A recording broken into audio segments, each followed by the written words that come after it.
National Maritime Foundation, serving officers and veterans of the armed forces, dignitaries from foreign missions in Chennai, friends from Colors of Glory, friends from the media, my fellow students, ladies and gentlemen, a very good morning to all of you. My name is Ashwin Suren, and I deem it my honor and privilege to host the second annual Security Dialogue, jointly organized by the Chennai Center for China Studies and the National Maritime Foundation on the theme of evolving strategic landscape, positioning India in the emerging global order. Among the audience and joining us virtually, we have with us distinguished guests for the inaugural session, Admiral Pradeep Chauhan, the Director General of the National Maritime Foundation, Commodore Vasan, Director General of the Chennai Center for China Studies and the Regional Director of the National Maritime Foundation, Ambassador P.S. Raghavan, Chairman of the National Security Advisory Board, Shri B.S. Raghavan, the Chief Patron of the Chennai Center for China Studies. I welcome you, sirs. We also have with us a host of eminent speakers from various domains of expertise, Ambassador Mohan Kumar, General S.L. Narasimhan, General Prakash Menon, General P.R. Shankar, General Murali, Admiral Anil Kumar Chawla, Dr. Shailesh Nayak, Dr. N. Manoharan, and Colonel Dini, who will be engaging with us as esteemed panelists during the 3 sessions on today's agenda. At the outset, I thank all of you for joining us today. The celebrated Field Marshal Sir Sam Manekshaw, whose birthday was yesterday, famously said, "Professional knowledge and professional competence are the 2 cardinal attributes of leadership." And today we are fortunate to be joined by people with professional competence who will share with us their professional knowledge. So without any further delay, to commence today's annual Security Dialogue, I invite Vice Admiral Pradeep Chauhan, the Director General of the National Maritime Foundation, to deliver the inaugural address. The Admiral will be joining us virtually. Yes, sir. Right, sir. To welcome our distinguished audience, I would love to welcome Commodore R.S. Vasan, the Director General of Chennai Center for China Studies and the Regional Director of the National Maritime Foundation, to give you all a warm welcome.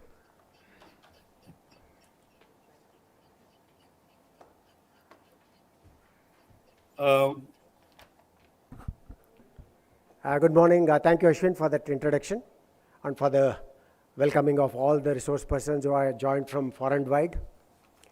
Director Kajri Biswas, Ambassador Swaminathan, Your Excellency, Japanese Consul General, the Russian Consul General, all the veterans, officers who have taken the trouble of coming here, ladies and gentlemen, a student community who are online with us on YouTube, and many others who already logged in to be with us.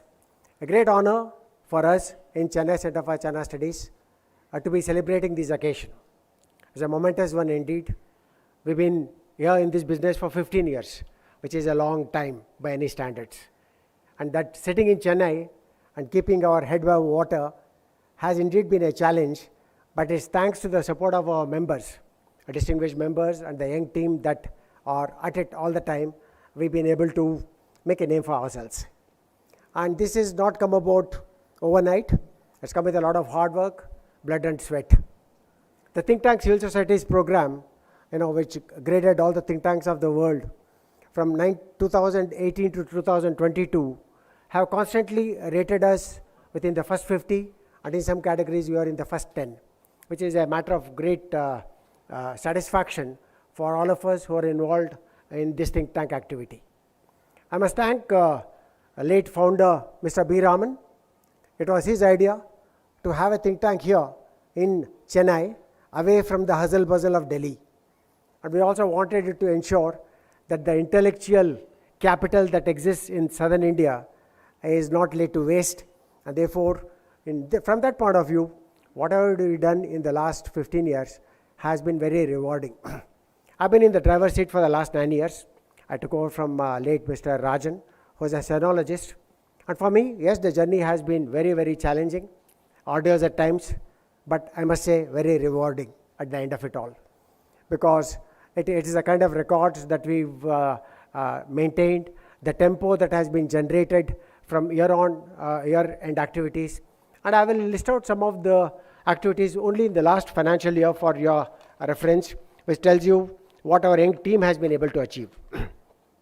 We've had 100 plus online publications. This is the calendar year from 1st of April last year to 31st of March this year. We've had 6 print publications. Some of them will be released today. And we have 2 books and 4 occasional papers. 106 events were conducted, which is, I think, a record of sorts as far as this year is concerned. 39 interns. This is another important program that we launched on 6-7 years ago. We said instead of trying to educate ourselves, who are all gray-haired, let's reach out to the youth. And from that way, I'm very happy to report that today we have about 280 young minds who are participating on a digital platform on a daily basis. Every day they are fed with various information, updates, analysis, and they respond likewise. So we're very happy that out of these 290 people, 86 of them have completed internship with us. And this year itself, we have about 39 interns. And they're not only from India, we also have them from foreign countries who are participating online. And one of them even came here physically. So this is, I think, a great USP of C3S, where we are targeting the youth and we are trying to empower them and bring them in the mainstream of thinking and research activities. Likewise, we also launched what's called the postcards this time. And I'm very happy again to report that in a very short span, we scored a century. Remember, it's the IPL season. So today we are going to launch the 100th postcard in your presence. Also, the YouTube shorts, which are there, we have already done 37 of this time. This was a dedicated team of C3S, young researchers who have put their heart and soul into it to see that we reach out to the social media campaigns to tell them what we are doing in southern India, sitting in Chennai, which is, of course, the cultural capital of India. And we've had, you will also be seeing the China Watch. People are eagerly looking forward to this. Every fortnight we bring out a compilation, in some cases also with analysis of various happenings that are occurring in China and related activities, both internal and external dimensions. And that we have issued already 24 China Watch, which is there and which is keenly looked forward to by the audience around the world. And some of them will be again issued today. And there have also been 3 special issues which have been issued. So overall, I think, like I said, while it's been extremely challenging operating from here in Chennai because you're out of sight, you're out of sight of Delhi, but it's not so because we have the director, Ms. Kajari Biswas, who's come here all the way to Delhi to participate with us. So we may be out of sight, but we are not out of their minds. So thank you for that, Ms. Kajari Biswas, for all the support that we got from MEA. I must place on record my extreme gratitude to the Joint Secretary, PPR, Dr. Sumit Seth, Director Kajari Biswas, and Under Secretary Krupakar, who made it a point to visit us, interact with us, and tweak our programs so that we also are in a position to meet the requirements of the policy shapers and policy makers. So thank you for being with us. I must also express my gratitude to all the foreign missions here. They make it a point to send their representatives, and it provides us a platform to exchange information with them. And I'm very happy to tell you that we're also planning some joint events with some of the foreign missions here, so that they come on board and we identify those issues of mutual concern. So last but not the least, let me again applaud the efforts of the young team headed by Bala, Sapna, and of course Anu, who's outside sitting at the registration deck. Please join me in applauding their effort, because without them, there's no way we could have put this program together. And thank you all for joining from different places, whether it's General Menon, whether it's Colonel Dini, whether it is Professor Manoharan, or whether it is the Vice Chancellor of Pondicherry University, who will be joining us later, and Ambassador Raghavan, who despite his very busy, I was very keen that we have him here in Chennai. Bangalore is not far, but he is not in Bangalore normally. He is always traveling all over. So therefore, but the fact that he has agreed to be with us is a matter of great honor for us. And thank you, sir, for being with us. And likewise, Admiral Chauhan, who is the Director General, who will be participating in the inaugural session, is a very dear friend of mine. And we've been doing a lot of things together. And I'm the only regional director of the National Maritime Foundation, which is outside of Delhi, that's in Chennai. So I've been able to harness the strengths of both the organization and try and bring out the kind of narratives that are required for the audience in South India. Thank you. Look forward to these very interesting sessions that have been put together by our young team. Thank you. Jai Hind.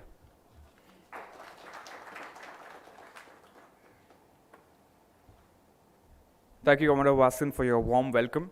It is considered that being invited twice is respect rendered twice, so I'd love to invite Admiral Pradeep Chauhan to deliver the inaugural address. He'll be joining us virtually.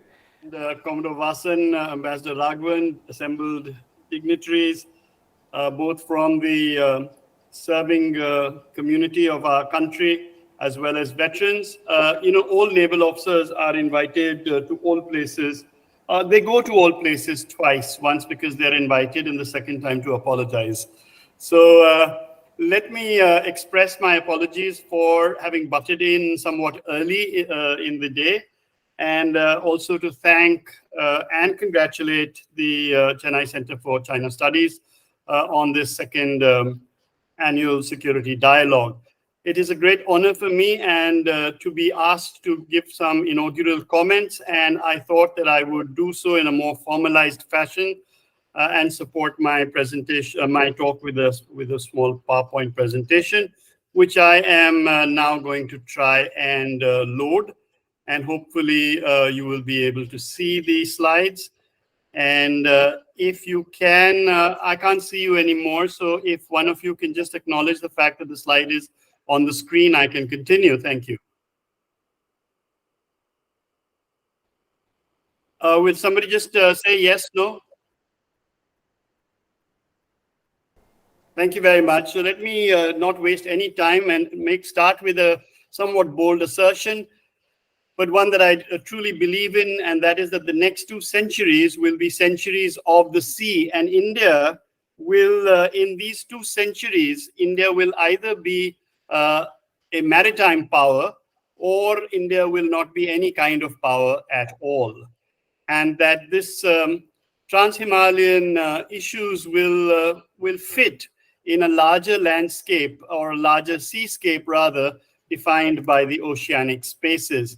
For us in India, to position India in the global order, it is important for us to, I think, start with the concept of what exactly is our desired end state. And our desired end state is really the economic, the material, and the societal well-being of the people of India. Once a desired end state is given written expression, then, of course, as you are well aware, it becomes known as a policy. And the statement of our maritime policy is encapsulated in the acronym SAGAR. And this really defines our desired end state. It is desired because we in India, our government and our people both believe fervently and firmly that the economy of India, the well-being of India, cannot be riding on some crest while the economies and well-being of the people of our neighborhood are wallowing in some trough.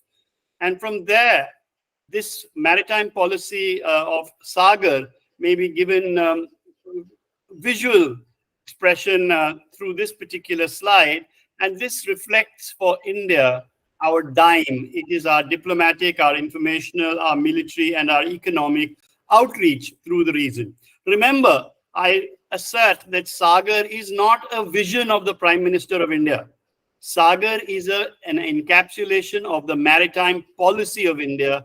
And once again, to belabor the point, a policy is the written expression of a desired end state.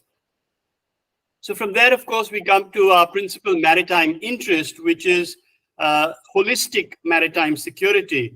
And we are fortunate that in India, we have a statement, this particular statement of what is maritime security, having been articulated at the prime ministerial level, where the Prime Minister has been on record and is cited to have said that holistic maritime security is freedom from threats arising in the sea or through the sea or from the sea.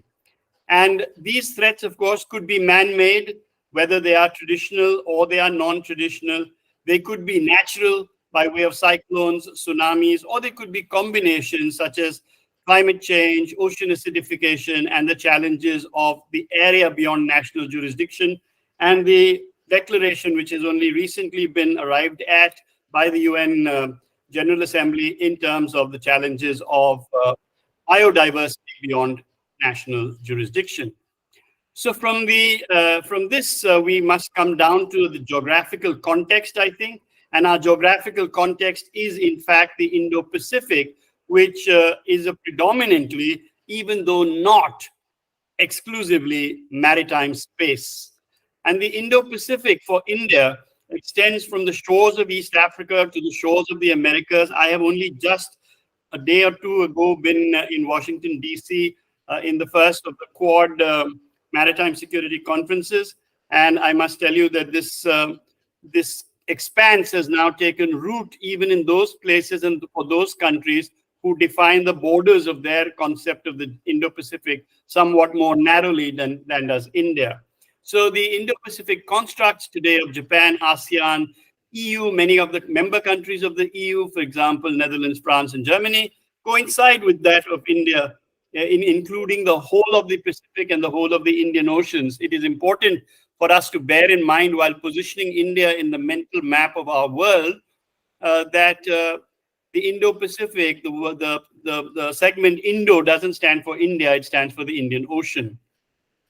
And even when there is no exact commonality, there is increasing evidence of strategic convergence, which is not only about shared interests, but about shared values, about the number of policy fields and the depth to which those policy fields generate convergence. In fact, an interesting byproduct is that the number of policy fields and the depth of strategic convergence across them has given rise in India to a hierarchy of strategic partnerships, which is gaining increasing global traction as an alternative to the treaty alliances of the Cold War period with which all of you are well familiar. And India is at the heart of many of these strategic partnerships. We have a whole hierarchy, as I just mentioned. There are strategic partnerships. We've just included Italy as the most recent member. We've got special strategic partnerships. We've got even a green strategic partnership with Denmark. We have comprehensive strategic partnerships, strategic and global partnerships, special and privileged strategic partnerships, and comprehensive global strategic partnerships. So with all of that, we can come down to the Indian objectives and the maritime objectives of India. Regrettably, since the government of India has not yet released a white paper formally, we are forced to derive the 8 principal maritime objectives of India. These are on your slide. I will not waste your time by trying to read each one, but remember point number 1, which is that we still have threats to our territorial integrity, and this differentiates us from many of the major powers of the world who can afford to stand at a distance from, for example, China or Pakistan and articulate their visions, whereas we must deal with these as proximate neighbors. And therefore, in our neighborhood, there are fortunately a large number of neighbors, and unfortunately, our neighborhood also has 1 or 2 hoods. So we have to cater for both of these. And these 8 maritime objectives of India are indeed the derivation from the proposals and the opportunities that are arising throughout not just the Indo-Pacific, but also the globe and in its larger context. So I also want to emphasize here that India's principal maritime interest and her 8 principal maritime objectives are solely determined by India, and they are not a function of any other nation. In fact, if we were to take a magical eraser and just wipe out China from the map of the earth, I actually tried to do that in this particular slide. It was great fun. It would not change a single one of India's maritime objectives one whit.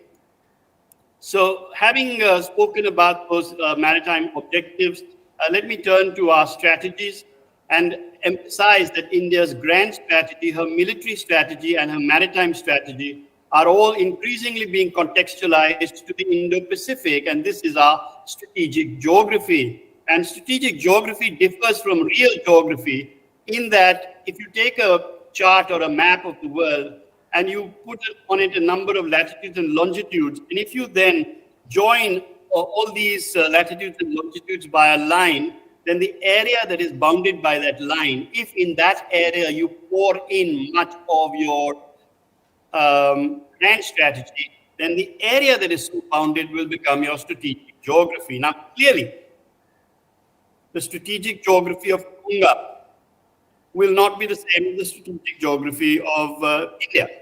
And India might not be the same as Fiji, and Fiji might not be the same as Iceland, and Iceland will not be the same as the USA. And so every country will have a strategic geography all of its own. And for India, as a sovereign power, the name we have given to our strategic geography is the Indo-Pacific. And it is important for those of you who are fed on a diet of American outputs into the popular literature in general and the internet in particular, that for us, the Indo-Pacific is not in and of itself a strategy, but it is rather a strategic geography within which India pursues many forms and many types of strategy. Our grand strategy is, of course, founded upon the 5 Hindi words, all of which start with the sound S, and most of you are familiar with them. So it's Samman, Samvad, Sahyog, Shanti, and Samriddhi. And our statement of engagement with the Indo-Pacific region is officially articulated as being inclusive, pluralistic, cooperative, collaborative, open, and transparent, and one that promotes dialogue, a respect for international law, and the democratic and rules-based international order. And so consequently, all of us, when we're trying to position this India into the new changing world order, we must recognize that we now have to contend with 2 Indias of equal area, one continental and the other maritime. So we have a land area of India, which is 3.2 million square kilometers, and we have a maritime India, which is also 3.2 million square kilometers. Consequently, India's challenge will always be, how do we achieve the right balance between our maritime and our land-based geopolitical imperatives? We recognize throughout our government that security is much more than military security alone, and that there are many dimensions of security, of which military might well be the most important, but it is still only one. Our maritime approach in positioning ourselves in the global order is predicated upon our national maritime policy, which has 2 basic pillars. One is the blue economy and our transition towards that, which is incorporating all aspects of holistic maritime security. And the second pillar is that of maritime hard security, which the C3S has illuminated for us in many laudable and commendable ways. Now, both these pillars have to rest on a legal framework in which national law is reconciled with duly ratified international law. And here, this is one of the great weaknesses of the system in which we find ourselves, and one in which we must pay particular attention. Likewise, maritime security. The word maritime is much more than some Navy Coast Guard amalgam. And we must recognize, therefore, that when we talk about grand strategy, when we talk about our grand strategy and our strategies that emanate from that, we find that at the strategic level, one of the main issues that we have and the main mechanisms is simply, in times of peace, is constructive engagement. And this business of constructive engagement is what will position and what is positioning us in the geographical and in the geopolitical order of the world. On the one level, on the high level, there are several multilateral constructs in this Indo-Pacific which will support constructive engagement, and this incorporates the many that are relevant to the Pacific Ocean, and you're familiar with many of them, so I won't waste time in outlining or in explaining them, merely hoping that this particular flow of Venn diagram will be adequately demonstrative of the requirement. When it comes to the Indian Ocean, here the strategic constructs are older and have now, after a long hiatus, become much more complex. So we started with the Arab League with its 6 members, improving to 23, the SADC, and we've got the GCC, we've got the Indian Ocean Commission with France, India, Comoros, Mauritius, Madagascar. We've got the Western Pacific Naval Symposium, which is relevant to the Indian Ocean because of the 9 countries of Indonesia, Malaysia, Singapore, France, Australia, India, Bangladesh, Myanmar, Thailand, and Pakistan, which are simultaneously members of the Indian Ocean construct as well. IORA and BIMSTEC are well known and are being given additional life. It is important to recognize the comprehensive role being played by the Indian Ocean Naval Symposium, which is the corresponding structure to the Western Pacific Naval Symposium. And then, of course, we've got the Quad, of which I will speak in a minute. But I also want to emphasize that for us, Africa matters more than ever, and our attention in the Indo-Pacific is imprudent if we were not to be paying attention to Africa. And I'm happy to inform you that this is no longer the case, if it ever was. And India is, in fact, dealing quite intensively now with all the countries of the Eastern African littoral, because they incorporate 4 of the major maritime choke points: the Suez Canal, the Strait of Bab el-Mandeb, the Mozambique Channel, and the Cape of Good Hope. So maritime security architectures of Africa are no longer issues of some esoteric relevance or marginal value. To us, study of the AIMS 2050, that is the Africa Integrated Maritime Strategy 2050, is a crucial element of manner in which India is positioning herself in the global narrative and in the global, changing global order. So some of the questions, of course, need to be asked by us is, while all these issues of the African integrated maritime strategy continue to be of relevance, is indeed a nation's maritime strategy the same as a continent's maritime strategy? And I dare say that this is an answer that will engage our attention increasingly over the years ahead. And so India is already now an observer in the Jeddah Amendment to the Djibouti Code of Conduct. Once again, information sharing mechanisms are rife in this area. And I also wanted to re-emphasize the criticality of the IORA.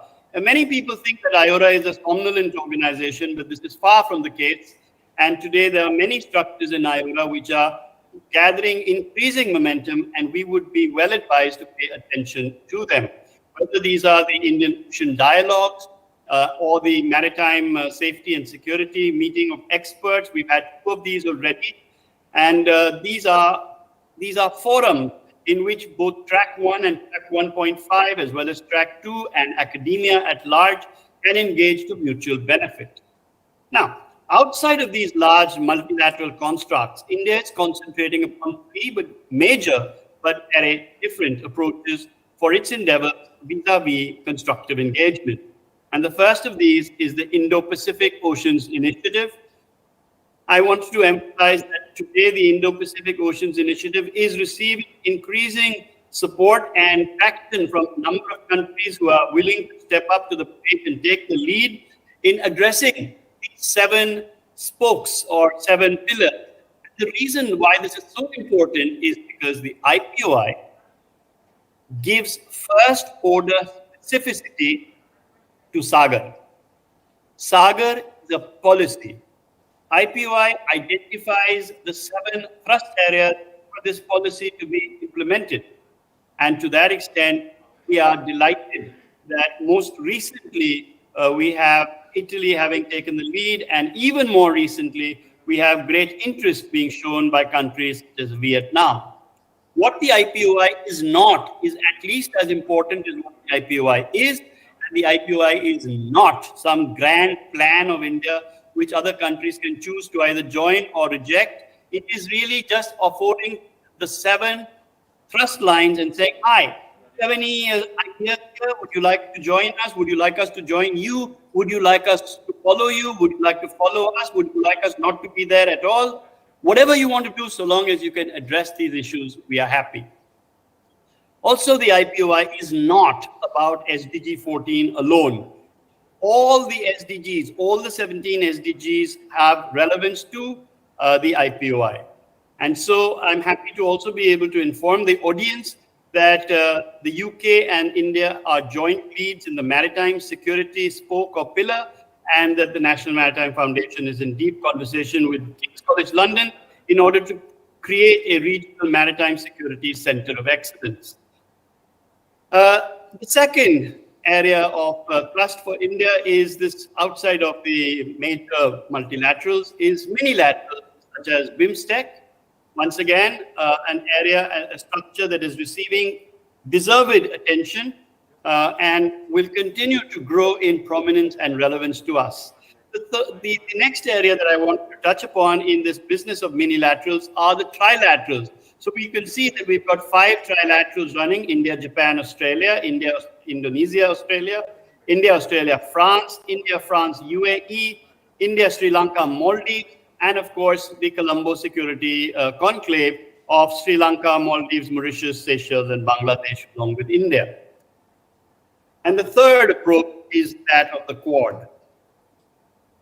The Quad and our interaction with the USA within the Quad, which is not the only area of interaction, is greatly facilitated by the fact that we have finally concluded all the 4 foundational agreements, and we believe that the best way to contain the aggressive expansion of China across the length and breadth of the Indo-Pacific is for us to weave this region so tightly that China finds neither spatial nor temporal room for any assertive maneuver. And our worry is whether the Quad will in fact suck Indian energy away from other minilaterals or trilaterals. And there are many. For example, the EU has emerged now in the Indian Ocean as a serious maritime security player. There is now coordinated maritime presences, or the CMP, in the Northwest Indian Ocean, and you can see in the purple area of this slide that the maritime area of interest for the EU in the Northwest Indian Ocean actually extends all the way down to the Tropic of Capricorn. And so we have a Northwest Indian Ocean, which is correctly sort of segregated at the central point of the Indian Ocean, where the southern segment of the Indian Ocean is extending all the way down to Antarctica. So within this, there are large amounts of structures which are being developed. India is at the center of many of them, and apart from the maritime domain awareness structures identified by or exemplified by Crimario and its various platforms, there are other engagement processes that are in play. And lastly, I wanted to mention a few words about AUKUS. You know, I have no desire to talk about the line of effort number 1, which is the provision of nuclear-powered submarines to Australia. But I want to talk to you and draw your attention to line of effort 2. Remember, AUKUS has 2 lines of effort. And the second line of effort is about advanced capabilities in terms of undersea capabilities, quantum technologies, AI and autonomy in contested environments, advanced offensive and defensive cyber, hypersonic and hypersonic, EW, innovation, information sharing. And here, India has independent competence in each one of these. And India is now approaching the USA, Australia, Japan, South Korea as a peer partner and not some supplicant saying, please give us some technology, please give us some technology. We are not saying that. We're saying, bring your human beings, bring your human capital, join with us, and let's develop technologies together. So therefore, India doesn't need to worry or sulk at being excluded from AUKUS, because AUKUS buys us additional time vis-a-vis China. The question, of course, is what are we doing with the time that we have bought? And that brings us to the last bit, which is the Indian overall strategy, which is informed by an ongoing assessment of present and future risk in the region, which predicates the manner in which India seeks to position herself in the emerging global order. And we have 7 major strategic risks, one for each day of the week, I think. And you will find that China figures disconcertingly frequently in far too many of them. So dealing with China is a major segment of how we might or how we should proceed. And I have no intention of stealing the thunder of any of the eminent speakers and panelists who are to follow. Will deal, I suppose, with this subject either directly or indirectly, either frontally or in passing. And so what I will do is simply stop sharing my presentation now. Thanking you for your interest, and revert to my last comment, which is once again to reiterate my great gratitude to Commodore Vasan and my great sense of keen anticipation in being able to listen now to far more agile and far more accomplished minds than my own in progressing the rest of this particular day's events. Thank you very much. Jai Hind. Thank you, Admiral Chauhan, for your comprehensive overview of India's maritime strategy in the Indo-Pacific. Although it is rather difficult for an anchor to interrupt, I would encourage brevity of language so that we have time for other speakers to share their thoughts. Having said that, I now invite Ambassador P.S. Raghavan, Chairman of the National Security Advisory Board, to deliver the keynote address. The Ambassador will be joining us virtually.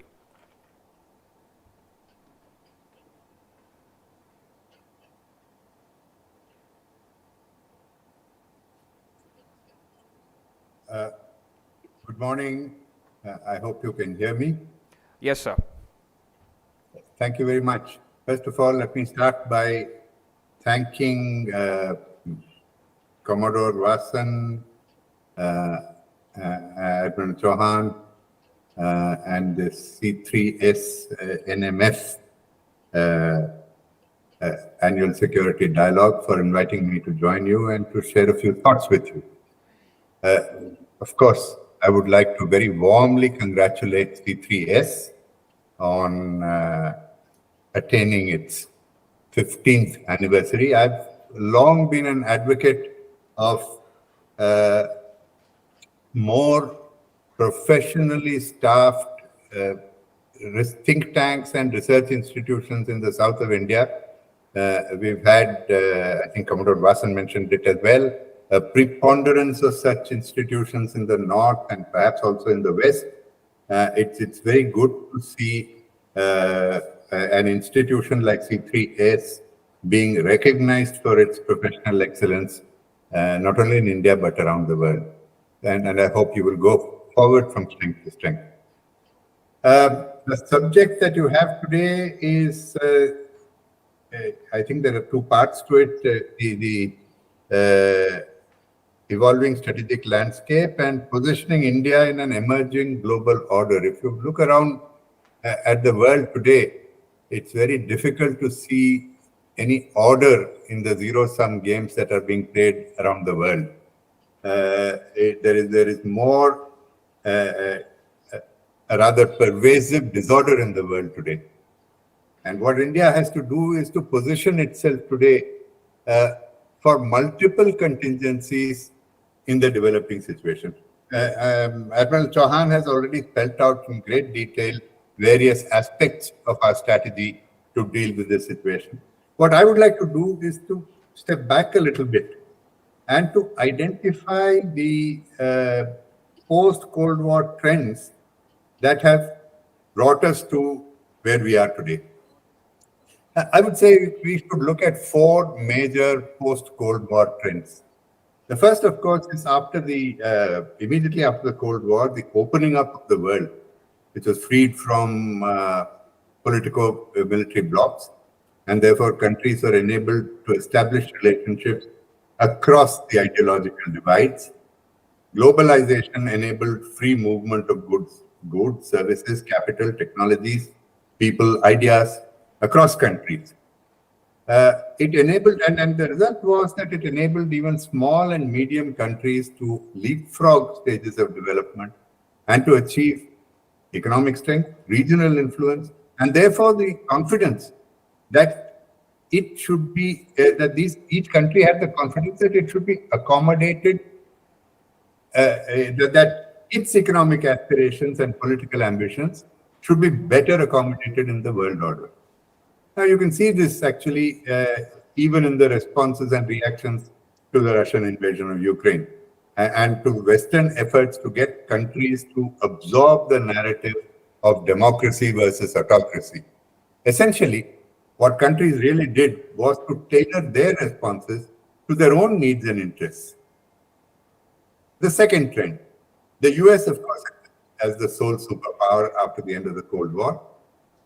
But from after about the first decade post-Cold War, it had to consistently seek to retard real and perceived challenges to its unipolarity.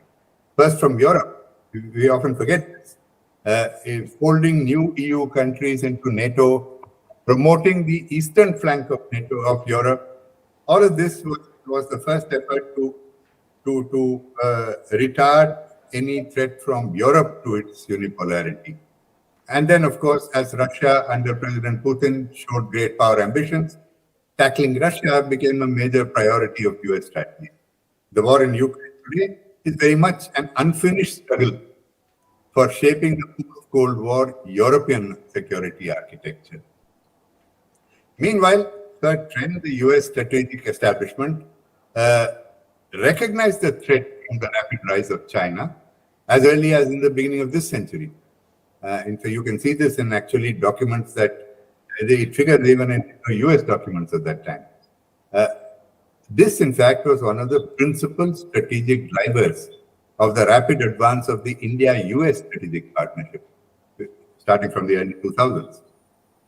It remains, and it today remains, the strategic underpinning of the India-US partnership, despite difference in our approach on some areas, including the Russia-Ukraine war. But what happened in the US was that the interests of Wall Street and Silicon Valley scored over the strategic imperatives on vis-a-vis China for nearly 2 decades, until China's military and civilian technological advances actually sort of came up in an unignorable fashion. Its naval capabilities increased rapidly. Its global economic reach was there for all to see. And that is the landscape that we see today. And I think the course of the US-China rivalry will almost certainly be one of the defining trends of the future search for global order. And India, obviously, again, Admiral Chauhan pointed to this, India will be much more than a mere spectator on the sidelines of this rivalry. We have a whole lot riding on it. A fourth, probably less recognized trend over the last couple of decades is a gradual change in the dynamics and vectors of energy flows. The emergence of the US from a net importer to a net exporter of energy has actually changed the dynamics of the US-West Asia compact of energy security for regime security. The North-South Russia-Europe energy flows have increasingly been replaced by East-West flows, and this can have, is having and can have various economic and political consequences. Political and economic developments in the region over recent years, and more recently, the array of bilateral and multilateral interactions in recent months and weeks illustrate this very graphically. The China-mediated Saudi-Iran reconciliation, and then, of course, you have the moves of Turkey, of Egypt, of Iran, Iraq, Syria, Oman, and others who have all become players, active players in the regional geography there. He is having an effect on great power equations in the region. And we have to recognize that this is India's extended neighborhood. And it's very important how we position ourselves in this neighborhood and adjust to these changing realities in this neighborhood. So a combination of these results of these trends rather, has resulted in a clash of multiple national ambitions, pushbacks against growing inequalities that globalization has caused within and between countries, and political and economic nationalism, which is there for all to see, And that is what is creating not a multipolar world order today, but rather an atomized world order, which we are grappling with.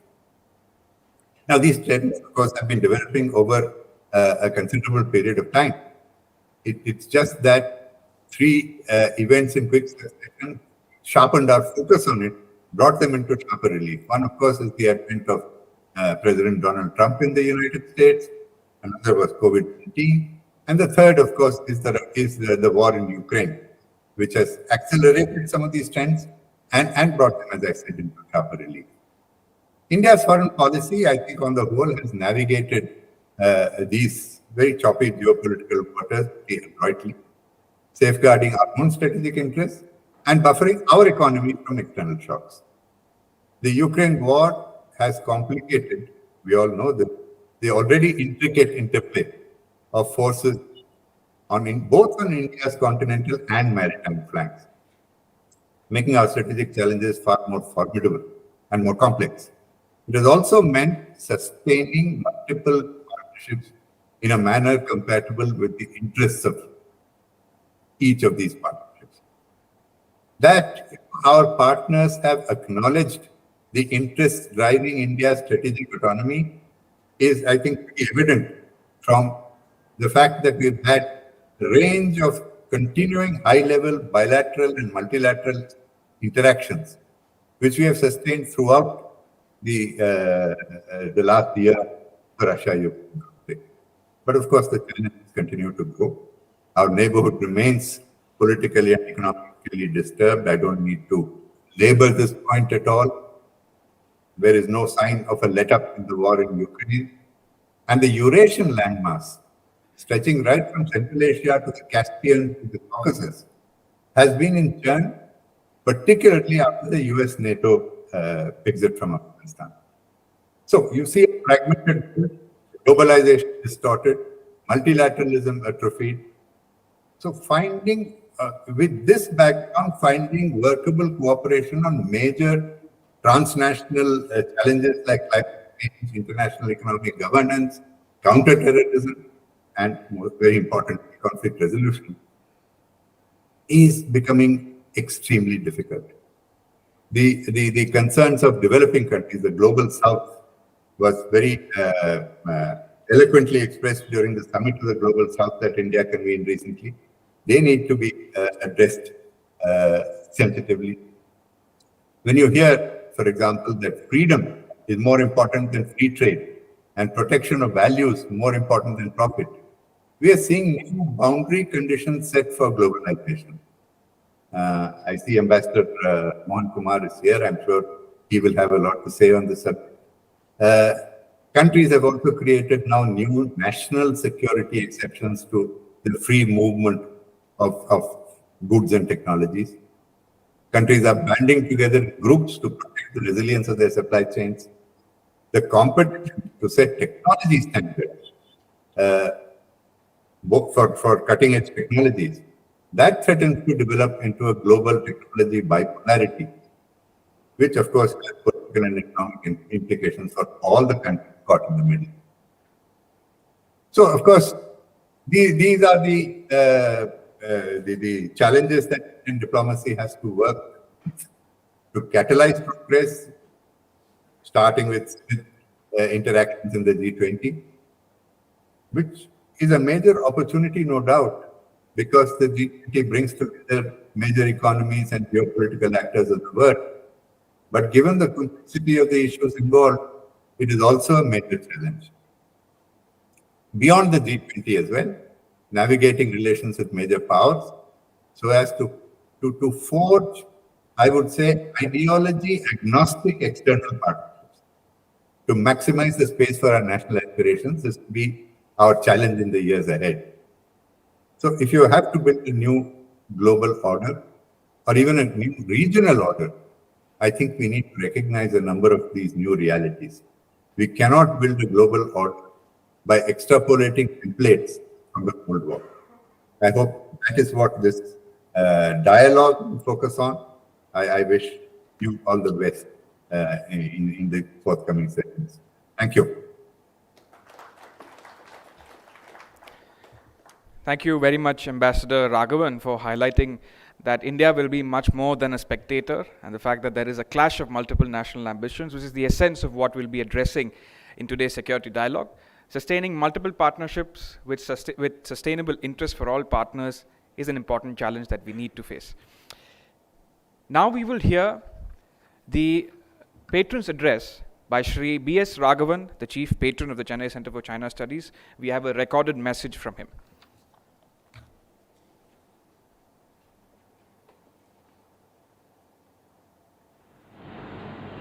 I am very happy to participate, at least virtually, in the 15th anniversary of the Chennai Center for China Studies, in the foundation of which I had a small role. I think this think tank has made a name for itself with a very good world ranking for its contribution and for making it a highly visible think tank all over the world. Many have contributed. There is a long list. Still, I will have to mention a few. If I don't mention a few, they will have to pardon me. The first is, very often we forget to acknowledge the contribution of our own in-house team. I must acknowledge the great contribution made by the Director General of the Chennai Center, Commodore R.S. Vasan, the Senior Research Officer, Balasubramaniam, and today the recording is done by Sapna Abraham, one of our bright research officers. I am very happy to acknowledge their valuable contribution. Apart from that, the subject is very timely, well chosen. The coverage is comprehensive in different sessions chaired by very high profile, if not top members of the security community, who are the best persons to mention about the various dimensions of the topic chosen. For instance, we have Ambassador P.S. Raghavan himself. He is the chairman of the National Security Board, and to have him is a great privilege. And that apart, I must also acknowledge the contributions of the Ministry of External Affairs, who have been giving us encouragement in undertaking all the activities. At the outset, I must mention that one of the most essential components of this Chennai Center is it is located in the south. In Delhi, there are so many think tanks crowding each other out. But the southern viewpoint is a unique one. It has got a long coastline and it has got features which are not available in Delhi. So we have had this important aspect that must be mentioned. Now, this think tank has many research officers who have contributed. Interns, I think by now it's about 95. The interns are priceless research. And also, we have had MOUs with Indian Council of World Affairs, Rashtriya Raksha University, Tibet Policy Institute, and we have interactions with the university students. We ourselves, it's one of the unique features of this center, is a young minds group. There are so many young minds from colleges who have become participants. So we, I think, are very happy. I am very happy, though I would have liked to be personally present. My age and disabilities have prevented me, and I am very sorry that I am not present there. However, the program schedule is before you. It's a good mix of top people in service members, and also people from the academia, so that the role of the academia also in having the security dialogue is reflected in the program. So I think we have got the unique presence of K. Vijay Kumar, who acquired almost global fame in catching and killing the forest brigand Veerappan, who was for a long time escaping the clutches of the law. And he has been in the Ministry of Home Affairs, and he will bring a unique perspective, I am sure, to the discussions. In the same way, the Director General Rear Admiral Chauhan of the National Maritime Foundation is also with us. General Shankar is with us, and people of that caliber. Therefore, I think this annual security dialogue in the 15th anniversary of the center is bound to become a landmark event. I think we must have a full record of what different participants say, so that they are widely circulated. Particularly, I think the powers that be in Delhi ought to know what we in the South, from our own angle, think of the various issues and dimensions connected with the annual security dialogue. Well, I do not want to anticipate the conclusions of the security dialogue by offering any view of my own, because of, first of all, I am, if I may say so, I am myself slightly outdated, but I welcome the opportunity given to both high-profile service members, and I am sure our own members have also joined in virtually or directly. I am sure they will have their own viewpoints to reflect. Beyond this, I do not think I must mention anything special.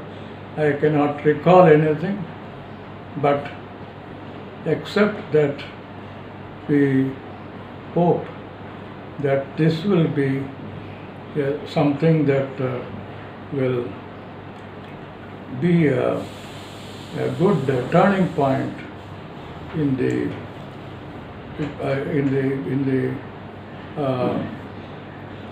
career of all the people associated with the Chennai Center. I wish the dialogue all success, and I know that with the kind of people who are joining, for instance, General Narasimha, he is the member of the National Security Board. There are vice chancellors. I think this is a unique mixture of people who can bring in different perspectives to the annual security dialogue. I thank Director General Commodore R.S. Vasan, Commodore Venugopal Menon, and many others who have been active thinkers and active contributors who write papers on various issues, even otherwise.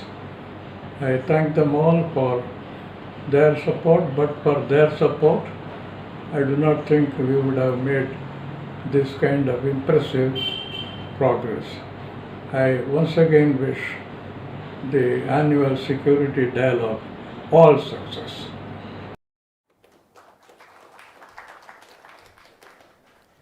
I thank our chief patron, Shri B.S. Raghavan, for his message. Although we'd love to have him here, but he was not able to join us because of his health and his age. I also like to thank him for highlighting the fact that we are strategically positioned in the South, which is something that needs to be appreciated. With that, I now invite Ms. Sapna Elsa Abraham, Research Officer at the Chennai Center for China Studies, to deliver the vote of thanks.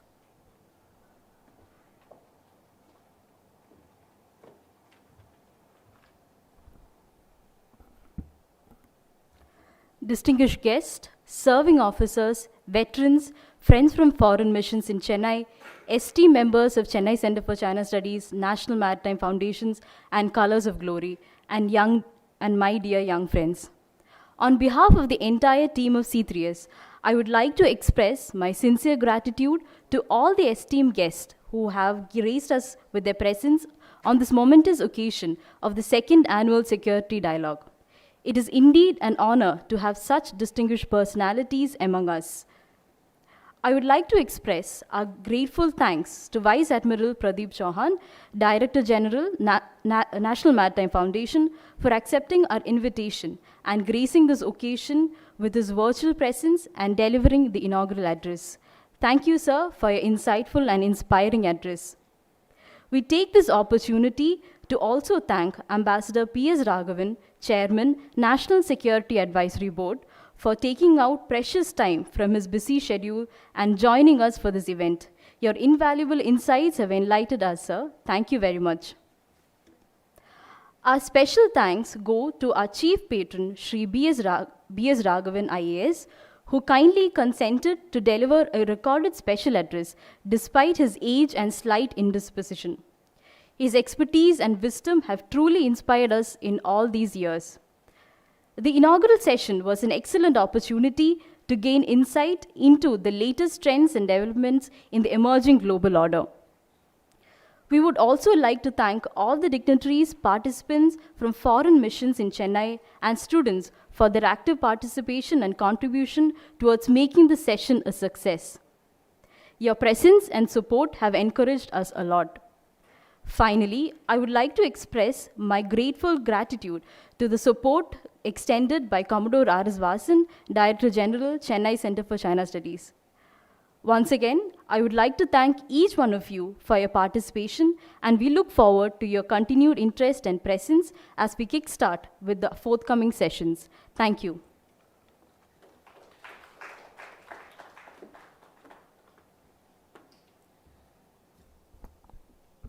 Thank you, Madam. And with that, we come to an end for the inaugural session. Ladies and gentlemen, I now welcome you for some tea. We will break for 15 minutes and return for the first session of today's Security Dialogue on the theme of diplomacy and development. We shall now disperse. Thank you.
Sorry to interrupt your time of socializing. I would request all of you to please gather back, as we would love to begin the first session on time.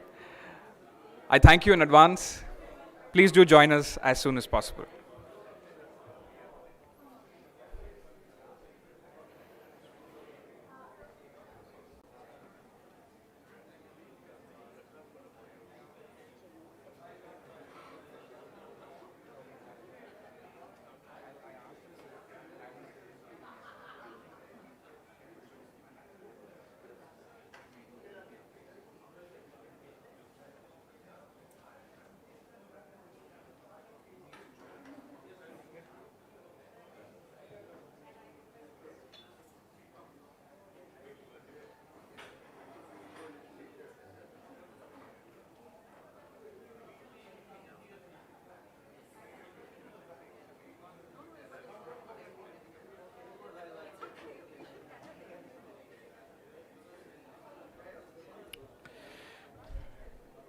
Welcome back, ladies and gentlemen, and now we are going to begin with the first session of today's security dialogue on the theme of diplomacy and development, which will be followed by a question and answer session.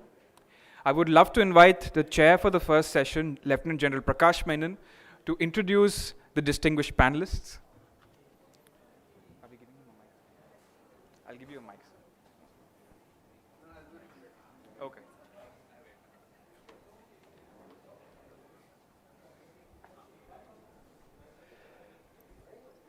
Good morning, and I'm the chair for the first session, and I must thank C3S for the privilege and honor.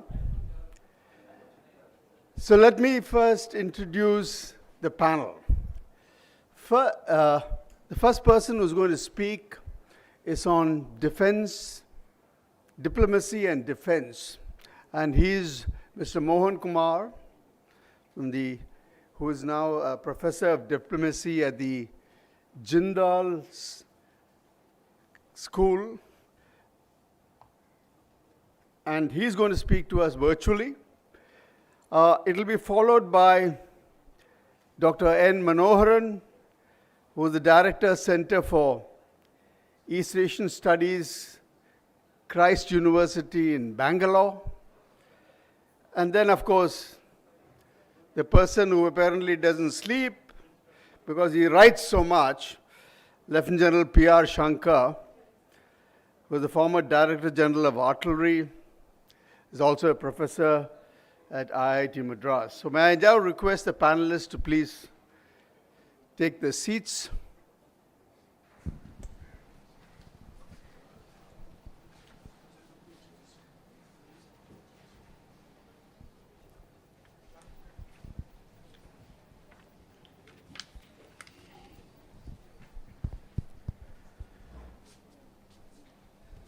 So the theme of this is diplomacy and development.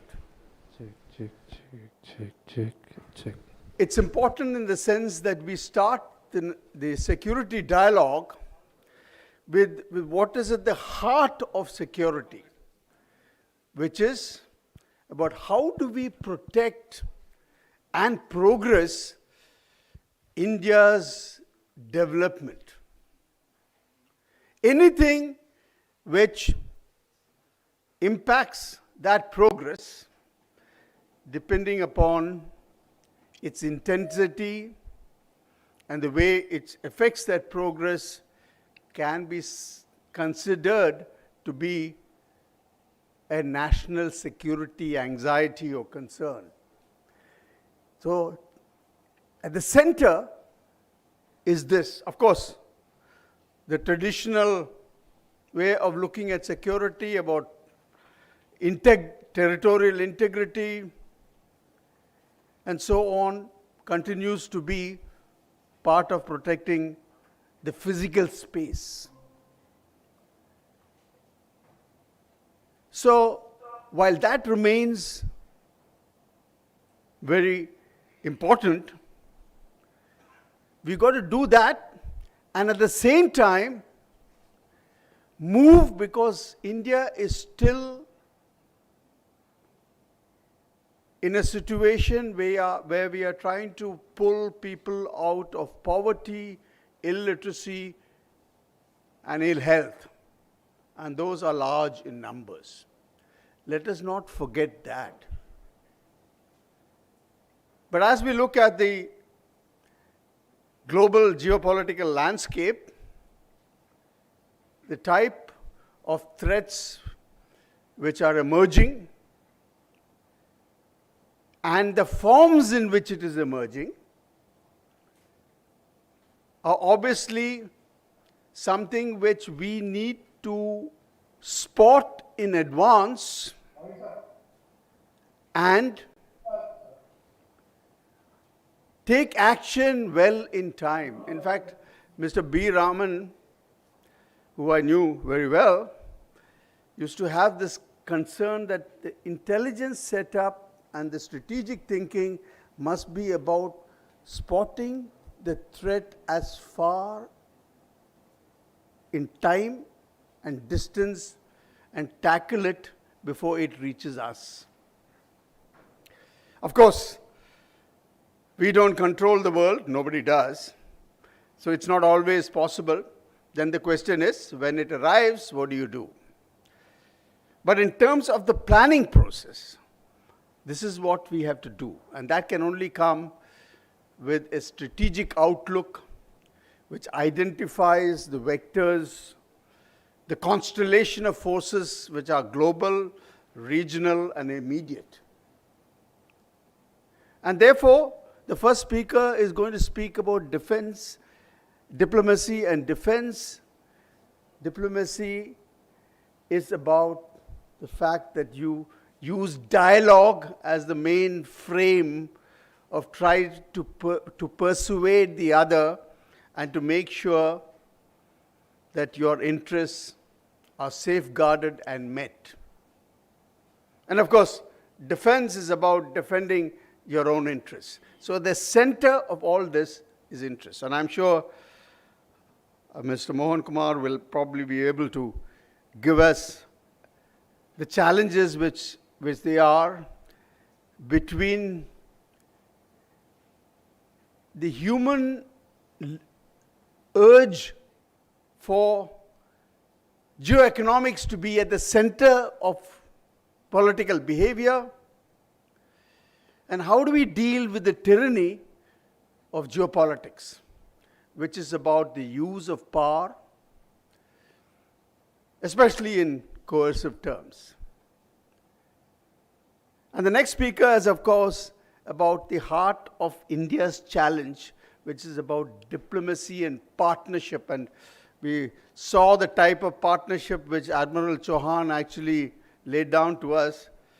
There are very few countries left actually where we don't have partnerships of different types. It's like India is sleeping in many beds.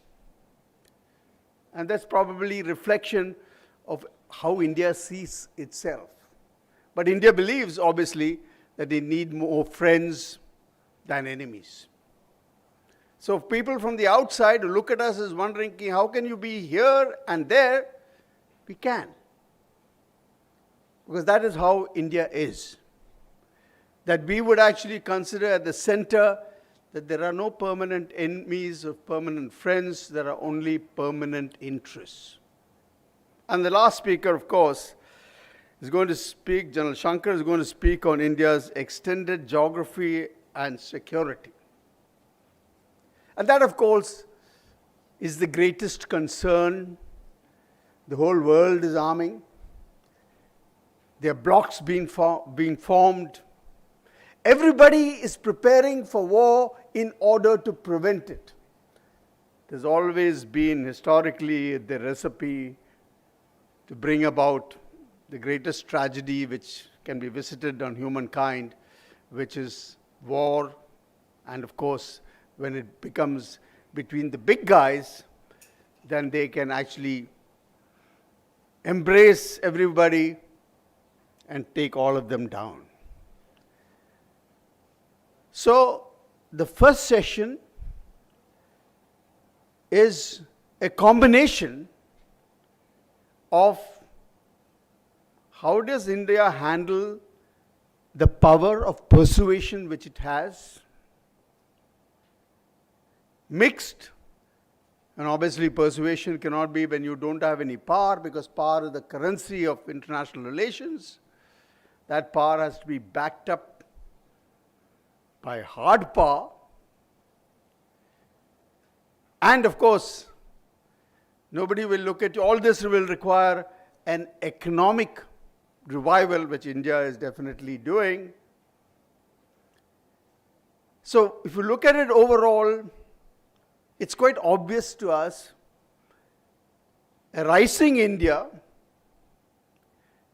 has opportunities and threats which needs new ways of thinking, which we have to actually intellectualize, conceive, and be able to execute. Because always the greatest challenge for us is we know what to do, but we cannot get it done. So on that note, let me first hand over the stage to Mr. Mohan Kumar, who's going to speak to us from Delhi. Over to you, Mr. Kumar. Thank you very much, Mr. Chairman, General Menon, Commodore Vasan, the Director General of the C3S, and I thought this was a great privilege and honor for me to address you virtually. Let me begin by making a provocative remark that I don't think there is enough emphasis on geoeconomics in the Indian strategic community, and that saddens me. The whole thrust of my intervention today is going to be that all talk of geopolitics and strategic mantras are totally useless if you don't get your geoeconomics right. So that will be the main theme, if you like. But I'm thankful to C3S for at least beginning with diplomacy and development, because if you really don't have development and if you don't have monetary resources, then I think you're wasting your time pretty much. You can talk whatever strategic mantra you want, but you won't be able to implement it. Let me begin by saying that the dramatic disintegration of the Soviet Union and the spectacular rise of China has provided proof, if you needed proof, of the importance of geoeconomics. I think then followed a period of unbridled globalization, if you like, which Ambassador Raghavan made a reference to, in which countries benefited, and China benefited much more than India did, and this is no secret. But I believe that this period of unbridled globalization is drawn to a close, and the model that worked for China will not work for India for a variety of reasons, I think. The international environment is different. The political systems in both countries are different. So India faces a unique challenge. We will be the first major country now to become a developed country by following a pathway which is substantially different from China. China burns more coal than anybody else in the world. So even from a climate perspective, a climate change perspective, or sustainable development perspective, India is being asked to do something which no country has done before, because China merely aped the West. They just burnt coal, just like the US and EU did. But India suddenly is being told, no, you can't make the same mistakes that we did. You will have to follow a green pathway to development. So that's just one of the examples. India faces twin challenges, or two challenges in my view, which are absolutely fundamental to accomplish any strategic objective you want, really. One, the size of our economy at this time is simply grossly inadequate for a population of our size. So we can be very thrilled about a 3 trillion economy, but a 3 trillion economy, while you may manage to overtake France and Canada and UK marginally, for a population of 1.4 billion, this is grossly inadequate. So that's the first point. You need to get to at least 10 trillion as quickly as possible. Otherwise, you have a problem on your hands. The second problem is even more serious. I cannot think of any major country in the world which has something like 30 to 35% of its population living in abject poverty. So I'm not going to go by the Pradhan Mantri Garib Kalyan Yojana, because if I did, then there are 800 million people who are receiving 1 kilo of lentils and 5 kilos of food grains, according to the National Food Security Act. So I'm not going by that. If I went by that, then we are looking at a horrendous number of people who are living in poverty. But I'm going by the Niti Aayog report of multidimensional poverty. For those of you who are interested, look at the concept of multidimensional poverty constructed by UNDP and Oxford, which gives you a good idea. And the Niti Aayog, for the first time, has accepted that 1 out of 4 people in India live in multidimensional poverty. So give or take a few millions, I would say 400 million is a reasonable figure of the number of people living in abject poverty. As long as you have a GDP of just 3 trillion, and as long as you have 400 million people living in abject poverty, you are not even in the strategic game, according to me. You're simply not. You're a marginal player trying to be a swing state. That's all you are trying to do at this point. You're not able to make an impact. You're certainly not a leading power. You are a rule taker. You are not a rule shaper. And that's the point. And that's a sobering assessment, but I do want to begin by making that point. So, as long as we have this situation of just 3 trillion GDP and 400 million people living in poverty, India is being forced to do what international relations scholars call external balancing, which essentially means that, to cut to the chase and to put it really brutally, frankly, the power differential between India and China is so huge that we really have no choice but to enlist the strategic support of players like the United States and others, Europe, where possible, to counter Chinese threat. And then, of course, India has a twin threat again, China and Pakistan. So that makes it even more complicated. It is my assessment. It may or may not be shared by others, and you will have a number of people who will speak to this. I believe that the Russian war in Ukraine has further diminished India's strategic space. So our strategic space is diminishing, believe it or not. Although you'll have a number of people saying that we have hit a sweet geopolitical spot. That may be true. A lot of countries are wooing India, no question about it. But having said that, the Russian war in Ukraine is extremely bad news for us. I have felt for a long time that there is only one clear winner from the Russian war in Ukraine, and that is China. But that's a different subject. I'm sure you will discuss it during the course of the day.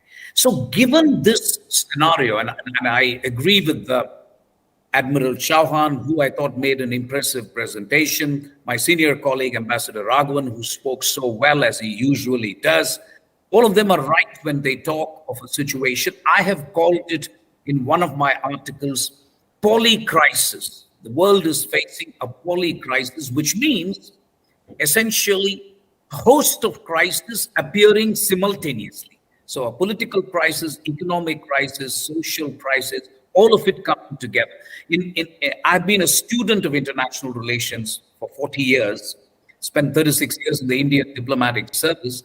I don't think I've seen a situation like this, because if you look back at the seminal events that have happened post-Cold War, you can talk of 1971 for India, the creation of Bangladesh. You can talk of the disintegration of Soviet Union, 1989. You can talk of the Indian nuclear test, 1998, and so on. I don't think we have faced a situation like this, a situation where the world is facing what can be described as a poly-crisis. So in this situation, what are the geo-economic options for India, keeping in mind the two challenges I mentioned, which is a 3 trillion economy, which is grossly insufficient, and a mammoth figure of 400 million people living in abject poverty. The figure is probably more, but as I said, I like to be conservative, so 400 million at least. So how do we deal with these two challenges? So the first challenge for India is an option. We were unable to get on to the global value chains. The question now is, can we at least get on to the resilient supply chains, which is being touted as the next best thing? So there is an opportunity for India, because geopolitics is going to interfere with geoeconomics in the forthcoming era that we are about to embark upon. You're not going to have geoeconomics the way it happened 20 years ago. Geopolitics is constantly going to interfere with geoeconomics. So if you take semiconductors, there will be a decision as to where it's going to be made, how it's made, and who will consume it. Lithium, same thing. Critical minerals, same thing. Active pharmaceutical ingredients, same thing. Solar panels, same thing. So we are looking at a range of products which can be described as strategic in character. Other products will continue to be non-strategic. So I don't care if you buy your garments and your shoes and your shades and your watches from China. That doesn't bother me. If it is the low cost that bothers you, go ahead and buy it. You will contribute to the trade deficit that India has with China. I don't like it. There's not much I can do about it. But in terms of strategic products and services, some of which I mentioned, starting with semiconductors, solar panels, active pharmaceutical ingredients, etc., there is going to be fragmentation of international trade between countries which can trust each other, and therefore they can trade with each other, and the other block between countries which the first block will not be able to trust. So the concept of resilient supply chains has taken root, at least for a certain number of products and services. I believe this will be critical, and India has to do everything to get on to the resilient supply chain, because we need to keep in mind the fact that we failed spectacularly in not getting on to the global value chains. That's the first point. The second point is that if you want to do that, you have to have a pragmatic lowering of trade barriers in your country. You can't have a closed economy and try to get on to the resilient supply chains. That will not work. So you need to have some security and predictability for your trading partners when it comes to tariffs on key products and services. You cannot keep changing them every year. When the budget comes and the Indian government is desperately looking for revenue, you can't just increase the tariffs as you like. So there is a certain element of security and predictability that our trading partners are looking for. The second thing that India absolutely has to do is get a world-class investment regime. For some time now, we have had no investment regime because our bilateral investment treaties have become a thing of the past. There are no takers for the model bilateral investment treaty that we put out some years ago. Not a single taker. So we are now in the process of negotiating with the European Union an investment treaty, which will also have a dispute settlement mechanism and other provisions that will make it a first-class investment regime.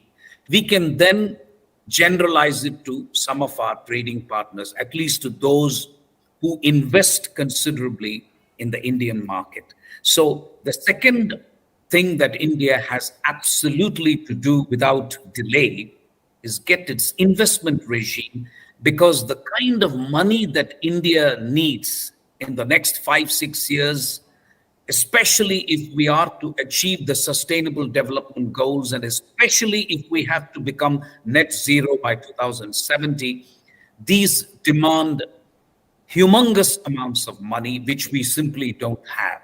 So we need investment. And in order to do that, you need to get your investment regime correct.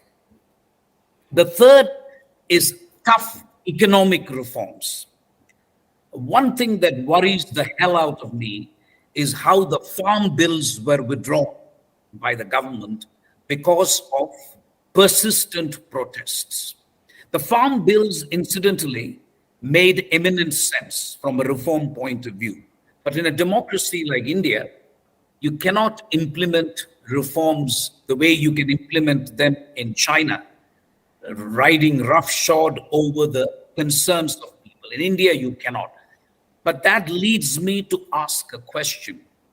How are we going to reform in the future if you are going to be discouraged by a few thousand people blocking the streets of Delhi or the streets of Chennai, the streets of Bangalore? You'll always have a few people saying we don't want this reform.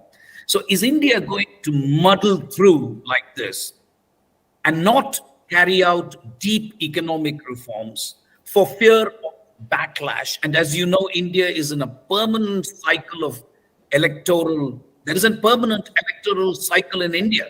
If it's not the general election next year, there will be UP election last year. There is a Tamil Nadu election coming up. So we got the free peace culture. So we are afraid to take these reforms. I'm putting to you a proposition that we are reformers by compulsion. We are not reformers by conviction. There is no conviction to reform in India because nobody wants to lose. There are vested interests, and they will take the streets more vociferously than you and me.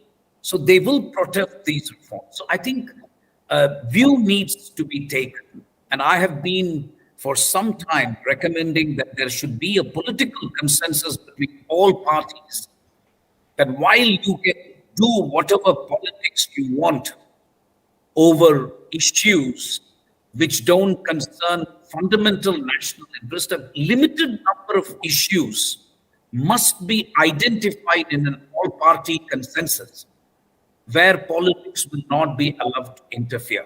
Where I think national interest is at stake, politicians should not be allowed to play with the national interest of the country. I know it is easier said than done, but I think we need to have some consensus on economic reforms, because the fact that we are still only doing low-hanging fruits, it worries me.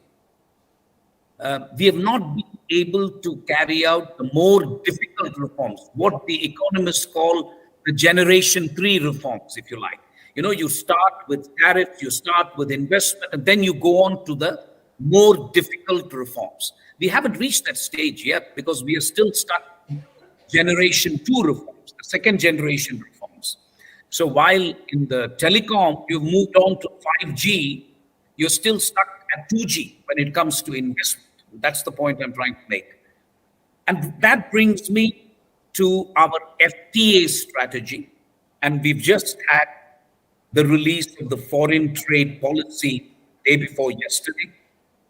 It's an open-ended foreign trade policy regime.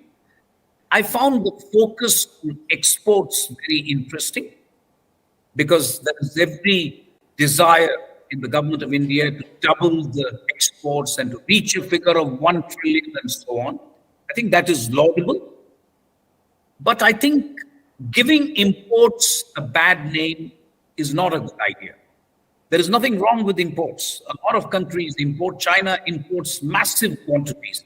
which gives it enormous leverage vis-a-vis the Western countries. So I don't think import should be considered a dirty word in India, and that bothers me just a little bit. But I think what you need to remember is that even in the current GDP of 3 trillion, 40 to 45% is foreign trade. So you cannot become a 10 trillion economy if you don't double your foreign trade in the next 10, 15 years. And the only way you can double your foreign trade is not just to double your exports, but also to increase your imports. And there is nothing wrong with that. It also means Indian industry has to be stopped from being pampered, the way we have pampered them for the last 50, 60 years. You will have to read the Riot Act, at least to some Indian industries, and say, we will give you 10 years. After that, you simply have to face competition from abroad. Imagine, I think many of you in the audience are probably much younger than me. I'm going to be 66. But I remember my father writing, I'm from Chennai, by the way. My father wrote a letter to the general manager telephones in Chennai when I got into the Foreign Service in 1981. I've still got a letter. He says, my son has gotten into the Foreign Service. Can you please give a landline in 5 years instead of 8 years? This is what he said to the general manager telephones Chennai. I still have got the letter. And to think that is where we would have been stuck if we hadn't reformed in 1991 under compulsion. So I think we are great reformers by compulsion. This business of consulting every group in the country and really trying to achieve a democratic consensus, it's got certain limits. Ultimately, the government of the day will simply have to go ahead and take the decision. Otherwise, in a country like India, it's practically impossible to satisfy everybody. The FTA strategy is a good one. When I say FTA, I mean the Foreign Free Trade Agreement. We were looking east for a long time. All our FTAs hitherto have been to the east, but we are now looking west, with the exception of Australia, which nominally belongs to the West, in my view. I don't think Australia is down under, but I don't think you can really consider it as part of the East. So all our free trade agreements that we are negotiating, UK, European Union, Canada, Israel, Gulf Cooperation Council states, all of them are to the west of India. The reason is that we are simply not able to compete with companies in the East. Any FTA that we signed, and we signed a lot of FTAs, all our initial FTAs have been with ASEAN, Singapore, with Japan, with South Korea. We simply were not able to compete. Uncompetitiveness of the Indian manufacturing industry is a major challenge, quite apart from the fact that manufacturing comprises only 15% of India's GDP. So that's the other problem. But the only way to make Indian industry more competitive is to expose them to competition. If you're going to keep mollycoddling them all the time, they will never become competitive, right? The only Indian companies which have become competitive are those which we expose to foreign competition. So that's, I think, something that we need to talk about. I'm going to finish in 2 minutes. My concluding remarks are as follows. In a forthcoming book that I'm writing, I talk of the poverty veto in India. And let me explain what I mean by poverty veto. So I refer to the figure of 400 million people who live in abject poverty in India, right?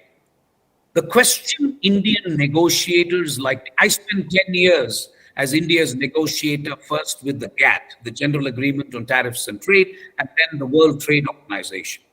So, and I was negotiating intellectual property rights, for example. The question for me was, what impact will the agreement have on the 400 million people who live in abject poverty? The question is not whether an intellectual property right agreement will benefit 900 million people on top of 400 million. That's what I mean. I don't care. It could benefit, it may not. That doesn't bother me. The only thing that I am concerned about, is it going to make the lot of this 400 million worse than what it was? I call it in the book, the Mahatma Gandhi oath, which is like the Hippocratic oath that doctors take, which is, as you know, a doctor is supposed to take an oath which essentially makes him say, do no harm to the patient. In my case, as a negotiator, the patient was the 400 million people living in abject poverty. I cannot harm their interests. So I called it the poverty veto, that many of our trading partners with whom we negotiate, they don't understand this, because they are bothered about the 100 million people, the 200 million people who are buying everything, and they say, no, it'll be good for you if you liberalize and make sure all these things come to India. But the point is, this 400 million people is the market. We have to view this as a potential market. Imagine the energy we can unleash if at least 200 to 300 million people out of this 400 million can be brought on to the middle class market. Then you will have enormous leverage over countries in the West, which will look to invest in India. So I think I want to make that point, that the only way in which India will be able to achieve the strategic objectives which were spelled out by Admiral Chauhan so admirably, pun intended, plus Ambassador Raghavan, is if you can become a 10 trillion economy and you manage to bring this 400 million figure to something like 100, 150. We will never be able to abolish poverty in this country. Not in my lifetime anyway. If there are some 20-year-olds sitting in the audience, maybe in your time, but not in my time. So the question is to bring it down to an acceptable level. No level of poverty is acceptable, but an acceptable level for me would be 10 to 15% of our population. And if we do that, imagine the leverage we will have vis-a-vis Russia. Imagine the leverage we will have vis-a-vis China. I am not seeking strategic parity with China. I'm merely saying the present power differential of 1:5 or 1:6 simply renders you absolutely important. Not important, but important. So you need to look for external balancing. But if you can bring it down to 1:3, 1:2, that's fine. I'm not even seeking strategic parity with China. But if you can bring it to levels of 1:2, then this is something that will give us strategic space. So I want to conclude by saying that it is geoeconomics which will drive geopolitics and geostrategy. The objectives are simple and straightforward. The real question is, can we take tough decisions with regard to reforms, with regard to trade policy, with regard to investment? There is a sweet geopolitical spot when it comes to China +1 and opportunities available. I want to make it clear to this conference that this window is not going to be available forever. It's a window which will shut. Incidentally, China +1 benefited Vietnam much more than India. This is just an open secret. Nevertheless, we have an opportunity. I don't want to underestimate the opportunity, but I want to say the window of opportunity is very narrow and it will close before we realize it. And therefore, it is important that we get geoeconomics right. So once again, thank you very much for this fantastic opportunity. Thank you.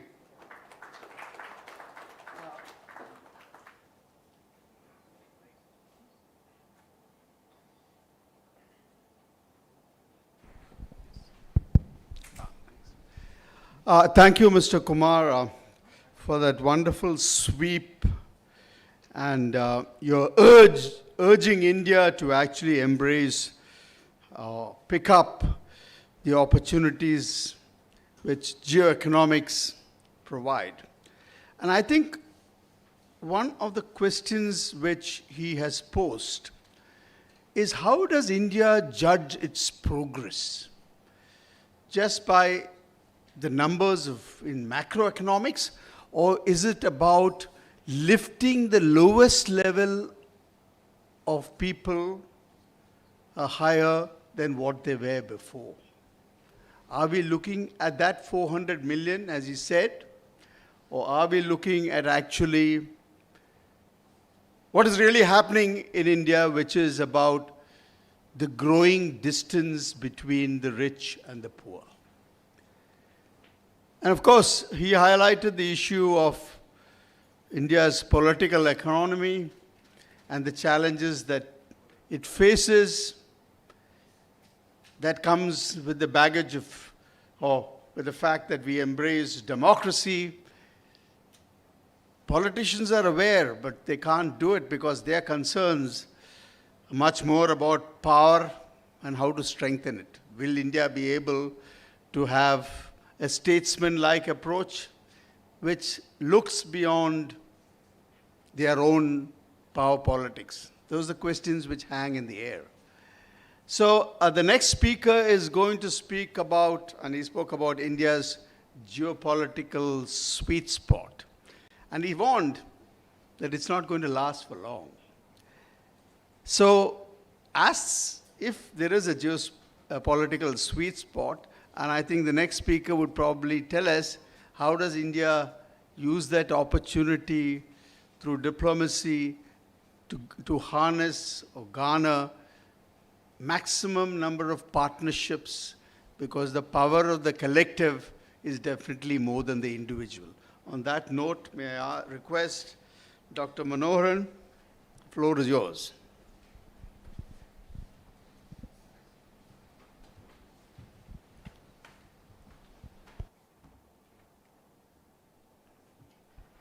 Thank you. At the outset, I must thank C3S, especially its leadership, Commodore Vasan. Yes, Commodore Vasan. And the amazing work that the team also has been doing. And the respected chair, my distinguished fellow panelists, and of course the distinguished audience, thank you so much for the opportunity. I've been tasked to look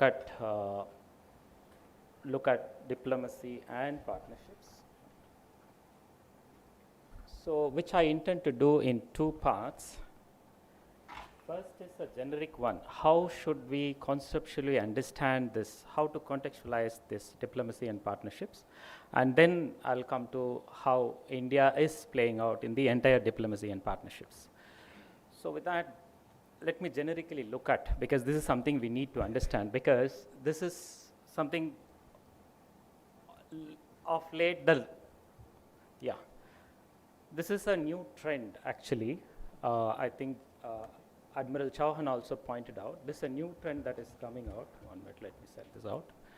Where during the Cold War, it was more of alliance-oriented style of the diplomatic style. Then post-Cold War, especially in the mid-90s, the style of partnership, which somebody called it as new security practice, has come into vogue.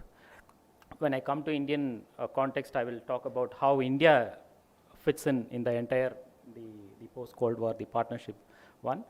So this is all about intersection of the realism and neoliberalism imaginations. Here the point is, we may not, one has to be realistic in conduct of foreign policy, but at the same time, the cooperation also is important. For instance, India-China. So this is something where the partnership has to be contextualized and understood in this particular, the intersection of the realism and neoliberalism. Then partnership is also about how one can always go into with the like-minded partners.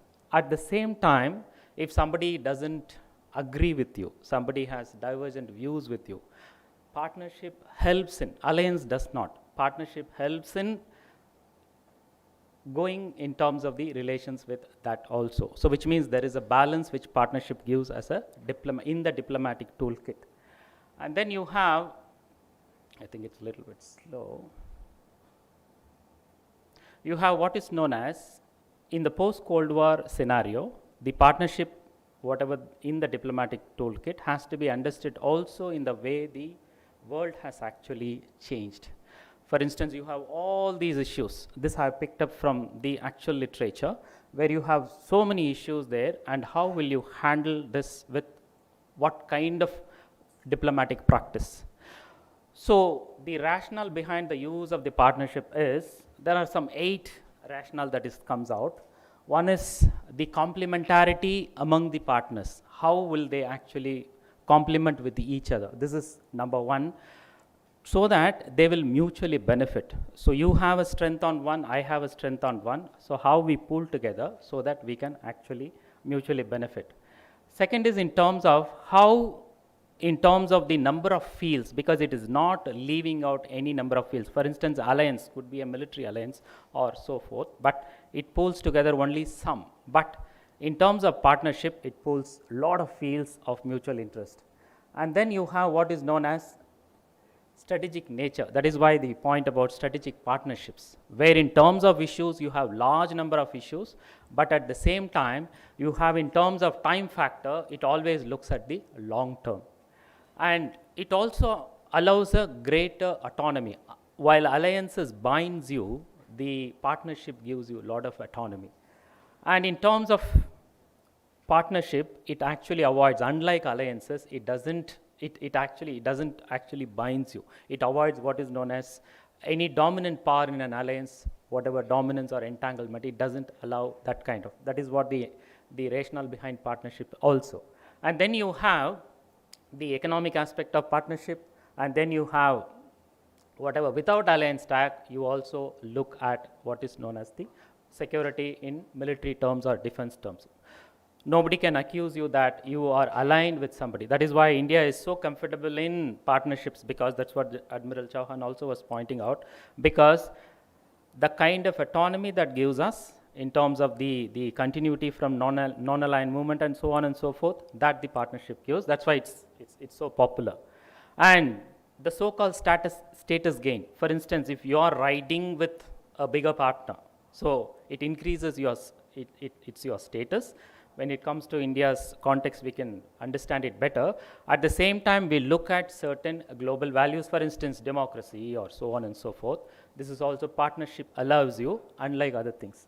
So with this advantages, let's look at certain levels also, in the sense, because this is very important to understand, because how there are 3 levels of how the partnership allows us, where there are mutual benefit, but there are 3 levels here.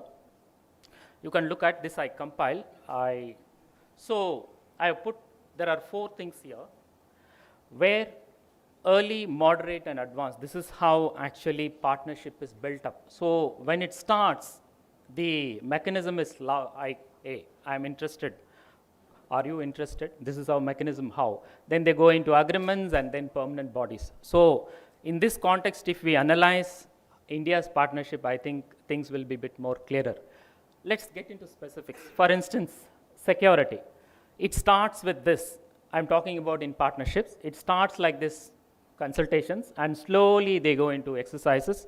India has a lot of military exercises on board, and to an extent consultations, but we have with certain countries, common defense policies and so on and so forth. I'm not sure how many, but this is what it is. And then in terms of economics, we are doing better. That is what I can connect with Ambassador Mohan Kumar. If we reach that particular stage, I think this would make a lot of sense for us in terms of achieving our national interests in economic sense. And then the status gain, I was talking about how we can always achieve, in terms of you start with us, and then you reach the elite clubs, and then you formalize institutions. This is how, this is the context I want to lay out before getting into India. This is the India part. As I said, we recognized or identified the advantage of getting the partnership toolkit from the diplomatic toolkit. We are one of the early entrants. Surprisingly, Asia is the birthplace of the partnership model of diplomatic toolkit. So China was the first one, that was in 90s, but we entered very early. You can see late 1997 itself we entered. And because of the unsettled times in post-Cold War and in present times, I'm quoting here the present Prime Minister's, whatever the pronouncements, this is unsettled times, so partnerships work better. And then you have what is known as the web. We created webs. We can analyze it later, how over a period of time we created the web of partnerships. If we look at intently, it will make a lot of sense how, for instance, I will just project this. So this is in terms of the prime ministers, during which regime, what are the partnerships made. It is not all inclusive, but there are some excluded. This is a little bit dated, but one can look at how in certain, especially the present regimes, how when we look at intently, how certain countries are took out and how the partnerships are gained. For instance, South Korea, Japan, how they are actually given a lot of importance when it comes to the partnerships, which creating web of partnership vis-a-vis a particular country, which means China. This is what it is. And as I said, it gives a lot of strategic autonomy, which means it has a continuity with non-alignment, and we have strategic autonomy. So which means when you look at even the regime changes, it's not reflecting too much on the partnership. So we cannot say that certain regime created a lot of partnerships, certain regime is lacking. It is not, because we have the continuity. And then you have, in terms of countries, it is not partners only with countries, it is also partnership with regional organizations like ASEAN and European Union. This is also something is very important. And we also have partnership at all the three layers of countries: underdeveloped, developing, and developed. This is also one of the pattern that comes out when it comes to the partnership building of India's diplomacy is concerned.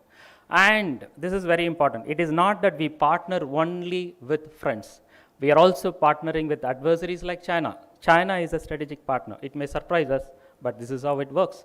And that is our partnership. General Menon was talking about in sleeping in many beds and so on and so forth. This is what partnership advantage is all about. And then it also have the two characters. It also, in terms of competitive character, you compete. You may be strategic partner, but there is a competitive element, but at the same time there is also cooperative element which India has adopted in terms of partnership. And then the partnership also gives in terms of the differences, because it is not that partnership is same for all the countries. It differs from country to country. That is the level of dynamism that partnership gives. Of course, we can go into detail. So we get into different kinds of issues with different partners. I will project a different matrix, then you will understand. It's a huge matrix, but that will actually put in one slide what are the issues that we have with all the partners. And then this also gives a kind of hierarchy. Hierarchy in the sense, I'll just project this. Can you click that hierarchy?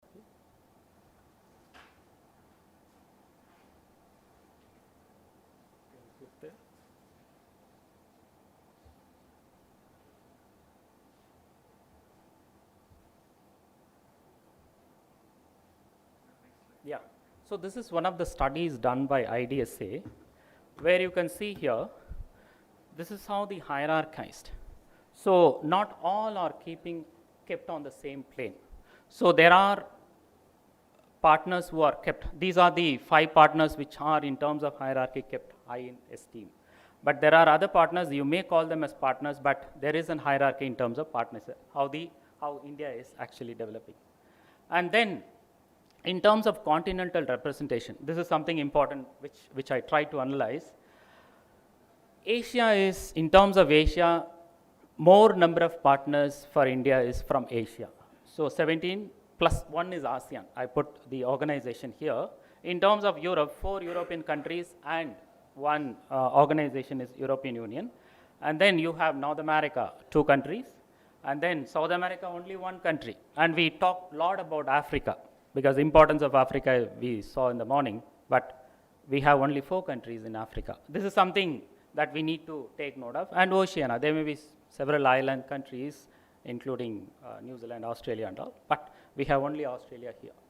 This is, when we look at this particular prism, it actually gives us a lot of shocks, how partnership in terms of this particular kind of continental analysis, where is that we need to work on, we need to actually see.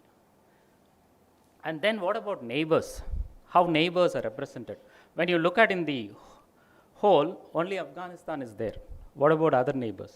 We talk about neighborhood first policy and so on and so forth. Only Afghanistan remains as the strategic partner. So this is also something that we need to actually, of course, we have development partners, but what about strategic partners? And in this particular one, we also go in terms of the upgradation. It's not that we start with one category of partner and we continue like that. The partnership gets upgraded from time to time. So this is, if you look at this, can you click on this upgradation? So this is, I compile myself, oh, this is too small for you. So when you look at this, let me project here. So this is Japan. This is Japan. So it got actually, sorry about this, it got actually upgraded from one to another. This is the third upgradation we got from time to time. And you can see here, South Korea also got upgraded from strategic partnership to special strategic partnership and so on and so forth. ASEAN also, strategic partnership to cooperative strategic partner. And then you can see Mauritius. It started with a normal partner, but you have comprehensive economic cooperative partnership agreement. This is how it is, where there is constant upgradation of partnership that also goes on, which is how partnership works. And what about, where do we stand in terms of China? As I said, China was one of the first countries to actually adopt partnership as the model of conducting diplomatic toolkit. Now these are the varieties of partnerships that China has. Admiral Chauhan was pointing about 6 categories, but we are doing better, of course, in terms of effectivity and how in practicality that we need to actually do a good audit. But in terms of, compared to China, in terms of number of varieties of partnerships, we stand better. But in terms of actual working, we need to do an audit. Of course, there is no literature on that. I think this is one of the studies that we must do, because I must acknowledge that in terms of studies, as far as Indian context is concerned, very less work has been done as far as the partnership model of diplomacy is concerned. We can always work on. But something unique to us is the development partnership, which very few countries do, or I don't see many countries take this particular seriously, where development partnership, we take it very seriously. This is where perhaps in the neighborhood, maybe we may not be doing good in terms of strategic partnership, but in terms of development partnership, where we may be doing well. That's what that previous matrix, I'm sorry about that, it was too small for you to look at. When I looked at the issues, in terms of hierarchy, we are doing effectively the development partnership vis-a-vis somebody who are so-called underprivileged countries. But we are working on issues like defense, technology, and so on and so forth with the countries that are actually considered as better than us. This is how there is an hierarchy of partnership. But this is where we need to connect in terms of how, in terms of increasing India's security or even GDP and so on and so forth. If we do this one thing better, I mean here the partnership better, then I think we can achieve a lot. And then where do we stand here? Can you look at the stand in terms of partnership? Yes, yes, sir. Just final slide. Now you look at, this is how European Union sees us, or European Union look at Russia. I hope this is visible for you. Look at Russia, the previous ground was tense, but in terms for us, cooperative, which means before the strategic partnership. And you look at how the intensity of repositioning means how they can reposition after strategic partnership, which means it is okay. But how this one, you can see all are same, but increase of mutual trust, we are actually gaining better. This is how, where we stand, how the world looks at our partnership. So let me end here. Anything we can always take on the question and answer. Thank you.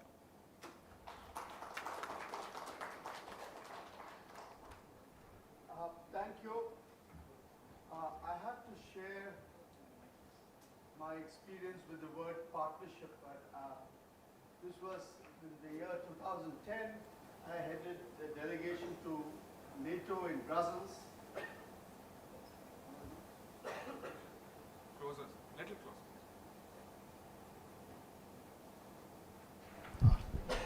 closer. I must share with you my experience with the word partnership and how others look at it. I was heading a delegation to NATO in Brussels, and I got a card for dinner, and my wife was with me, and it said Lieutenant General Prakash Menon and partner. So I asked one of those organizers, what does this mean? He says, actually, this is the word we use now because in the social scene in Europe, it means that depending upon the context of the occasion, you can bring the person along. If it's formal and if it's part of the family, you bring your wife. If you're gay, you bring your gay partner, and so on. So the question really is, partnership is with the idea of context, that the context will determine who you partner, and therefore we should be understanding that the context in which we trade with China, and that trade is actually growing despite the fact that we have a border problem with them, is about in the economic context, we are still partners. And I think we need to understand this difference, because then probably others will also understand why India has so many partnerships. On that note, let me just unleash the firepower which has been waiting. Over to you, General Shankar. Thanks, sir. Have the slides. Can I have a pointer shift? Right. Before we get the pointer, thanks a lot, sir, for unleashing firepower on all these people who are about to go to. Yeah. I'd like to thank Commodore Vasan for inviting me over here to give a talk. And it's a great opportunity for me to present some of my thoughts on the proceedings today. And for me, it's a matter of honor that I'm talking about this in front of my guru, General Prakash Menon, who was the Commandant Staff College, Commandant NDC when I was doing the NDC course. Having said this, we'll talk about the extended geographies. Today, there's the emerging centrality of India in global affairs, which you cannot ignore, notwithstanding what others have spoken. Now, what is the centrality all about? It's about major populations, centrality. It's about the conflict zones, which are all around you. You can't ignore them. Then it's about the big defense spenders who are also around you, right? And then the major disaster areas, because disaster, security, everything is all going all around you. Okay, in this context, what's your national interest? It's protection of land borders, coastline, island territories, and sea lines from external aggression, which is well known. We have external aggression from China and Pakistan, and like what Admiral Chauhan said, we're looking at it from the east coast of Africa to, actually far beyond into the Pacific, but I'll limit myself to the Malacca Straits. Right. We have another issue when you talk of the extended geographies, protection of people in out-of-area contingencies and natural disasters, because that is something which we have not spoken of. A whole lot of our migrant population is outside India, and we have interests span the world today, which we need to think of when you're looking at extended geographies. Okay, I'll look at this whole story in a geopolitical mandala, because you have to think of it like an Indian and think of it the Chanakya way, right? And that's how I'm looking at it. We'll look at all these issues one by one and what I mean. Because then the whole story of security changes, this business of geoeconomics and all also come into play and are in their right thing. Now we'll talk of the immediate neighborhood, which is hostile, and it's a prime driver of security. What is this? This is Pakistan, China, and the Indian Ocean region. What the whole thing is about, it is adversarial to you, direct and deteriorating by the day, right? It's constantly challenging and threatening our story. There's a collusivity threat which cannot wish away. And we are living in an intense nuclear environment. I suppose, apart from this nuclear triangle of China, India, and Pakistan, the one which is developing across Japan, China, and North Korea, South Korea, and Russia is the next hexagon which is going up. Then you have a long-term proxy and gray zone contestation which is on, and more so in the Indian Ocean region. And it is probably the most complex environment which we have to contend with, and it is most consequential to our security and well-being of the nation. Alongside this is your near neighborhood, which is unstable, right? All these countries consist of your near neighborhood.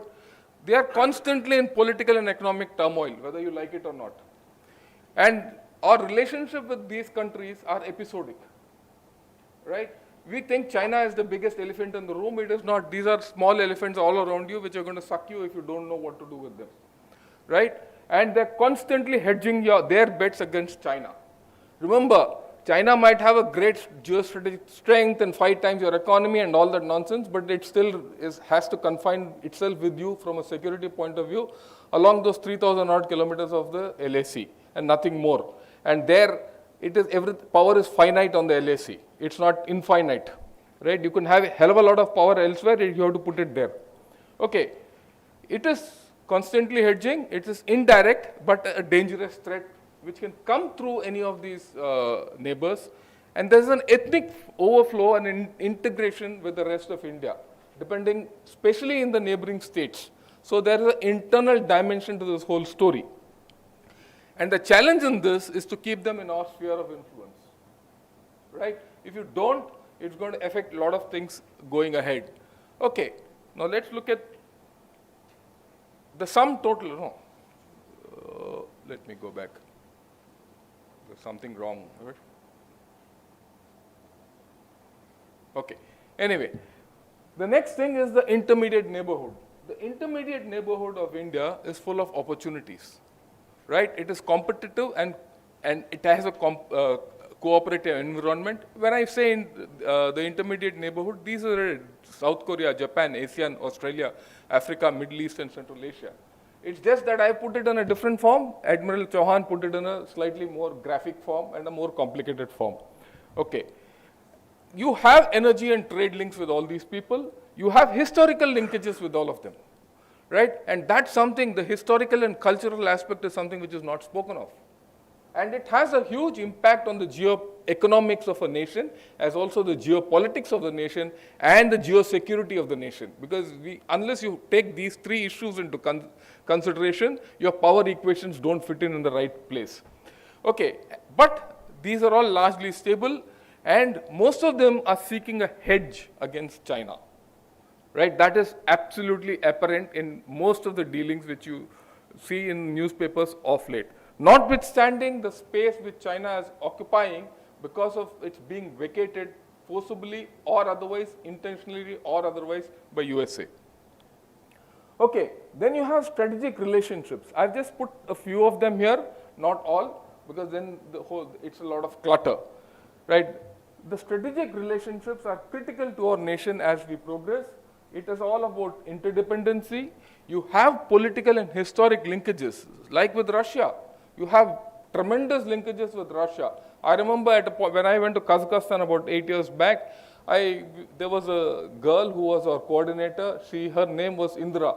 So I said, "How did you get this name, Indra?" He said, "I'm from a generation where every 3rd girl born in Russia was named Indra after Indira Gandhi." How do you ignore those relationships? And that will last a generation, and that generation is still living, right? So there is a whole lot of political and historical linkages. And this environment is going to be cooperative and competitive. Against each other, you have to navigate through this, whether it's history, whether it is security or geoeconomics. And there are changing power equations in this whole story, and this is being impacted hugely by the Ukraine war. And the challenge in front of us is the Russia-China relationship, which is going on to another level. How we are going to navigate this special strategic relationship with Russia when it is developing a great equation with China, and when we are going back against China, is a huge problem which we're going to face, and you add, I always put it this way, and which I'm not actually put it here, we are in a quadrilateral. The quadrilateral composes of the US, China, Russia and India, as you might see in four corners. The Russia-China alignment going stronger, the Indo-US strategic partnership going stronger by the day, and the US-China divergence increasing in this quadrilateral, which is going to split this quadrilateral, and the India-Russia, diagonal, which is tightening this quadrilateral. So this is going to be an interesting time. If someone thinks by because of the geoeconomics of this whole story that India is out of the game, we are not. I have a divergent view on this. I think the whole story opens up here, right? That's how it is. Okay, but then this is all counterbalanced by a whole lot of internal issues. After all, at the end of the day, you're still the fastest growing economy, and the space to grow is only here and nowhere else. Okay, and a lot of people talk of China. The aging and the declination of their demographic is so fast, right? When I analyze China, I keep analyzing China. I've been analyzing it for the past 20, 30 years. The only thing I'm not well known about it. The fact is that their aging and demographic factors, which today they are facing, was to actually come 1 decade hence. Somewhere in 2030, it's over the horizon. It's now not only near on the horizon, it is under you and probably sometime as per some estimates behind you, right? If you think that China is the biggest elephant in the room, it's not. That's my conviction. Notwithstanding what my coursemate is going to talk about it a little later, because he's been exposed to China and I have not been, right? Then we are looking at a problem where we are going to remain energy deficient. We are going to be affected by climate change. That's a bigger elephant in our room. We are disaster prone. That's our history. Okay, and we have strategic dependencies for which we have to work through. More than anything, the partisan politics which General Menon did talk of, the politics at the end of the day is a lot of power, and we are very partisan by nature. And we don't have a strategic culture which is going to hit us hard. And the proxy war in J&K is not over. It might be down, it is not out, right? Though the Northeast is mending itself to a large extent, this remains a problem. You still have the insurgencies of J&K in some form, which is going to impede what you do. Though, from the time when we got commissioned in 77 to the time General Narasimhan commanded 3 Corps and now, a lot of things have changed in the Northeast. In Northeast, actually, if you go there, you will see a different story. And all this global issue of poverty and all, also you have to think differently, because people know how to live well within under $1 a day. So the common denominator of poverty index below $1 or $2 can apply elsewhere, not in India, right? If you don't know that, then you're not talking of India. You're talking from somewhere in an ivory tower in Delhi. Okay, then there's the ethnic and religious fractures which are there in India, which you cannot ignore. If you ignore, you're a fool. I'm very clear about it. And that is increasing by the day, and development is going to do this. So whether you want to have great geoeconomics, whether you want to have great partnerships or not, will be largely dictated by this factor, which you have to control. And that is, connected with your partisan politics.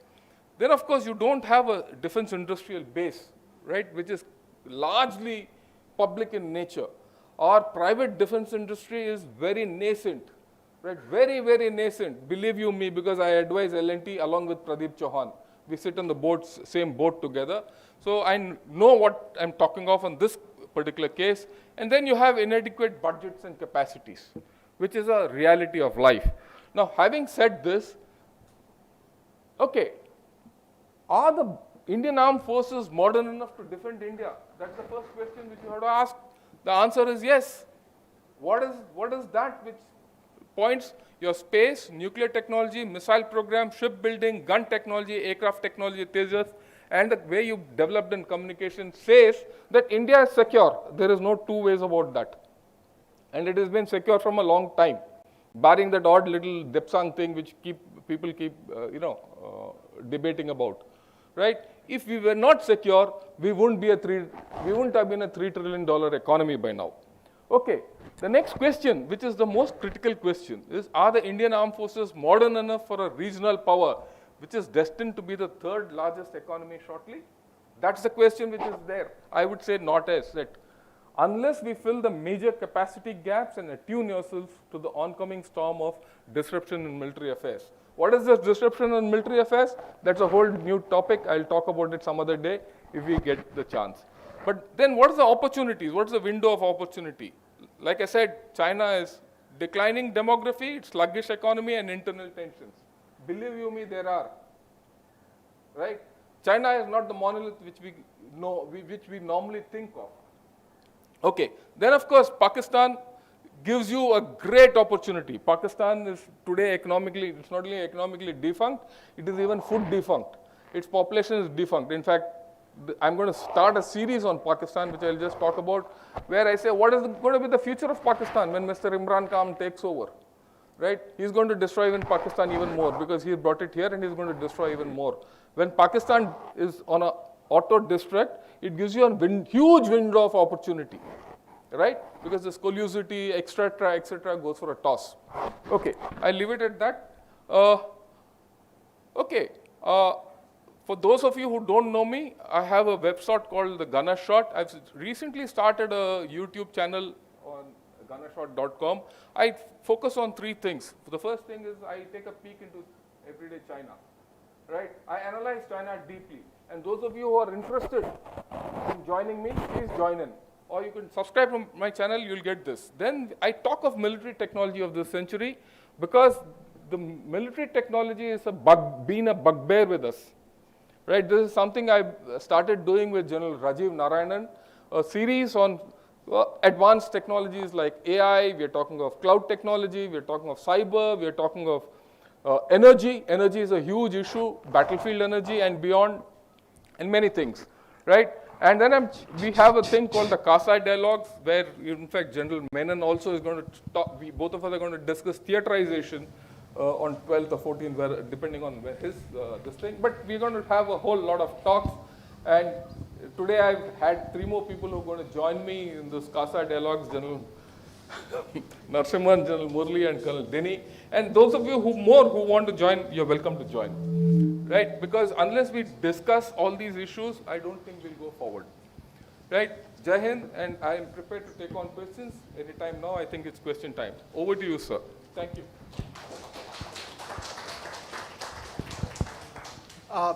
Thank you, General Shankar. And I think I just want to reiterate one point which he makes, which is power, and especially military power, is a relational variable, which means China, he said, cannot bring its entire, CNP as a notion of calculating power is fundamentally inadequate because it cannot count the intangibles which also matter. China has got a age problem, that it's also got an ethnic problem. All those things cannot possibly be measured in that sense. And therefore, to say that China is 5 times bigger and stronger, and therefore Indians can't do anything, I think is something which we must disabuse us of. Because, to repeat, power is a relational variable. There's the Himalayas there. China cannot bring its entire military power and put it there. And if they want to come across, then they probably don't know what logistic problems will beseech them if you want to support an army across the Himalayas. So, the point is that in the end, power is a psychological relationship, especially political power, between the person who exercises it and over whom it is exercised. And I think we should keep this in mind while we talk about China. And I think on that note, the house is open. You can shoot 2 generals and 1 professor. And of course, the diplomat is in hiding, but we'll catch hold of him. Right. You, sir.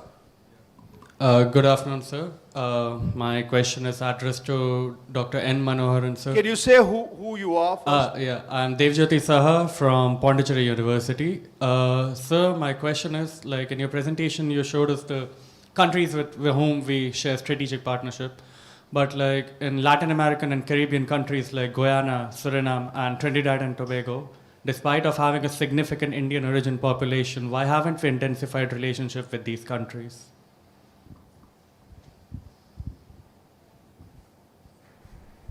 I think MEA representation is here. They must be answering this better than me.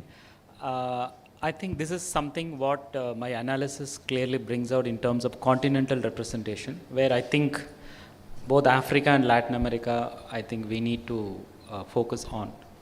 So of course, we are doing in terms of, it's not that we are not doing, we are doing it, but slowly it's been developing, but we need to. I fully agree with you. I don't have answer why, but I'm looking at the other way in the sense that we are there, we will do that, because there are certain priorities. They will anyway come in, but will at some point in time, I think they will be there as partners.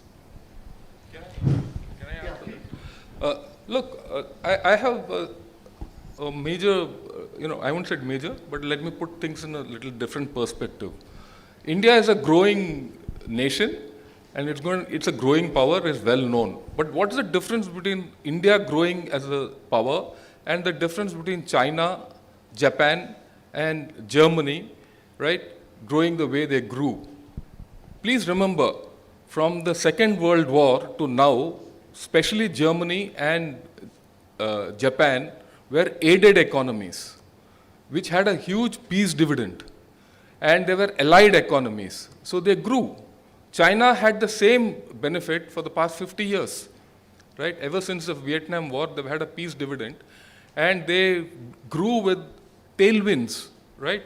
We have grown where we are through complete headwinds, right? And as a result, we've been an inward-looking nation. You only started looking outward somewhere around the turn of the century. Right? If China has so many equations with the rest of the world, it is after about nearly half a century of globalization and tailwinds and progress and all that. So we'll have to bide our time. And I think we are doing it faster than most people think. Right? The fact that you have come here, despite being an opposed economy, completely for many reasons, is something we have to really seriously think of. And from here onwards, what we do matters. You, sir.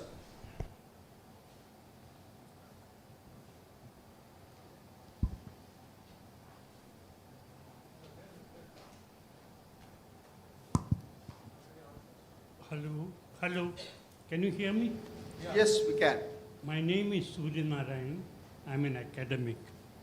Mr. Chairman, you and the three panelists referred to South Asian neighborhood, continental neighborhood, immediate neighborhood, extended neighborhood. And I have one question on this neighborhood semantics. The Ministry of External Affairs in its annual report has two terms.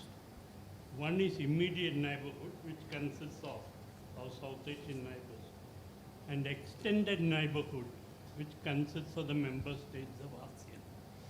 As you're very well aware, the distance between Indira Point and the nearest island in northwest Sumatra, Pubre, is less than the distance between Chennai and Tirupati. Similarly, the distance between Indira Point and nearest point in Thailand is less than the distance between Chennai and Madurai. When will the mandarins in the South Bloc realize that the countries of ASEAN are not extended neighborhood, but immediate neighborhood? That is one. May I have my second point? Can you just hold this, because we have somebody from the MEA probably who will probably explain. It's a written report. She would be the best person to answer that. May I request you, please? Sir, when we talk about neighborhood in our policy documents, When we talk about neighborhood in our policy documents and we refer to immediate and extended neighborhoods, there are a lot of strategic calculations which go into how we use those terminologies. For example, for many reasons, we have never referred to Afghanistan as our immediate neighborhood in our policy documents. So if I put all that away, and if you look at our general policy stand, where we talk about neighborhood first and act east, you would understand, reading between the lines, that ASEAN is a very, very important partner for us in the region. And even when we talk about Indo-Pacific, we are on the same platform when we assert ASEAN centrality in the Indo-Pacific region. So I would request everyone to look beyond these terminologies at times and look at what we are doing on the ground.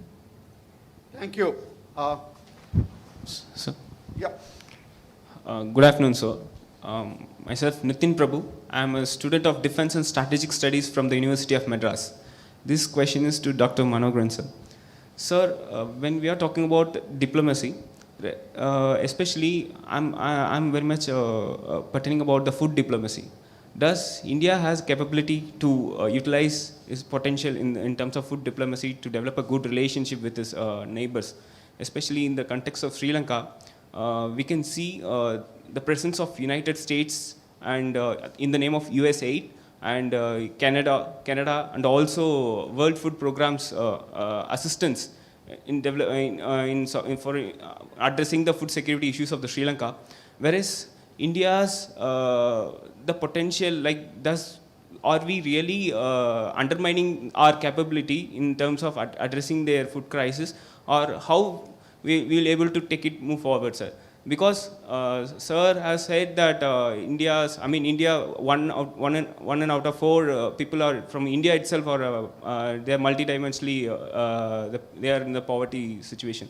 But India successfully breaking her own record in terms of the food production. I mean that around 300 million tons we are producing all over the year.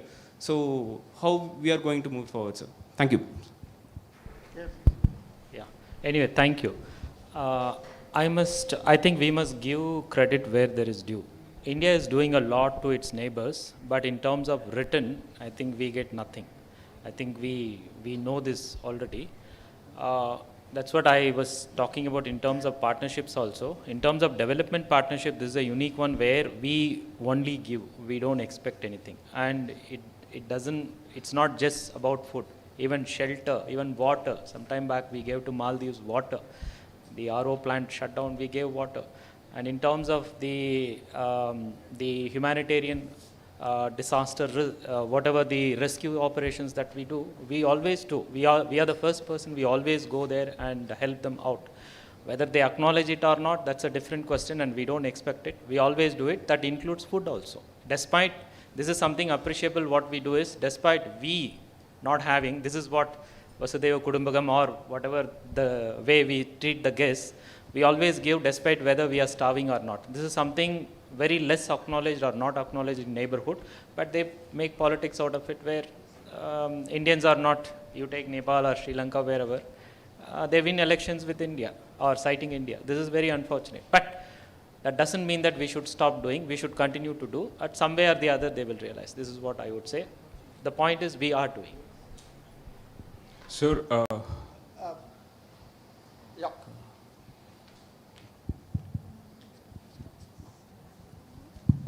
So good morning. My name is Aragu Permar. I am a professor at Loyola Institute of Business Administration. I have a question to ask. So we have relied heavily on services sector in the past 30-40 years. We know in services sector, to generate a high income, the people who are into that sector should be highly skilled. That is, the higher levels of education is a necessity in the services sector. Now, our gross enrollment ratio is about 20%, which means about 80% of the children who reach the age of 17 do not go for higher education or even university education. So given this scenario, are we really being realistic about a 10 trillion economy, thinking that we will be somewhere in the service sector leading the world? Mr. Mohan Kumar, may I request you to please answer this question? Yeah, thank you. I'm glad I got the opportunity because a number of comments have been made, either directly, indirectly, disagreeing with the central proposition that I made in my speech. So I'll attend to that later. But first, the question from our professor friend from Loyola Business College, if I understand right. Look, I think we will hit 10 trillion because if we can somehow stick to the export strategy, I mean, the trade turnover is not dependent on education. What you are talking about is the gross enrollment ratio. By the way, that's extremely important. But I think the idea of the definition of the gross GDP, I think we will hit 10 trillion. My only question is, when will we hit it? Are you going to wait till 2047 to do it? Or can you do it in the next 10, 15 years? I hope we can do it by 2035 or so, because 2030, in any case, I think we will hit 5 trillion. Because it's just the production of goods and services and consumption. So you know the classic definition of GDP, that will happen. Which brings me to my next point about what you alluded to, which is the gross enrollment ratio, the insufficiency of manufacturing in the economy, in the Indian economy. It is just 15%. Ideally, countries like Japan and South Korea have moved labor from the farm to manufacturing, not to services. And you are absolutely right. Everybody cannot go to IIT, learn coding and become, and join the IT industry. That's not going to happen. Services will not be a panacea for India in terms of employment. So I agree with that part of your question. 10 trillion is realistic. I think the only question is when you are going to do it. The second part of it is important, how you are going to do it. Are you going to do it with the numbers of people remaining in multidimensional poverty as it is? That's the big question. Because you can be 10 trillion and remain an extremely unequal country.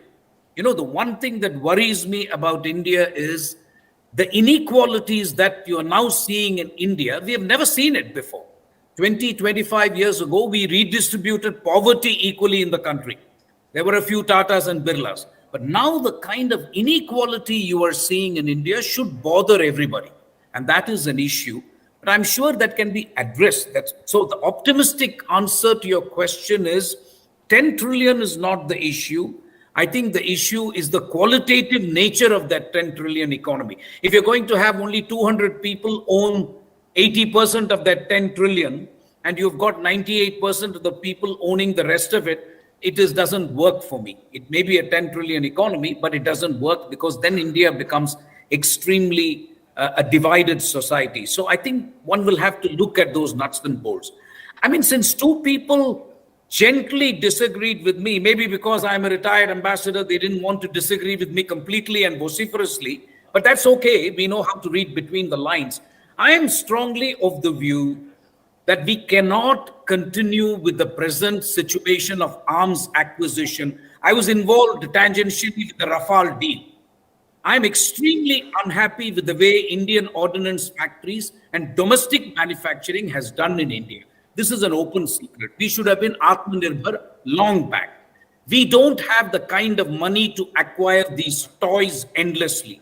Therefore, we need foreign investment to manufacture equipment.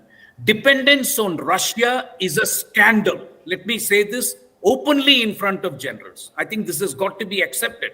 How can you let your country be so dependent on Russia? Now, you will say that nobody else was willing to help. That is true. So why didn't we make it ourselves? Why can't we make engines? Why are we still giving joint production, joint venture for rifles to Russia? I have no view on Russia. I'm agnostic. I am pro-India. I'm not anti-Russia or pro-United States. But I think one will have to look at it. I think neighborhood diplomacy, for example, you need money. Joint Secretary Afghanistan used to spend $3 billion for Afghanistan.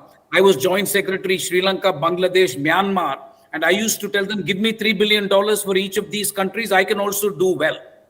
We need enormous resources for neighborhood diplomacy and for conducting our foreign and security policy.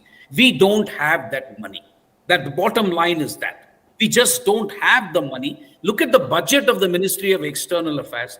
Look at the budget of the money that is being paid for neighboring countries. Bhutan and Nepal will take away 80% of it. So I think we have a problem of resources. And to conclude, I see a mismatch between our strategic expectation, our military, and I completely take the general's point of view that our military is in good shape. I cannot comment on that, but if he says it, it must be true. But the question is, if this is not backed up with resources, then you have a problem. That's all I'm saying. My limited point is you will need humongous resources to have more. For example, the Navy gets what? 50% of the budget? 50% of the budget is on wages and pensions and so on, the army. I don't think this budget is enough at all. I'm sure my general friends will agree with me as well. We need much more money. And the only way this money will come is if the economy grows. That is my limited and central point. That's all. Thank you for the opportunity. Thank you, Mr. Kumar. I don't think anybody can dispute the fact that without money and economic growth, India can become a power of any consequence. That I think is a taken. But on that note, may I conclude this session and thank the panelists for their presentations, and thank you for audience. There are many questions, but I'm afraid that we don't have the time because the next session is supposed to have already started. Thank you very much. Thank you so much, General Prakash Menon, and the esteemed panelists, Ambassador Mohan Kumar, Dr. Manoharan, and General P.R. Shankar for having such a engaging session on diplomacy and development. We've definitely had a lot to discuss. I would now love to request the chair and the esteemed panelists to release the 100th postcard of the Chennai Center for China Studies jointly.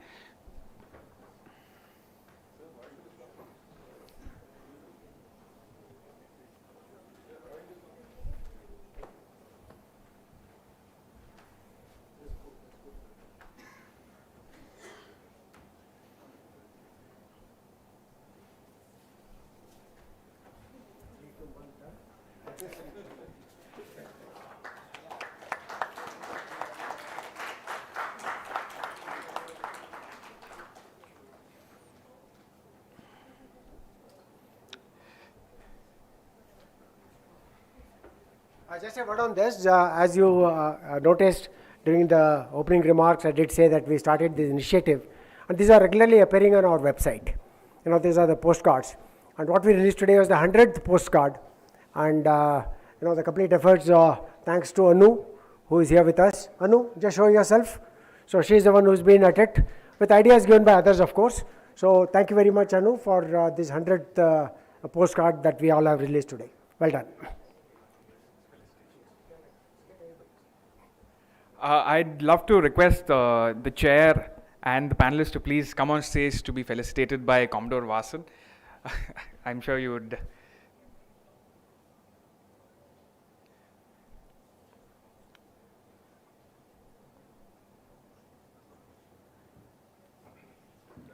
General.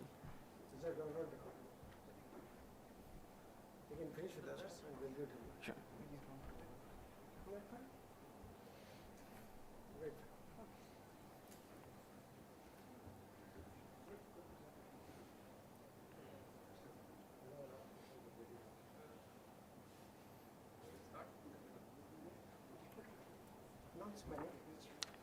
I request Commodore Vasan to felicitate General P.R. Shankar.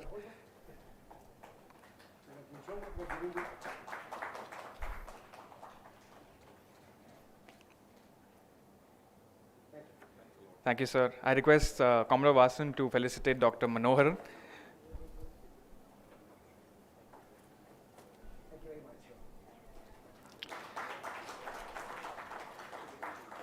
General Menon is here. I also request Commodore Vasan to felicitate the chair, General Menon. Thank you so much, General. Thank you very much. Thank you, sir, for so smoothly conducting the first session. And although Ambassador Mohan Kumar couldn't be here, we would have loved to have him here, although he's busy. I thank him. Commodore Vasan says that he will send the gift to you to Delhi. Thank you, sir, for joining us. Thank you. I thank all of you for conducting the first session so eloquently and so smoothly. With that, we conclude the first session. And now we proceed to the second session of today on the theme of India's security environment, assessment and possibilities. I invite the chair for the second session, Commodore R.S. Vasan, to please introduce the esteemed panelists.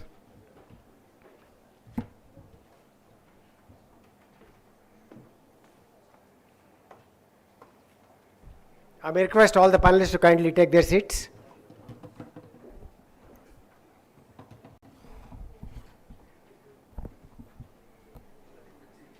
We have General Narasimhan, General Murali, and General Prakash Menon. Please.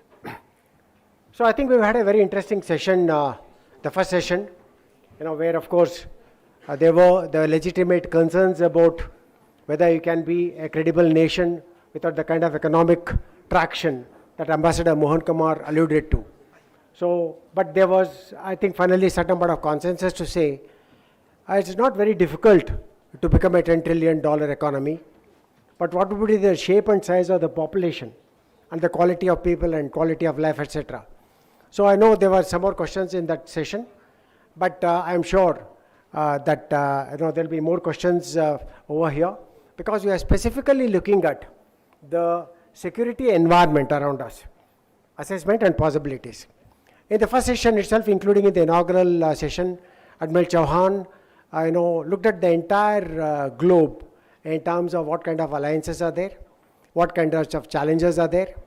Likewise, in the previous session, General Shankar already has looked at the entire landscape or maritime scape, whatever you want to look at, in terms of what are these challenges that exist as far as India is concerned. And there's been no dispute whatsoever on the centrality of India, not just in the Indian Ocean region, but also in the Indo-Pacific region or the Asia-Pacific region, depending on where you want to place India.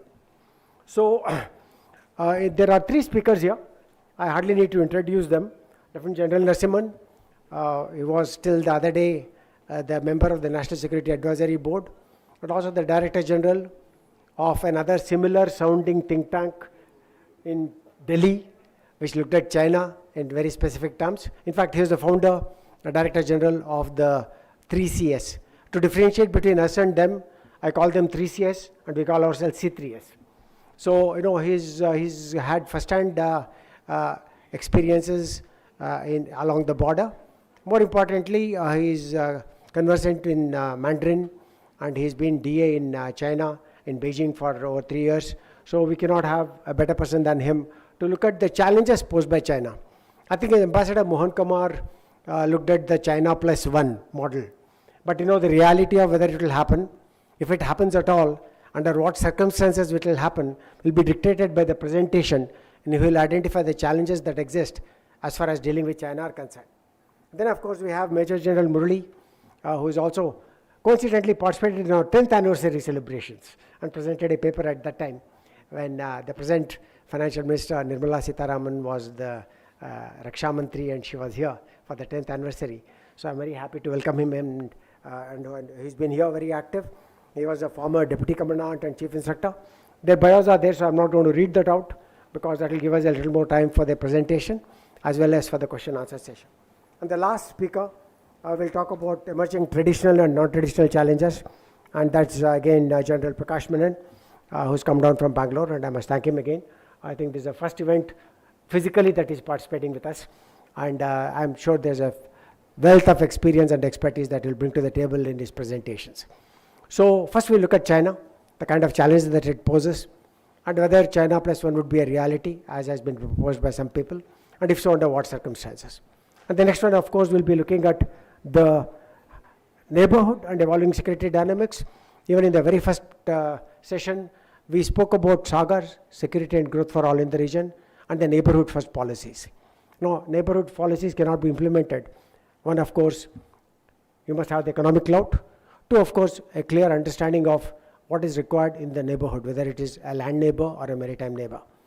So with that, may I hand you over to the first speaker, General Narasimhan, and may I request all of you also to stick to 15 minutes because you're standing between us and lunch. Thank you. So that's a call to be taken. Lunch first or talk? Good morning to all the ladies and gentlemen present here, and my sincere thanks to Commodore Vasan and the Chennai Center for China Studies for giving us the opportunity to share our views on the important subject, that too on the 15th anniversary of Chennai Center for China Studies. My presentation is just up here, and I'm going to cover the challenges from China in 4 different parts. First part is on the territorial integrity and sovereignty. Second, on the external security issues, what kind of challenges it poses to us. Then in the internal security issues, what kind of challenges we may like to have a look at it and see how to deal with these in some form or the other. So that is the way it is structured. Firstly, on the sovereignty and territorial integrity, the first issue that comes to our mind is the border issue. You are aware, this audience is very well aware of the issues involved, and so I'm not going to speak much about it. The only point I want to highlight on this particular issue is the border face-offs. Like for example, border face-offs have actually increased, not because that they were not there earlier, but because of various other factors from 2013 onwards. You found the Depsang Bulge coming up in 2013, Chumar coming up in 2014, Dolam coming up in 2017, Galwan coming up in 2020, and Yangtze coming up in December 22. Okay? So the takeaway from that is we should be prepared for such face-offs to occur, basically because of the simple fact that the line of actual control is not demarcated on ground and not mutually accepted by both the sides. So this will continue. The fact remains that we need to be careful about these face-offs not escalating beyond a particular point. That is the takeaway from this. Shaksgam Valley is a place where I put a tick mark. We need to be very careful about this place. This place was ceded to China by Pakistan in 1963, and the agreement, the clause 6 of that agreement says that after the J&K's territory is resolved between India and Pakistan, whosoever gets that particular area will start negotiations with China about that particular issue. And in between, we know that most of the reportings have been taking place already on this, that from both ends of the Shaksgam Valley, China has been constructing a road. So this is going to be quite important for us, because this is the one which will probably link the Western Highway beyond towards the Kunjara Pass and other areas. So this is something we need to be careful about. On the One Belt, One Road initiative, it is upsetting our sovereignty and territorial integrity because the CPEC passes through Gilgit and Baltistan. That has been one of our major objections to join the One Belt, One Road initiative. The other point that I want to talk about is the China-Myanmar Economic Corridor, that is the CMEC, which I mentioned here. Of late, in the last about 10 days, there have been reports that Chinese research exploration vessels have been working off the coast of Myanmar and Bangladesh. Second one, there have been repeated reports about Coco Islands being an outpost to monitor activities in the Bay of Bengal. So these are the two issues that are going to be of concern to us. So on the sovereignty and territorial integrity, the boundary issue is one, the One Belt, One Road initiative is one, and the activities of China in the India's neighborhood is the other one. So these are the three issues. On the external security issues, you find China always questioning the strategic autonomy policy of India. They always kept blaming us for going too close to US, for joining the Quad, joining the Indo-Pacific. In fact, Chinese hate the word Indo-Pacific. They prefer to call it Asia-Pacific, and that is the way they have been dealing with it so far. So Quad, Indo-Pacific, India-US relations, and to a major extent, if you look at the Chinese writings, it clearly indicates that China looks at the bilateral relations between India and China through the prism of India's relations with US and others. So this is something that we need to be careful about. But that view has gone through a slight change after the issues of not joining the BRI, after the issue of not joining the One Belt, One Road initiative, and our stance on the Russia-Ukraine campaign. The enhancing India's global profile, you find restrictions coming in from China in terms of opposition for membership to NSG. Personally, when you talk to them, they'll say we are all for enhanced role of India and everything else, but their actions do not speak like that. So therefore, you find a restriction coming in from the Chinese side on our joining the nuclear suppliers group, that is the NSG, and the UN Security Council. The diffusion of power from west to east is taking place over a period of time. That's a given. That's an understandable one. How much of the diffusion is questionable, that we can keep debating about it. Therefore, you find a China-India competition actually strengthening in South Asia. How it is, I'll explain to you a little later. Multipolarity, China typically wants to be a single pole in Asia in the near future, and of course, in the world in the long term.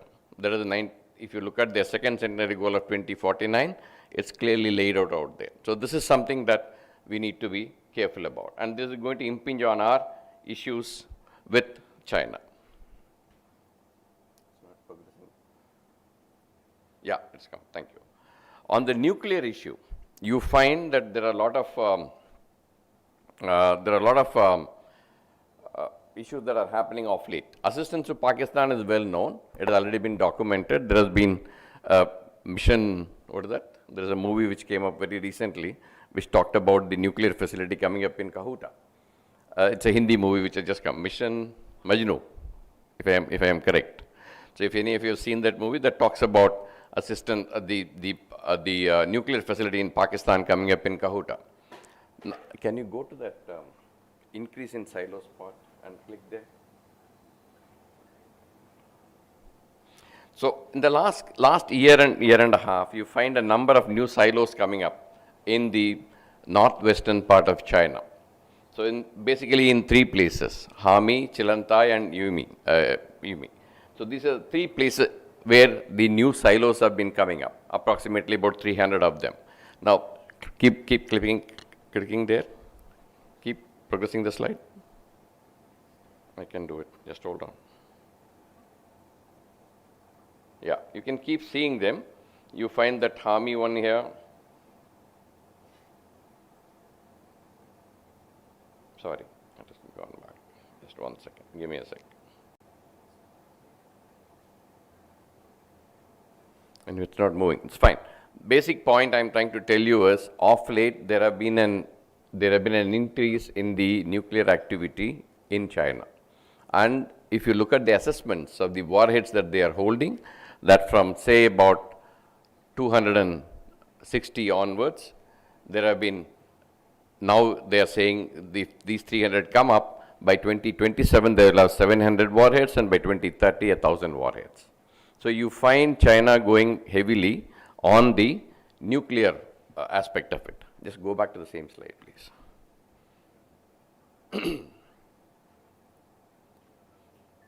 Go back.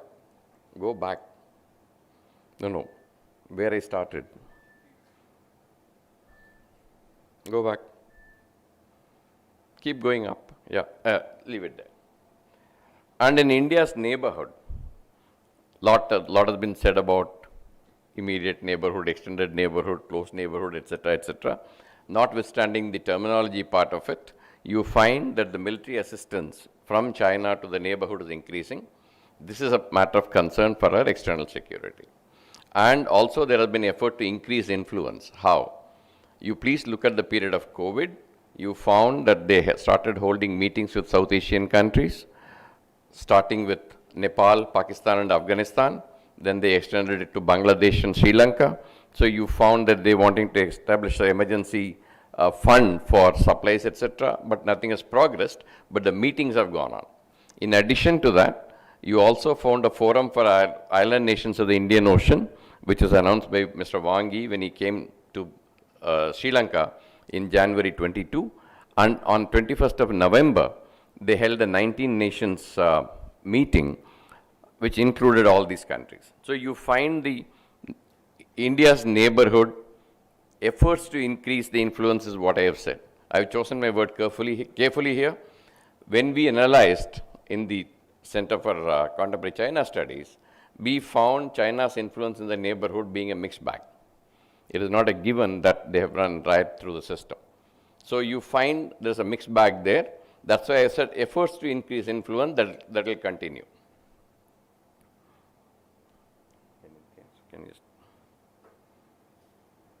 Yeah. Now coming on to the internal security part of it. Some amount of involvement with the northeastern insurgent groups from China was noticed some time ago. It's documented, it is there in the media, you can have a look at it. Connections with Paresh Barua is well known. The arms that have been captured in the northeast bear Chinese markings, but there is no proof to say that there was a Chinese government involvement out there. The Confucius Institutes, which are quite prominent in spreading the influence of China, we found a number of not only Confucius Institutes, they are restricted to number 3, but there are other Chinese language courses and China study centers. There are many of them, even in India. So this is something which we need to be careful about, because when you go through these institutions, you find not only the language and culture being talked about, there's a lot of politics and other things also being talked about. So you need to be careful on this. Their investments in digital technology startups and fintech startups was very, very noticeable during the COVID period. So there has been an increased interest in the digital technology and fintech startups in India by the Chinese, and so that is something which we need to be careful about. Water, we have been talking about for quite some time. The Brahmaputra, on which number of dams are coming up by the Chinese at this point in time, what will be the impact of it? We are a middle riparian state there, and Bangladesh is a lower riparian state. So what will be the effect of that particular dam construction on us and Bangladesh is something which is again an ongoing study all the time. Water diversion is being talked about from the Great Bend, where Namcha Barua, the feature is there, through which that river takes a turn and comes into India and becomes Siang.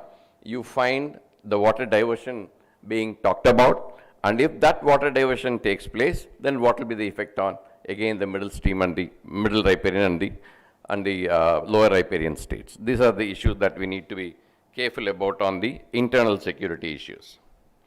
On the economic and human security issues, on the economic side, you find a lot of discussion on economy in the previous session. You find the non-tariff barriers coming up in the sense that you will not, your companies will not get an equal playing field in China. That is one of the reasons why you have a major trade deficit going with China. And moreover, even if you want to enter into one province, you can't enter the other province because other province has got different rules and regulations. So you have an issue of entering into an agreement with the central government, but you will not be able to progress it with the provinces because of the other issues. A case in point is when Mr. Vajpayee came to China, we did sign an agreement on exporting mangoes to China in 2003. It took us almost 13 to 14 years to actually export the mangoes. So there are a lot of procedural hassles, phytosanitary requirements, etc. keep coming up. The dumping, which you see, again, there are a lot of anti-dumping duties we have put up on the Chinese goods. The critical dependency, there are a lot of things which are talked about, manufacturing, etc. You have a major problem of critical dependency on a few sectors, and that is not going away anytime soon. If you want to name a few, take pharma, take electrical power equipment, take solar equipment, take automobile spare parts. All of them we are critically dependent, even to the extent of, I don't know whether Rajma is going to be served for lunch. 50% and more of Indian consumption of Rajma comes from China. So we need to overcome these dependencies. So then only you will be able to do some kind of justice to the trade deficit that we are seeing.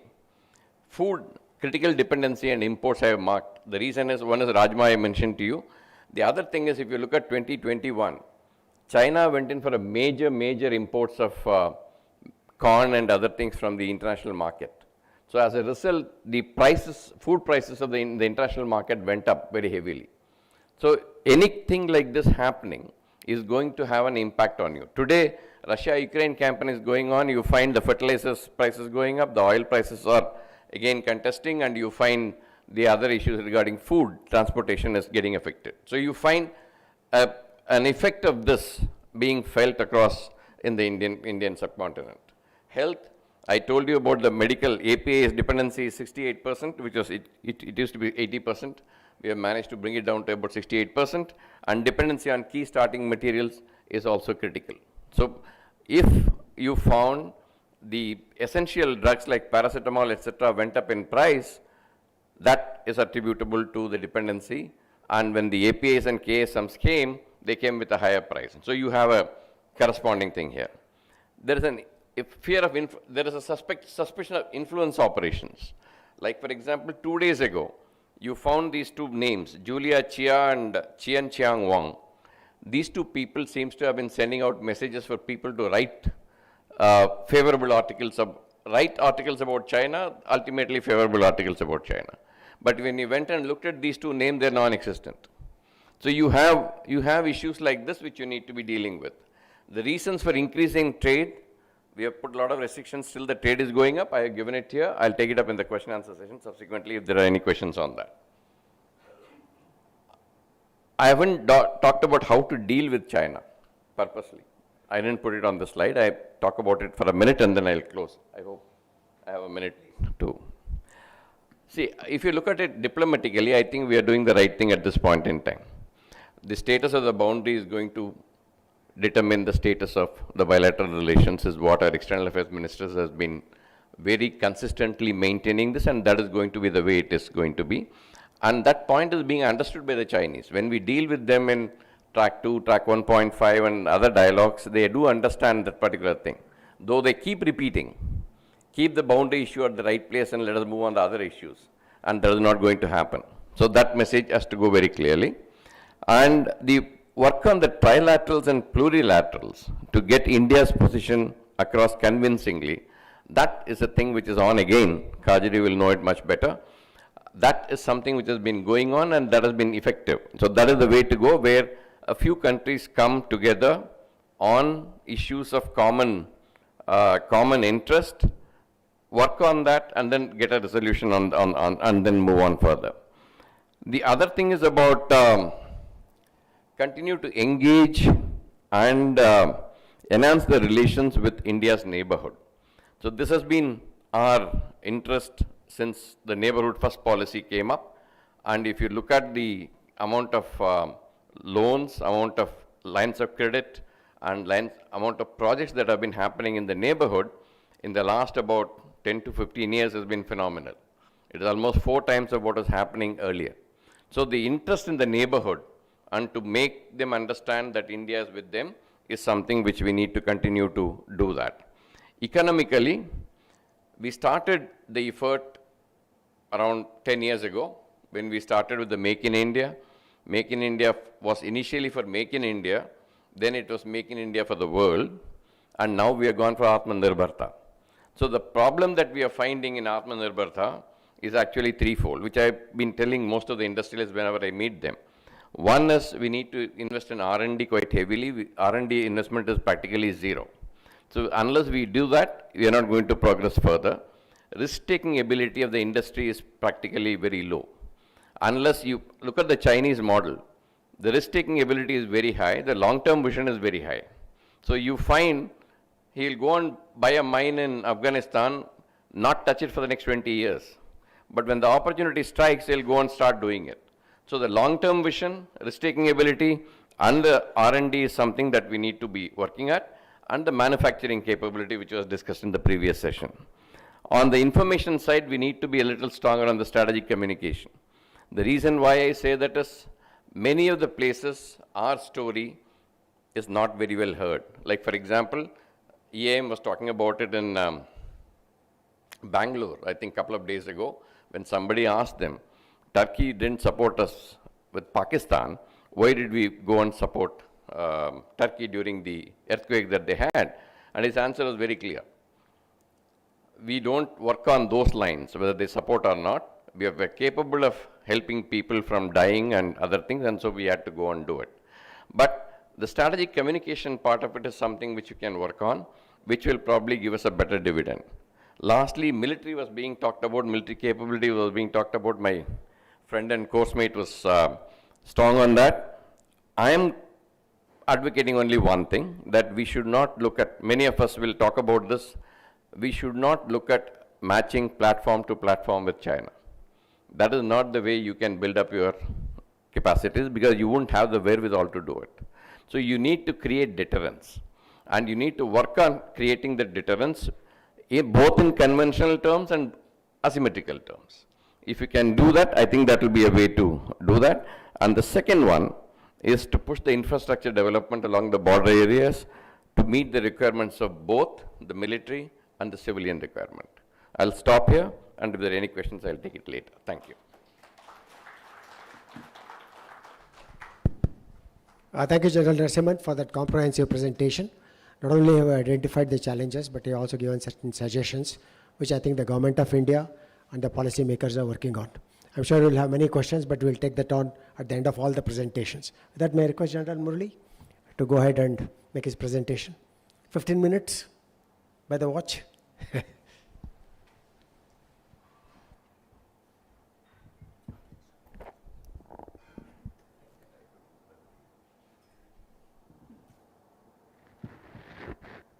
Jai Hind, and good morning to all of you. My sincere thanks and for the opportunity given to me by the Center for China Studies, Commodore Vasan, to speak in front of you all, who are all very accomplished people. It's an opportunity and an honor to me. Thank you very much. My salutations to the chair and my fellow panelists. Now, the subject of my talk is India's neighborhood and evolving security dynamics, and my security, challenge is what to speak in those 15 minutes. Then I remembered something called the ChatGPT. So I texted this whole thing, and it gave me all the issues with the neighboring countries, and I'm talking of immediate neighbors. It also includes Afghanistan, incidentally. And you'll be surprised at the inference it draws and says, let me just read it out for you. Overall, India faces diverse security challenges in its neighborhood, ranging from cross-border terrorism to border disputes to growing Chinese influence in the region. India's foreign policy and the strategic partnerships will play a critical role in addressing these challenges and ensuring its security and stability. I changed the text to say, map these issues. Well, it says the map is not available. However, it came back with a further analysis, and then it says overall India faces a complex mix of security challenges in its neighborhood, and addressing these challenges will require a combination of diplomacy, strategic partnerships, and a strong defensive posture. After hearing all these people who spoke before me, I said, yes, I'm on a good wicket. AI is supporting me, and let me go ahead. So my topic is that I intend to map the issues which are of the immediate concern from the immediate neighborhood. I have two postulates to support my views, and also I thought of an hypothesis as far as China's role in this region is concerned, which seems to be predominant in the accentuating the security problems for India. Now, of course, support certain happenings to support my views. So, the next one, please. Yeah. So this is on any security issue that you talk about, these two postulates will come into play. We will be anarchic.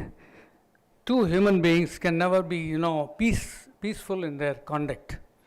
And it is going on from the ancient times onwards. The next is a beautiful quote in one of the diplomatists. There's a writer who says, states, nations are jostling for space, and they are wanting to sell their idea, and they want to be seen and heard and have a status in the international circles. So that's what it's all about. So when you look at how to look at the threats threat perception, we come across three prominent questions. First is to contextualize the threat, and that is to say, what is the reference object? The reference object is, are we looking at territory? Are we looking at just the sovereignty, protection of the country in terms of defense, military, etc.? Or we are looking at the human security angle where everyday life is affected. The humans constitute the nation. So security is twofold, both human security as well as territorial in equal measure. We cannot separate both of them. That's the views of the security studies so far and acceptable worldwide. And what is the threat? We quantify threat in terms of certain, headings like traditional, which is military oriented, non-traditional, human oriented, and also something called the geographical threats. More about it, General Menon will of course clarify on all these issues. It's not compartmentalizing these threats and then taking action. It is all a combination of, the whole thing. Geographical threats are more potential in nature because it is actually incumbent on how you behave in the international society. How do you conduct yourself? And therefore it manifests as a threat or it can be an opportunity. So then the third question that comes up is, how should security be provided? Now it's a function of power, as everybody has said so, because you got to be heard, you got to be showing the capability to defend yourself. And the modern studies also say that it is two types of requirement which are imperative for nation. That is, one is the material power. You can add certain words like comprehensive national power, etc., hard power and all that. And the second aspect is the discursive power or the power of diplomacy. These two become imperatives for any nation today.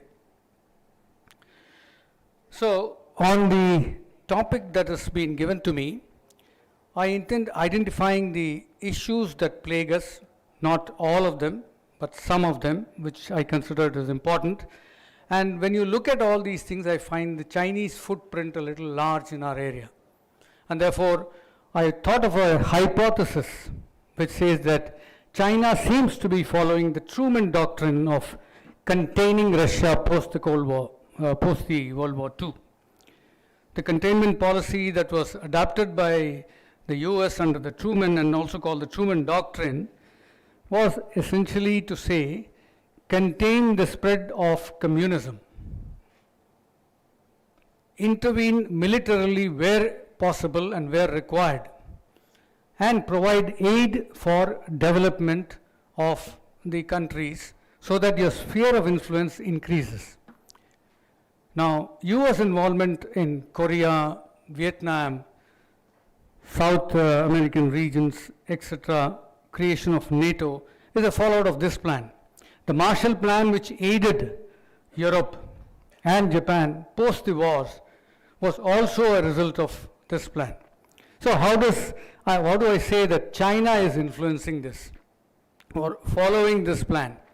I go by the two operative principles of this Truman Doctrine, which says that it was a participative measure adopted to contain communism. And it intervened militarily where required. Now look at what China is doing. Its involvement in the IOR and in countries of our neighborhood, it appears as a mirror to this, doctrine. It wants to contain India, disrupt its growth, and also create, problems in the borders so that we are tied down and our growth economically is, contained within our trying to solve these problems. So if you look at what is happening outside our country, in the neighborhood, first it is trying to usurp and exploit the instability among neighboring countries. Basically, if you look at Sri Lanka, Nepal, Maldives, these are exploitable economies with vociferous political, groups. These are live examples. You look at the Kalapani border issues with Nepal, which came up during the CPM rule. It's not there now. It's not talked about now. Now, similarly, if you look at, what is happening in Sri Lanka right now, the Chinese are trying to create or get unrestricted access across the territory. The recent visit of the foreign minister to the areas of the north and northeast of Sri Lanka, and also exploring the sea beds around the coastal belt of Sri Lanka. Well, you can call it deep sea cucumber farming or whatever, you can't fool you can fool the eyes of the public, but not those involved in the aspect of policy and framing and strategy. And on the same lines, you also maintain the border skirmish with India. You have all these border problems, which will be continuing ever onwards, and it is not going to stop, and nobody is going to resolve these border issues. It doesn't serve the purpose of China.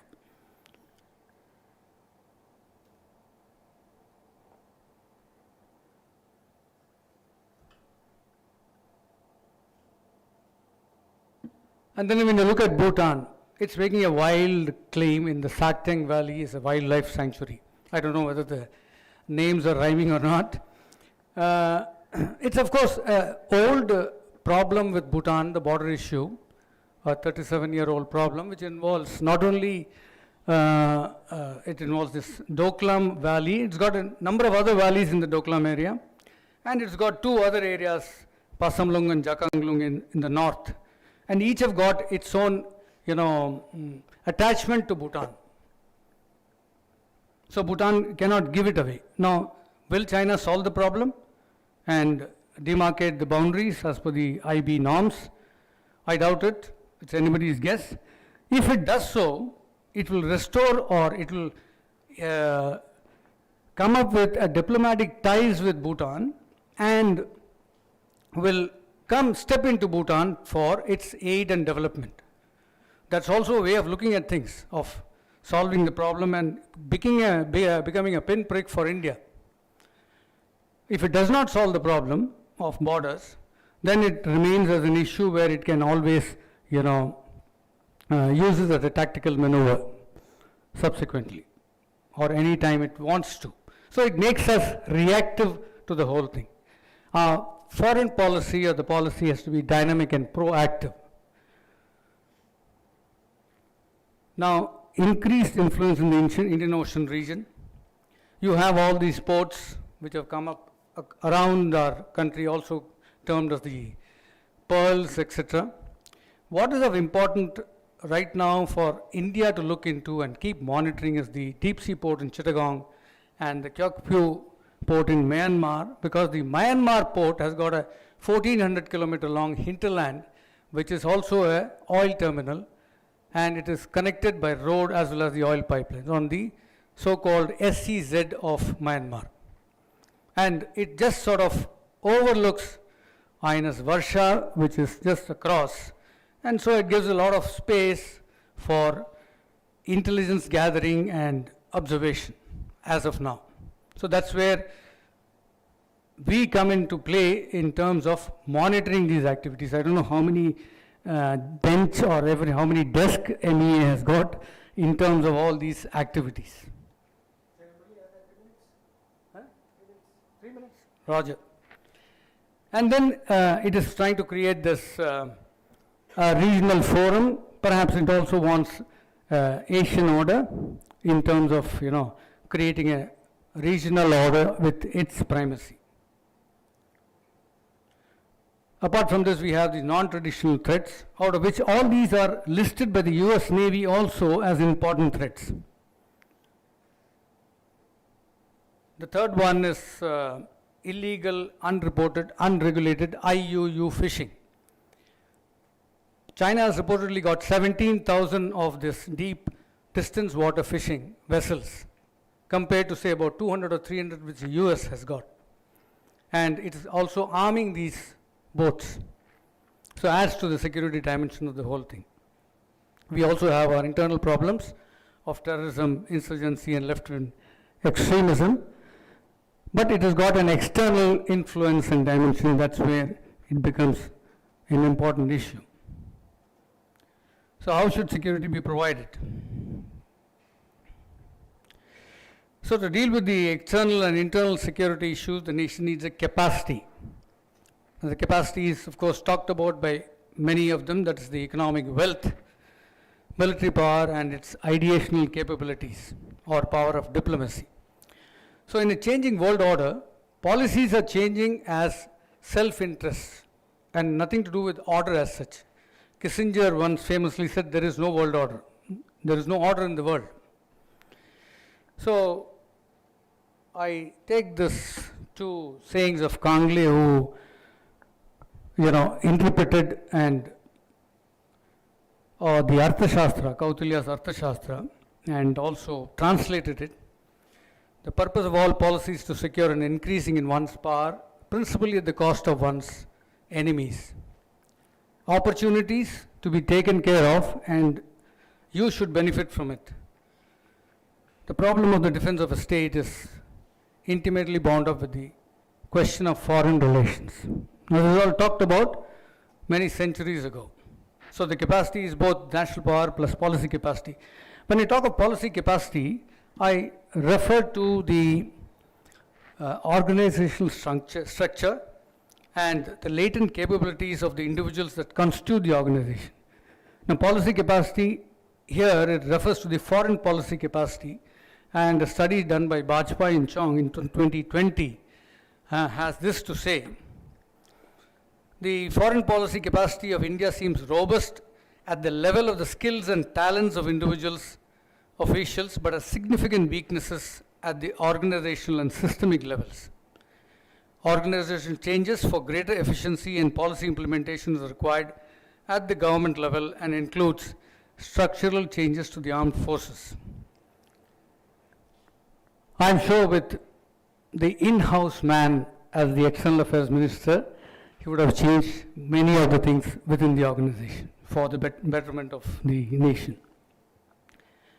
I leave you all with this, what Kangle had to say in 1965. It re-described what I said earlier about anarchy and how the world can improve if it can.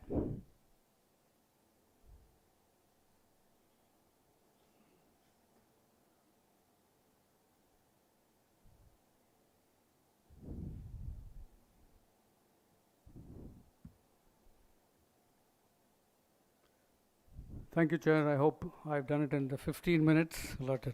Thank you very much. Thank you very much. I think you highlighted many important points. The most important point for me is that your personal data may have been compromised by ChatGPT. So I think while ChatGPT is a very evolving platform, there are a lot of concerns that have been expressed about privacy clauses and it's being banned, and there are many other issues. We can have a separate discussion on that. The point is, but what you identified are important issues for us in terms of dealing with our neighborhood. Another important point that you made is about China is not happy with resolving the border. It wants to keep it going, as long as it can, so that it can apply pressure on us. I'm sure there'll be many questions on this aspect of China's behavior vis-a-vis India, irrespective of what good or what bad we do. With that, may I go on to the last speaker, General Menon, who will deal with traditional and non-traditional security challenges. Thank you. Once again, thank you, C3S, for this privilege and honor. And may I request the chair that in the interest of time, since we're running short of it, may I be allowed on the occasion of 15th anniversary and your lunch to contribute 5 minutes of my time to C3S. So I'm going to take precisely 10 minutes. I do not have slides, neither do I have a script. Long time I learnt that if you are the last speaker and if there is lunch next door, all you have to do is be brief. Doesn't matter what you talk. So on that note, my remit is to speak about traditional and non-traditional threats. These are two ways of describing threats.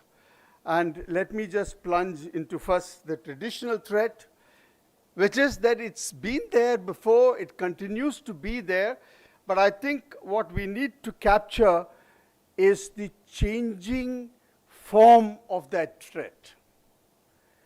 The nature of the threat remains that it will cause you harm and damage, but it is the changing form which has to capture. And I think the biggest traditional threat is not about territorial defense or losing territory, but two of them.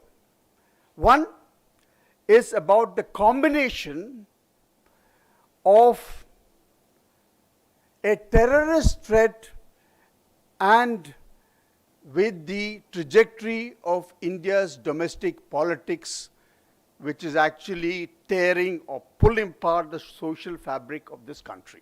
We might disagree about that depending upon which side of the fence you are sitting, but I say this with my personal conviction, and I think that what is the worst thing which can happen to us is there is a terrorist threat today in 2 temples in the Indo-Gangetic belt, and then the rest, the Indians will do the rest to themselves, because that is the nature of the fuel which is just probably waiting for somebody to light it. So this is the first one. The second traditional threat is connected to China, and it was actually been referred to this morning, but the threat which I'm talking about is about China being able or trying to actually contain India in the subcontinent so that we don't become a maritime power. If India has to make any progress, become a part of any consequence, it has to be a strong maritime power. China finds it more convenient to tie up us on the northern border. It's not going to come across the Himalayas. It's just going to suck up our resources, do that with the neighbors, keep us engaged so that we don't have the resources to become a maritime power, because the costliest of all sources of power and that takes the longest to develop is maritime capacity. And when I talk about maritime power, it's just not about naval forces, it's about the rest of it which has to support maritime capacity. So these are the two traditional threats. Let me get to the non-traditional one.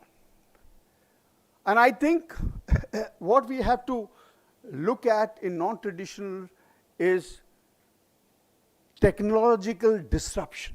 And today we have heard about ChatGPT-4 and how you use it. I think it's an amazing tool. You just try it out and you guys will be really impressed. But it's not ChatGPT, it's artificial intelligence. I hope you know that 4 or 5 days ago, Elon Musk with another nearly 1,000 people of the scientific corporate cognoscenti of the USA wrote an open letter to give ChatGPT a rest for 6 months at least before we try to evaluate where is artificial intelligence taking us. And what is artificial intelligence? Why are we going to be worried about it? But the fact that you can use data, combining it with computing power, combining it with human capital and institutions to actually do a lot of good things and a lot of bad things. We should be worried about the bad things because that's what we should be concerned about. And what are those bad things? Well, while the guys who actually know about this stuff are now saying that artificial intelligence is now the next revolution after the industrial nuclear revolution, this is the next one. But you know, all these things come with a lot of claims, so we should be actually a little circumspect about its potential, but I think it's a point to note. Why do I say that? because it has the ability for both capture of human minds by governments internally and also to influence the minds of large populations across the other, using a whole lot of methods by which you can convey, you can communicate. General Narasimhan spoke about our lack of strategic communications, but you can deceive. It's amazing because actually there are no humans out there. It's being done by machines through a process called machine learning. And all the experiments which have been conducted, even in terms of games being played, whether it's chess or Go, and even actually in terms of, there was a human pilot sitting in the cockpit of a fighter aircraft, the other one is artificial intelligence. Same information is given to both, and over a period of time, artificial intelligence wins all the time because it can machine learn. It can simulate so many times that its ability to learn is faster. So when you take humans out of the loop, and actually it's connected with the robotic revolution, when you have machines deciding because they know more than human beings, then we are in a dangerous world. And of course, both President Putin of Russia and Xi Jinping, both of them said that this is the next revolution.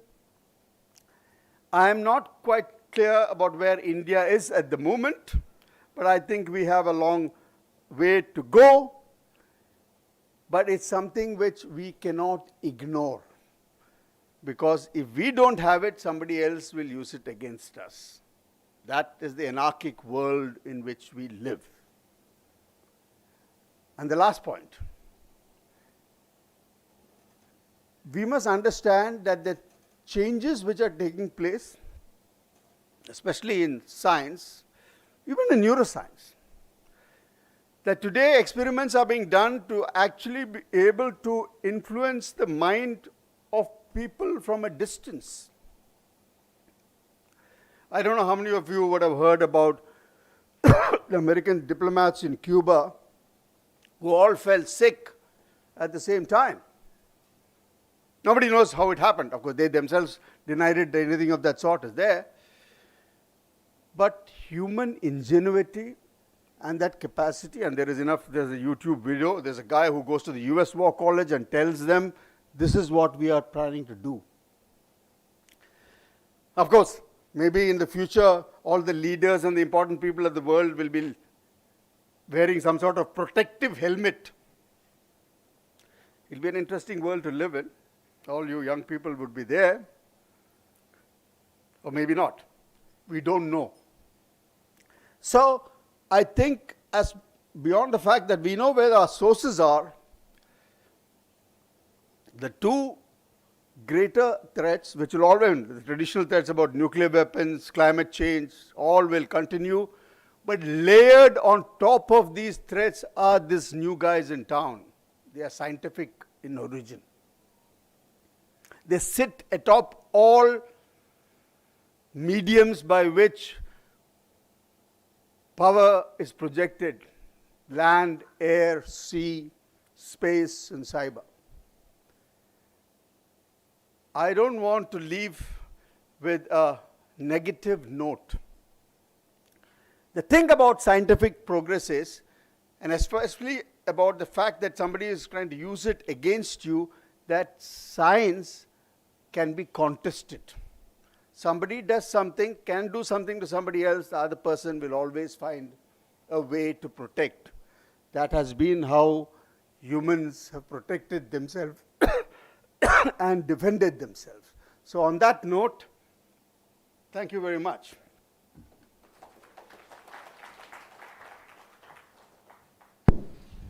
Thank you, General Menon. I think what you clearly brought out is that while we've been talking about traditional and non-traditional security, they may have to be redefined.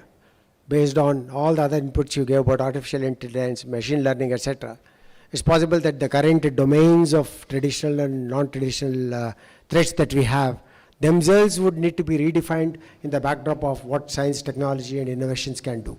I think that's an important point. Now I'll throw open the floor for questions, maybe one question for each person so that your lunch doesn't get cold. I already got reminders to say that it's getting cold. So please put your hands up. The priority will be for students, only students. Yeah, so I see some hands going up. First priority will be only for students. I'll come back to you in case there is time. Thank you to the speakers. Please identify yourself. Yes, sir. Thank you to all the speakers, sir. And my name is Vivek. I am from Defense and Strategic Studies, University of Madras. Sir, my question is to Lieutenant General Narasimhan, sir. Sir, Kashmir Valley. Sir, we all know that Kashmir Valley is rich in natural resources. We started exploring it. And we know, sir, China has a foothold in this Indian territory called Pakistan occupied Kashmir. On the name of China, Pakistan, and Pakistan occupied Kashmir Economic Corridor. Sir, what is your thought? If China started exploring and exploiting it, how India can see it? That is one question, sir. And the next question is, sir, influencing. It is for the panel. Sir, we saw that India, we are focusing on neighborhood first policy. But why we are not influencing the political systems? And why we are not majorly influencing the public, where China is doing more with the misinformation or information warfare. So, but why our aid was misused? As I said, sir, Sri Lankan aid, we gave an aid, but Sri Lankans doesn't know that we gave the aid, and they are eating the food what was provided by Indians.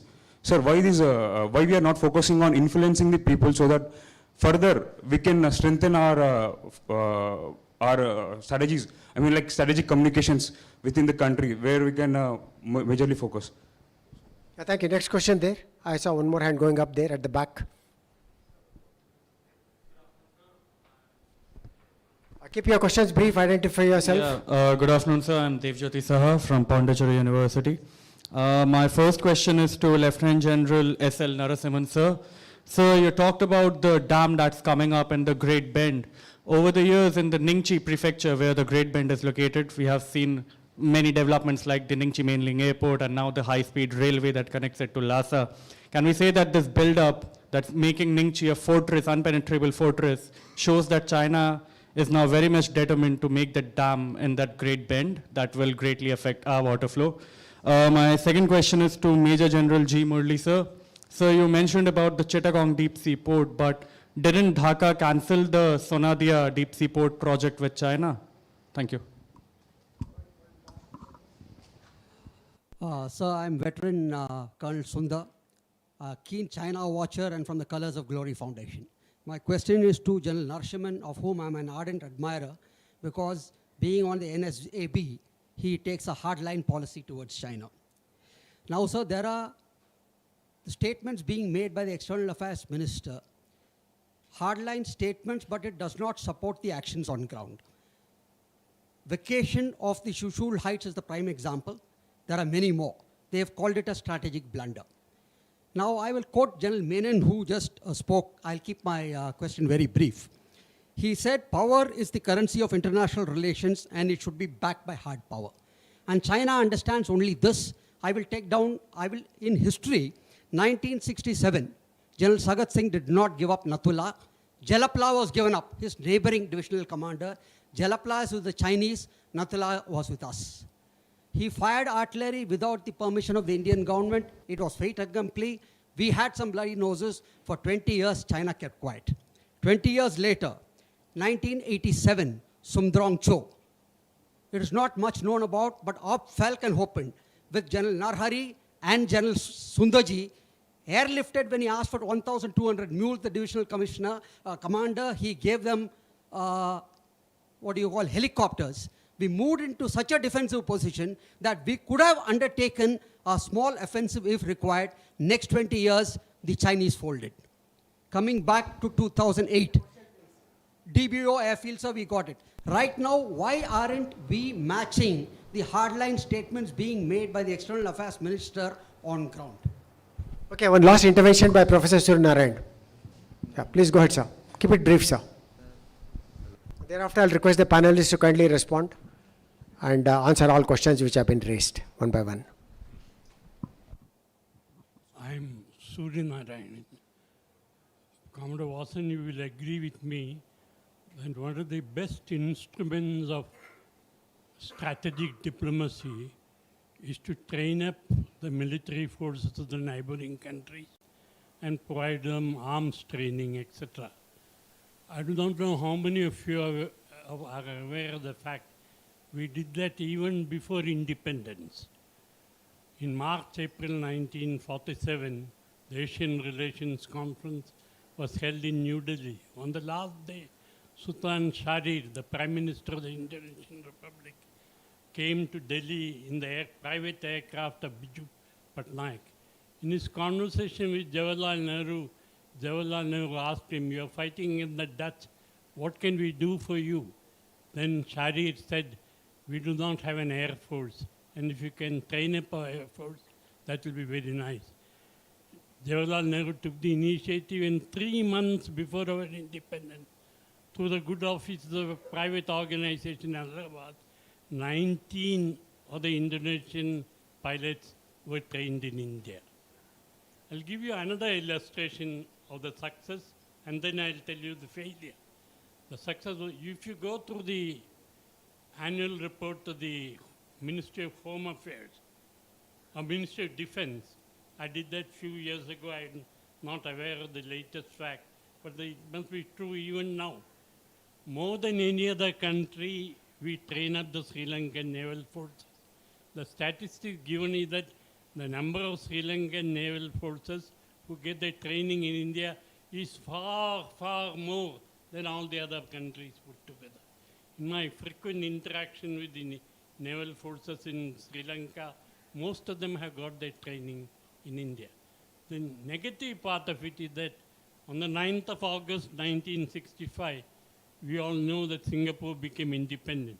Not without reason, it was expelled from Malaysia. 3 hours later, Lee Kuan Yew called Thomas Abraham and said, "We don't have armed forces of our own. Why not India come in and train up our armed forces?"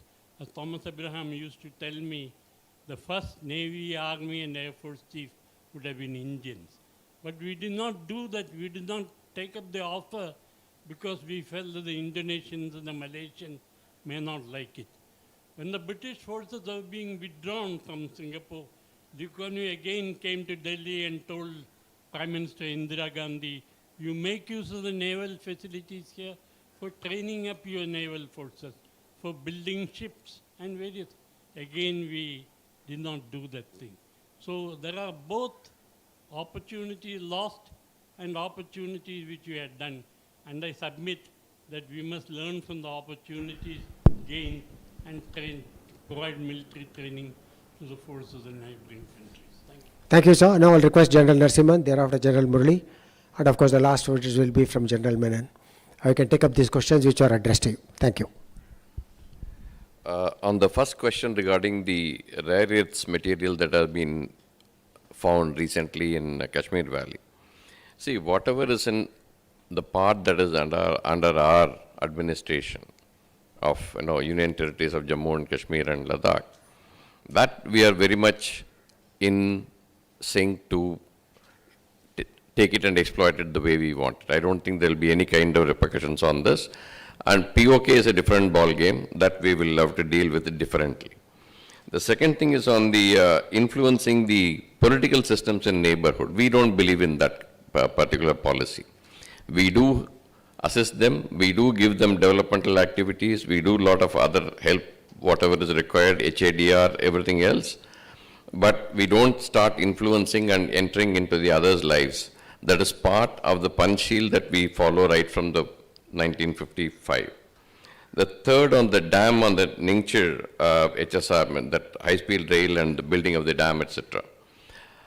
If you look at the dams that have been bought and that have been built on Brahmaputra till so far, they have been run-of-the-river dams, which means there is no blocking of the water, but the flow of the water is used to generate that current. Okay. the problem will come up. By the way, another thing that we all need to understand is 70% of the water into Brahmaputra accrues to it through the tributaries that originate from India, Indian territory. Okay? Please keep this in mind, because agitating and getting agitated and getting reading newspaper reports is fine, but we need to understand the facts. So when this dam is going to get constructed on the Great Bend and the water is going to be diverted northwards, there may be a little reduction in the flow in Brahmaputra. That is point number one. Point number two, that area is seismically very sensitive. If you take your mind back a couple of years ago, there was black water coming up in Brahmaputra. That is because of the landslide that happened out there. So seismically, that area is very sensitive. That may be creating further issues. By the way, these are being monitored on a daily basis. So please be rest assured on this particular issue. And the kind of fortress kind of a thing that you talked about, the developmental activities in terms of road, rail, and airport are his prerogative because it is in his territory. Let him do whatever he wants. Please also rest assured that those areas are very much under the reach in case the battle goes up. We may not be able to use any of these facilities when the balloon goes up. On the hardline statements and Chushul vacations, your point, please understand we have been insisting on a situation where we wanted both the sites to go back to pre-April 2020 positions. You were not on Chushul in April 2020. You went in 29th and 30th of August and 1st of September. So you can't ask him to do something and not follow when you negotiate. That is number one. Number two, you mentioned a few examples. Please don't stop at them. You talked about 86. You please look at 2013, 2014, 2017, 20, 22. Nowhere have we given up. Nowhere have we allowed the Chinese to come in. So please be rest assured, whatever the EAM is saying on statements is also followed on ground. So that is what the assurance I would like to give you. Lastly, sir, your point regarding training of students from the neighboring countries. Not only hundreds, I would say thousands of them are being trained on a yearly basis even today. Whether we tom-tom it is a different issue, but be rest assured from each of the countries in the neighborhood, at least hundreds of them are getting trained in our institutions every year, year after year. Yeah, just towards the end, I'll just give you. Okay. Yeah, quick 30 seconds.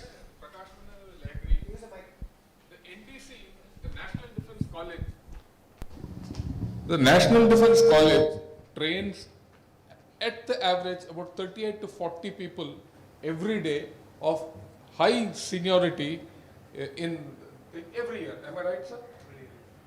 I said this because I just went and addressed them, and there were 38 students there.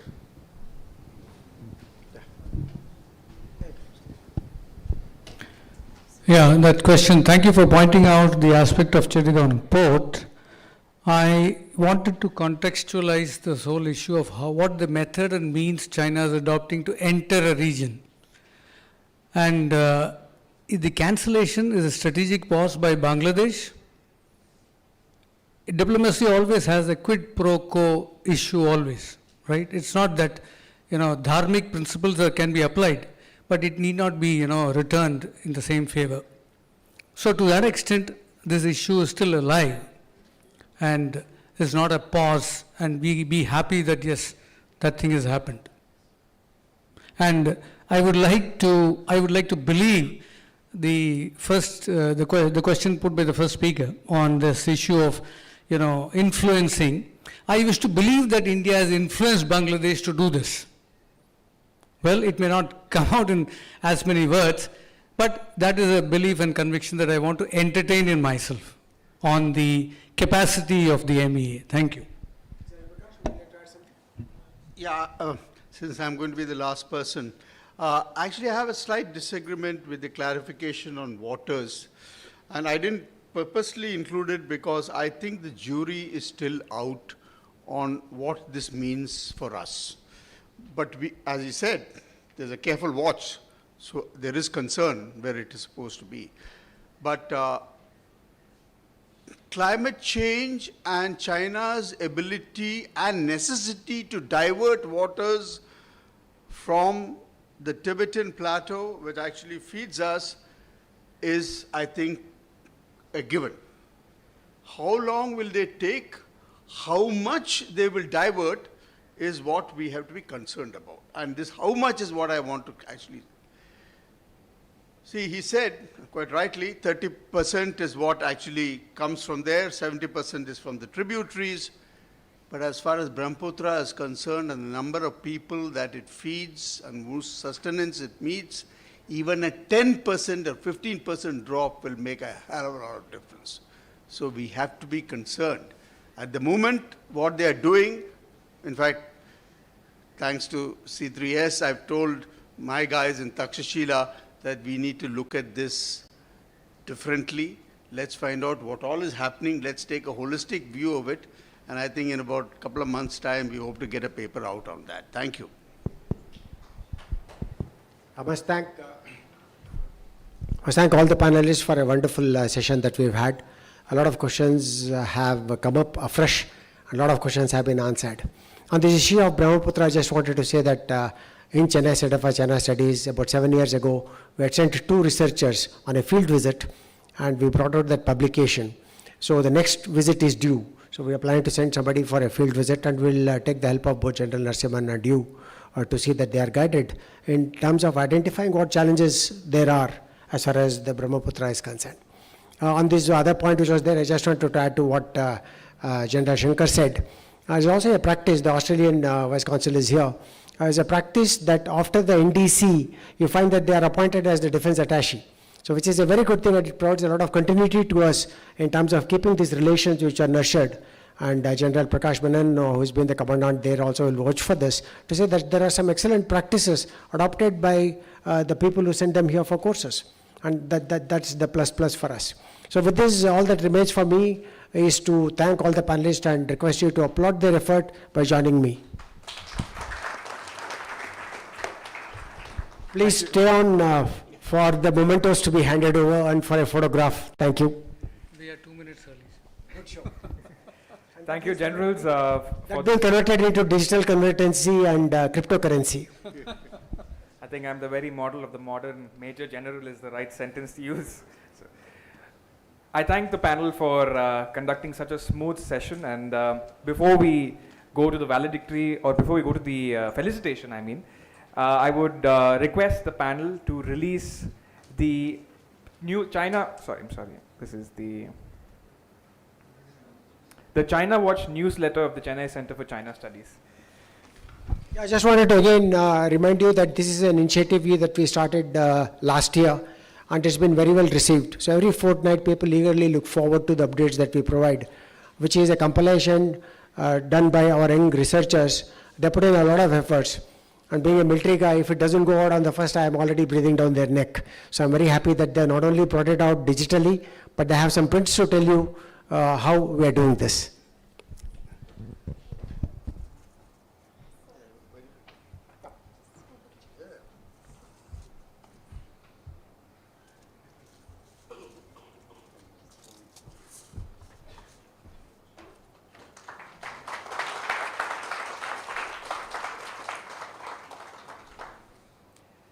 Thank you, sirs. I would request the chair,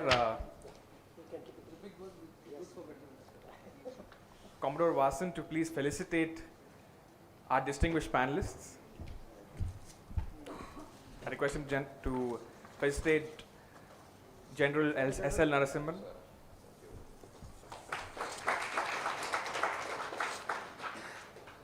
I request the Commodore to felicitate General Murali.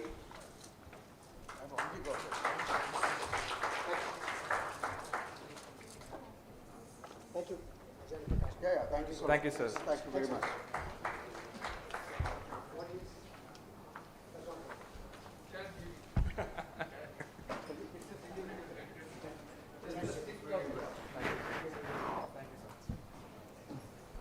With that, ladies and gentlemen, we conclude the second session of today's agenda. I invite you all for some luncheon. I request the distinguished resource persons to please join us at the Headgay Hall for lunch, and students and participants, you are invited for lunch at the hall that is adjacent to this room. We will disperse for 45 minutes and we shall return by 2:40 for lunch. Thank you so much.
invite you to please gather for the third session.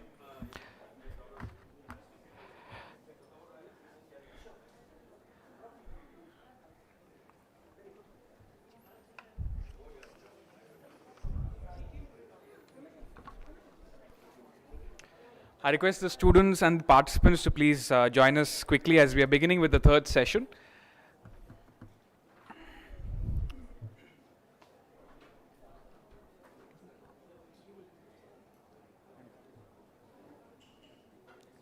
Okay. So welcome back, ladies and gentlemen. I hope you've all indulged in a good lunch, but not too good enough to indulge in an afternoon siesta. We are now proceeding with the third session for the day.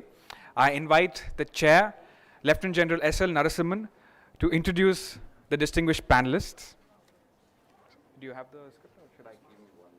Sure.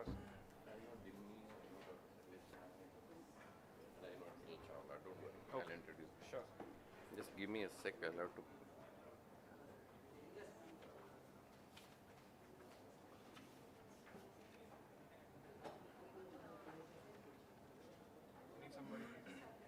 No, I'm just trying my presentation is not coming up. That's why I got it. Got it. அதுக்கு தான் எங்கே இருந்தாலும் spare வைக்கணும் இல்லைன்னா கவுத்துடுவீங்களே நம்மளை. Okay. Good afternoon, ladies and gentlemen. Can I request Colonel Dimli to please come up?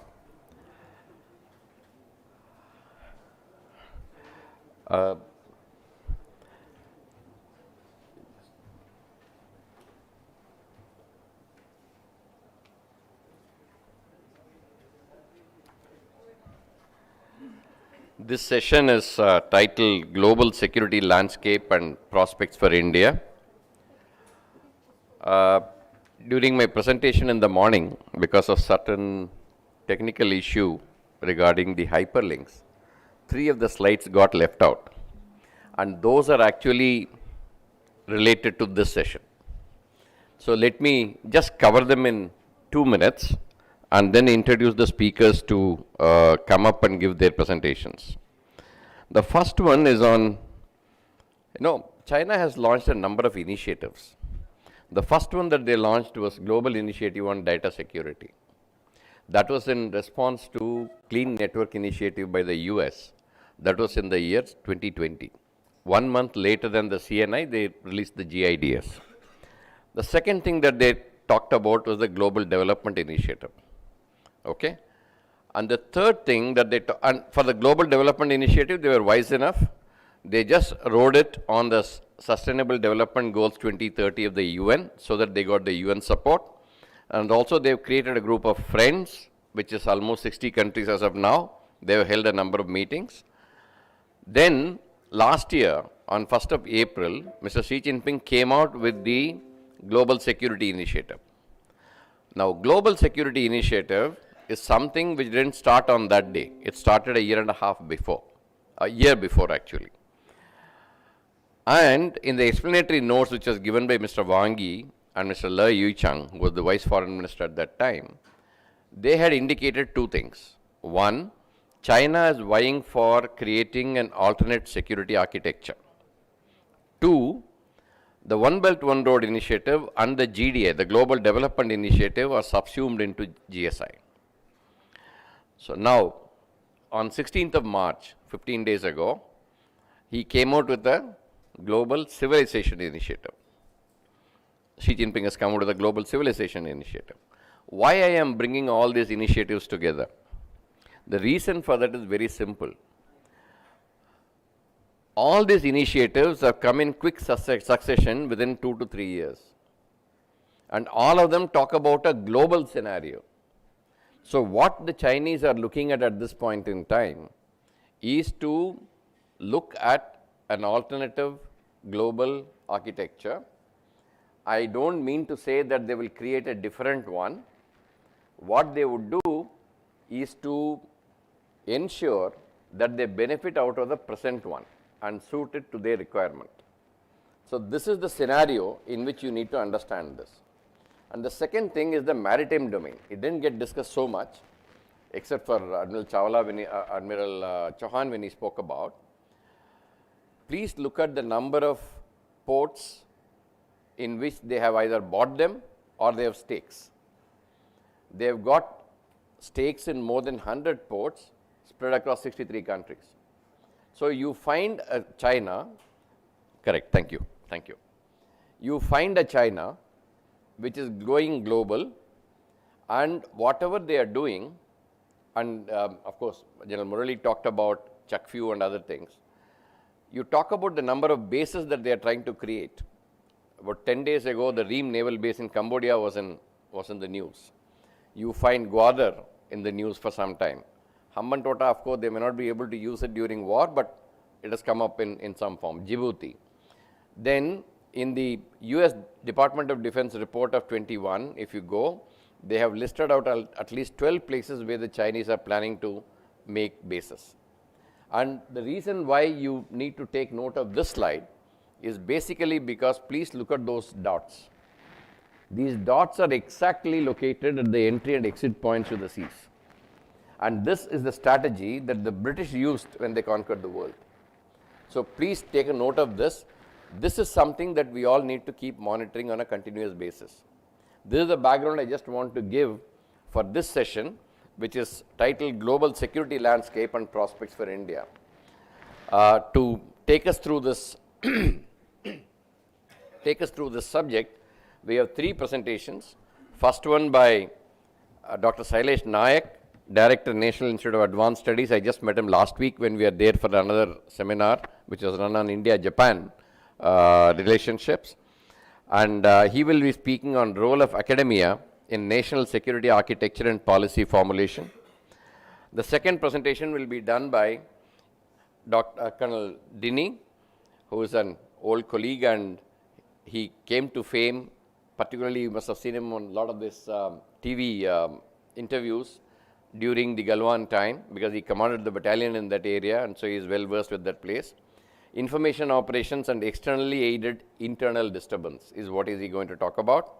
And the third one is by Vice Admiral Anil Kumar Chawla, another good friend of mine, who retired as the commander in CNC, Southern Naval Command, and he is also doing a PhD at this point in time on China.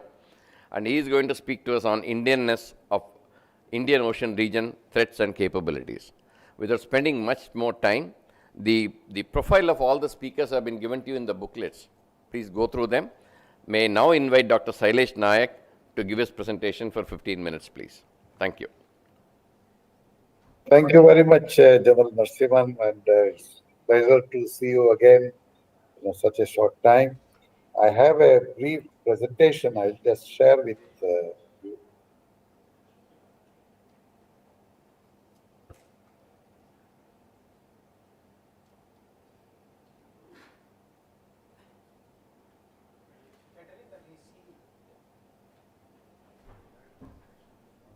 Dr. Nayak, please go ahead. Yeah, I just 1 minute. Yeah, I'll just share. No problem, no problem. You are audible and you are visible both. Thank you, thank you. It is taking little time to.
Are you able to see?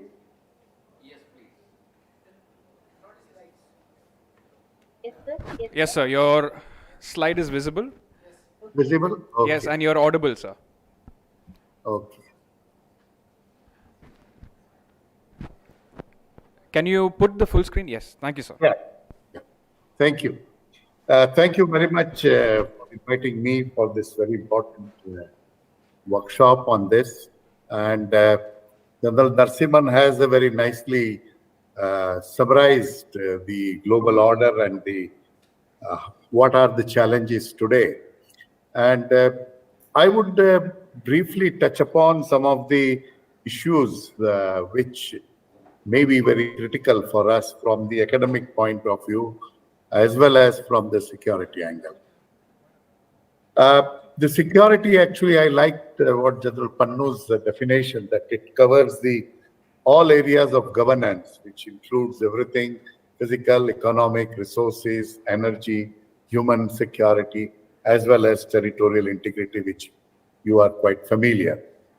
So what academic community's role is to provide the scientific and technical knowledge, which may be very critical for the strategic need, that is one, and also to improve our bilateral, multilateral cooperation with the different nations for achieving the goals which we have on the global security. So there could be three major areas which we can see. One is, of course, our country's own requirements, where we provide certain input. Second is against our neighbors, what we can do or what they can do with us, and the regional as well as the global needs. Now, I have selected few case studies which may be of importance. The one is the Arctic. If you know, today's importance in Arctic in the global order is very critical, both from the resource point of view, from climate change point of view, as well as from the strategic point of view. India's entry into as an observer to the Arctic Council was essentially based on the work which was done related to the science. And why we were very keen to understand the Arctic, mainly because it influenced our monsoon very significantly. So that was the beginning, but also there are many issues which are very strategic: minerals, rare earths, uranium, also the possibility of a new shipping routes. The another important thing which we have already done in Antarctica is the satellite receiving station. From the Hyderabad, we can visible only 3 or 4 orbits. But if you go to the either North Pole or the South Pole, you can collect the data from 10 to 11 orbits. So if you have a station at both the places, at the Antarctica as well as the Arctic, you can collect entire global data in a real time. And the data in a real time is, of course, very critical need for the scientific aspects, but also very critical from the security angle. So this is one area which I think is very critical and continues to be very important for us to be very active in the Arctic. The China is also very active in the Arctic. They have various fora where they very actively participate. India has started participating, but I would say our participation in Arctic affairs is not at the level which is desired. Of course, now we have set up another station in Canada also. We have one in Norway also. We have permanent ocean observation system in in the Svalbard area. So we have been, but I think our effort can be much more in this region. The second is the Antarctica. Now, the Antarctica, of course, our main goal is what is its role in the global weather and climate, and also how the Gondwana, breakup, and then Indian plate moved towards north, and that is the another. And the biodiversity. We have found many species which has a very unique bioactive molecules, because these plants and animals remain in a very adverse condition, and they have certain active bioactive elements which can cure many drugs. So this is one which is very critical for us to continue to invest in the Antarctica. Now, we already have a satellite receiving station, and we are collecting a lot of microwave data from that on the near real time, which is very critical. The important thing is that the Antarctica Treaty will be ending in 2048. So this currently, of course, everything is governed by this treaty, and most of the governance is through various scientific committee. We are not sure whether the treaty will continue in the same form or in a different form. There are a lot of territorial claims on the Antarctica, which is frozen as of now. But I think we need to start thinking about Antarctica, what we would like to do in Antarctica. We already have 2 stations. China also have 3 stations. Russia, US, and most of the countries are very active. The thinking is that as many stations you have, indirectly you are putting your claim on the Antarctica. And when the ice melts, there would be huge opportunity for various exploration for the minerals, because this is the same area which is continuing from South Africa, Australia, which is highly mineral rich. So a lot of interest and we need to have more details about the understanding of the Antarctica. The third is the Himalaya. This is slightly different in the sense that this is mostly deals with our neighbors, as I told you. And we look Himalaya only from that angle, but what we also need to look Himalaya, that how our activities is playing with the environment in the view of the climate change, the natural hazards, and what is the implications.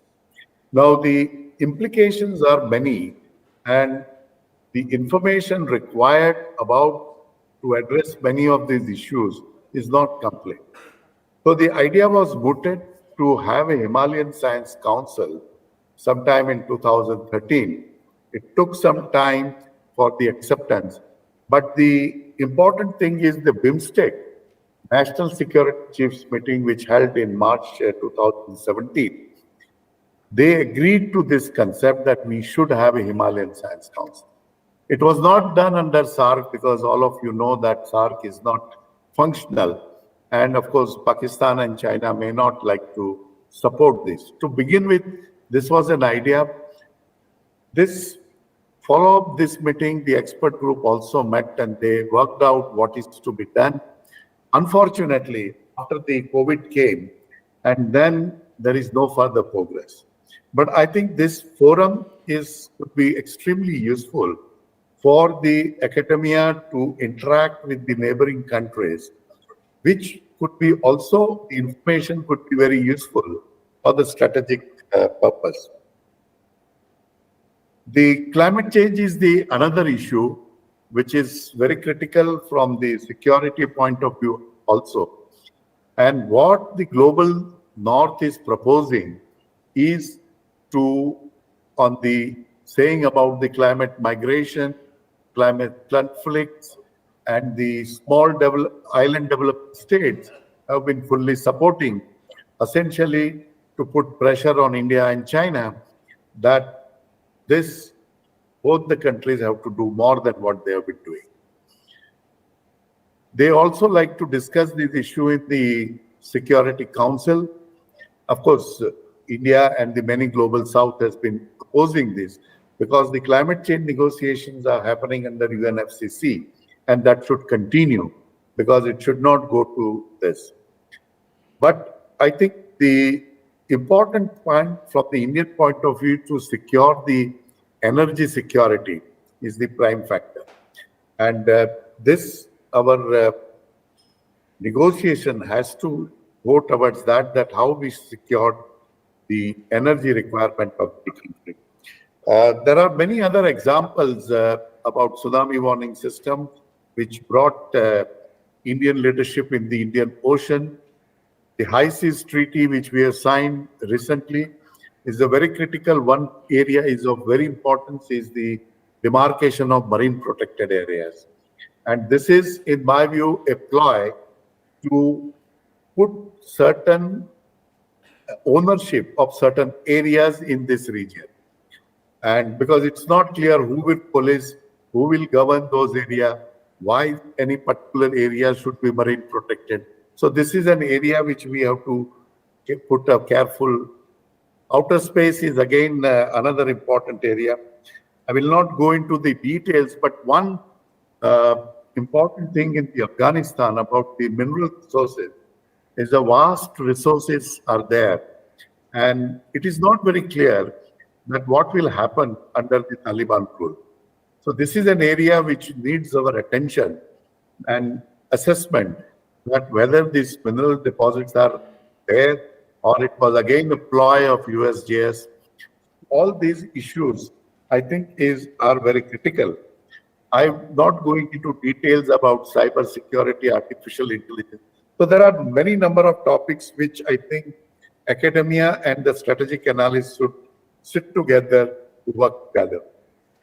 With this, I would like to end my lecture, and thank you very much for this opportunity.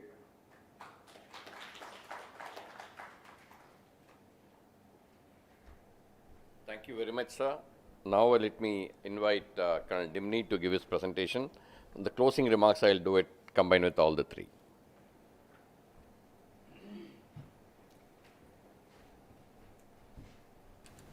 Check.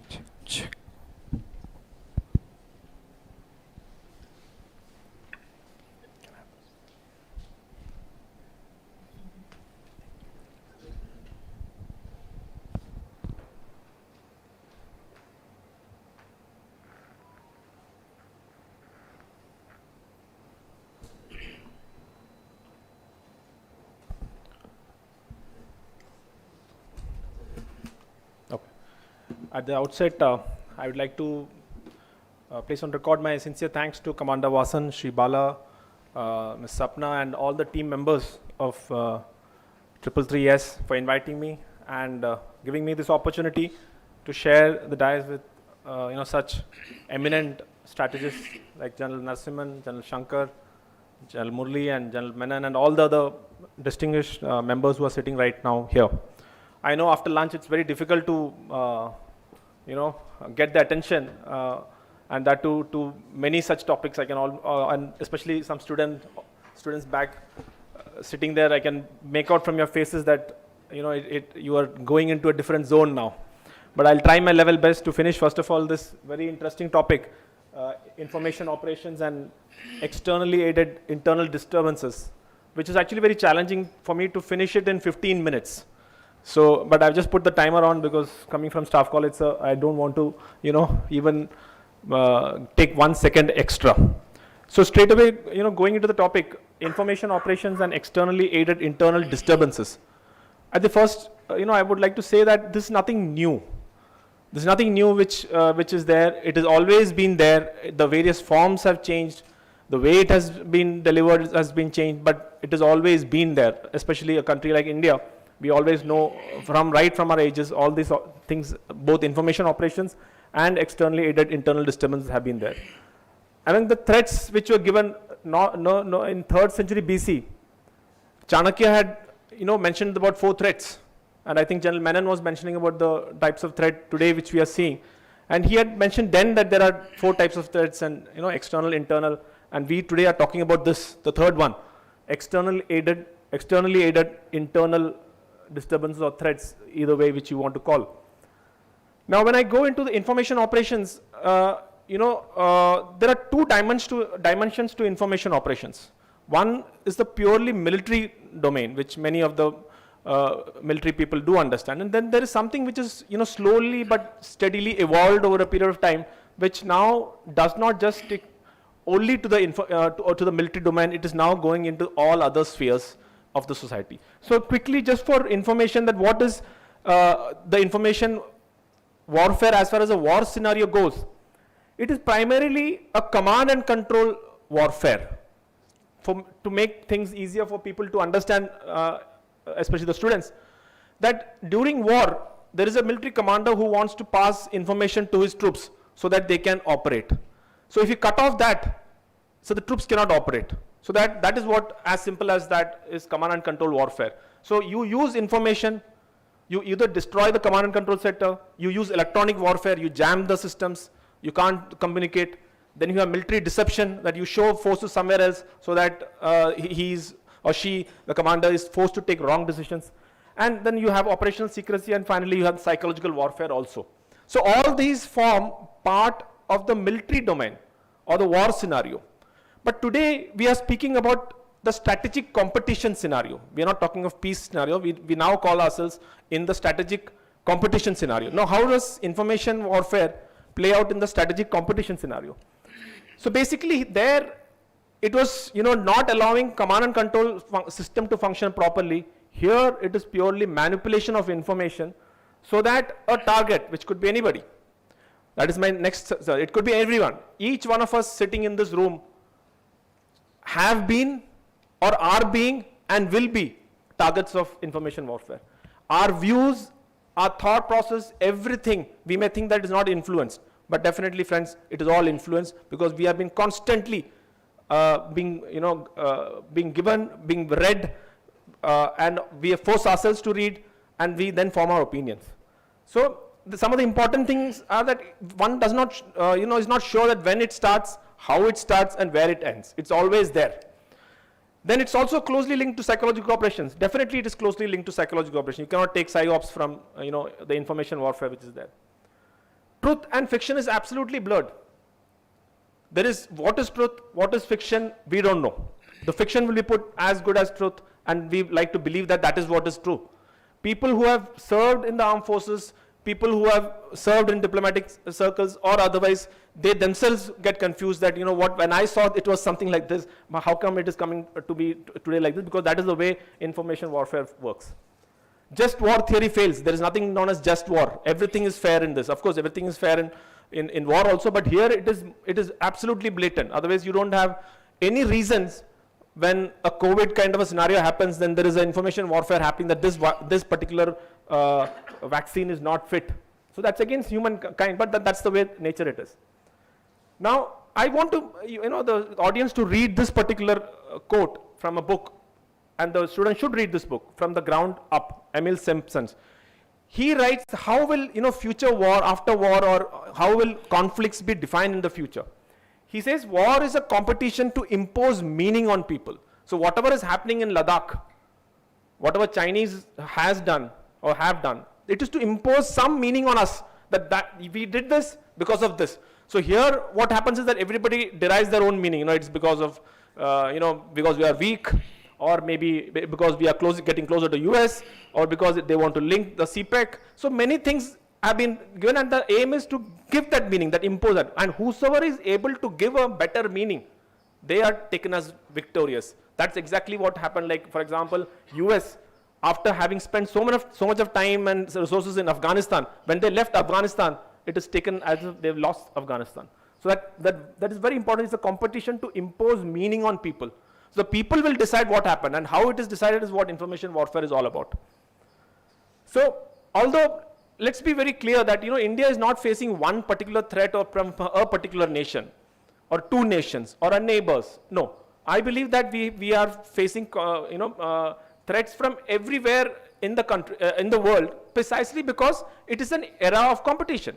It is not because somebody hates us or somebody has religious bias against us or political bias. It is just that we may be stepping into somebody else's shoes. So naturally the competition is going to be there, and when competition will be there, chances are that it can get into conflict. And therefore various means of using to win that conflict is information warfare.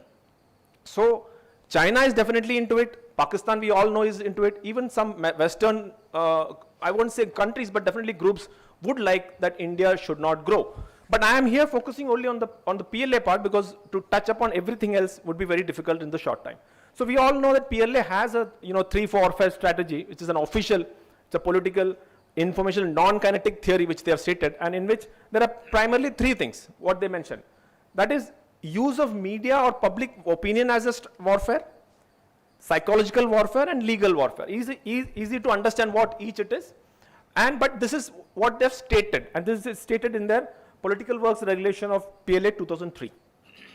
And after Xi Jinping, when he came to power, he has extensively used this, and we have seen how, those wolf warrior diplomacy and many such things after his taking over in 2013, this is actually manifested in a very open manner. And interestingly, it is not only for external what PLA is using, it is also used within them for the narrative to be set inside China. Also, he uses this strategy. Now, have a look at this. This was on 2017. There are 6 newspapers in China, published on single date, 6 different newspapers, and if you can see, all similar. So absolutely, there is no change. And imagine these are the people who give us lecture that we don't have media freedom here.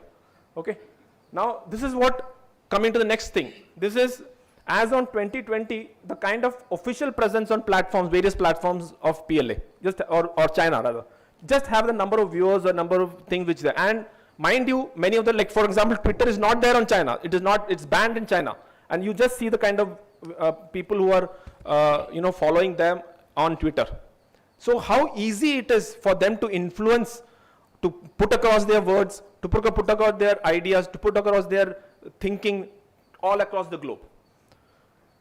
Now, this is another thing which many of you would be aware of, that during COVID period, when the entire world was looking at Wuhan, and when everybody knew that it has come from China, Chinese official spokesperson makes a statement that it has come from US. Please answer this. And interestingly, countries like Iran picked it up, and there was an article, naturally that support system is there. So there was a thing. So for a while, the fact that many of you knew this, that China had said something against US, that itself shows they're successful, that the doubt is already there in the mind. Now, this is another interesting thing, that this is of Twitter accounts created in 2019. If you see the years, 2011, from then to 2016, 2018 and 2019, the spike which you see is in 2019. 2019 is the period, if you remember, the Hong Kong protest happened. And you see how many Twitter accounts were immediately created in Twitter so that that narrative could be changed. That Hong Kong is being, pressurized. Hong Kong, the freedom movement, some sort of freedom movement had come out. Basically, they were against that law, extradition law, which was there. So, see the spike. How many number of users were put into Twitter, which is banned in China? Okay. Now, if you go back, as I mentioned earlier, there's nothing which is new which is happening. This is a book written by Jacques Ellul in Propaganda, the Formation of Men's Attitude in 65-73. He's a French author. This is what he wrote initially, that the same in that book, that at that point of time he mentioned that propaganda doesn't mean that a person should start believing in a faith or a doctrine, or which many of us believe that, propaganda means that we start believing in a faith or a doctrine, such like thing. He says then that propaganda is, sorry, go back. Okay. There's some issue there. What he says that in 65-73 he mentioned that propaganda is to take action, to force people to take action. Okay, so he said that it is not earlier that to force people to believe something, it is forced to take action in 65-73, he said. That, how it has changed is what I'm going to subsequently bring out. Now, against India, now let's come to, this is the background in which we have. Now we come to India specific. Now, India, as many of the speakers before me has mentioned, is a fertile ground. We have many issues, multiple issues we have. We have diversities, but each of the places there are numerous issues which can be created, which are already existing.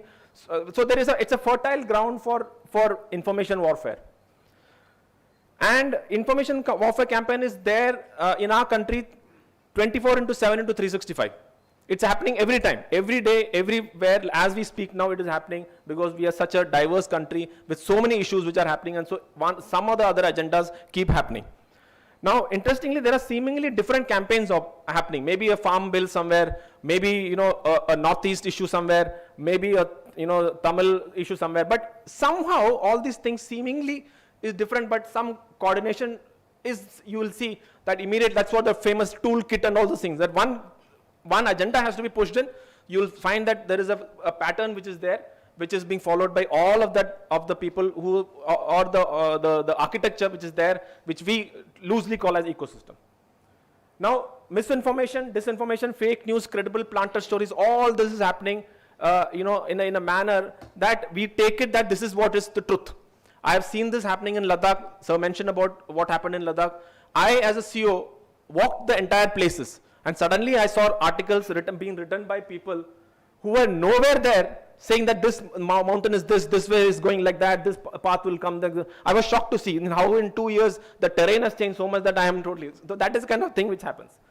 Now, and of course, misinformation place. I said conspiracy theories, water battery, these all cast doubts, cherry pick, deny data, ad hominem. All this is part of the misinformation campaign. Each one of them is absolutely clear. You ask them about something, they'll say what about that, and then that issue is killed.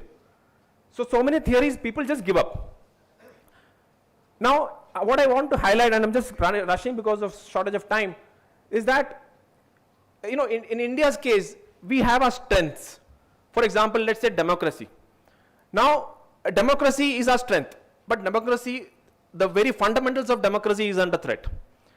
For example, election commission. We all know that election commission has a trust kind of a thing amongst the common people. But now you will see that the way the election commission is being targeted. I'm not getting into the political arena, because I know that all these things fall into the political arena.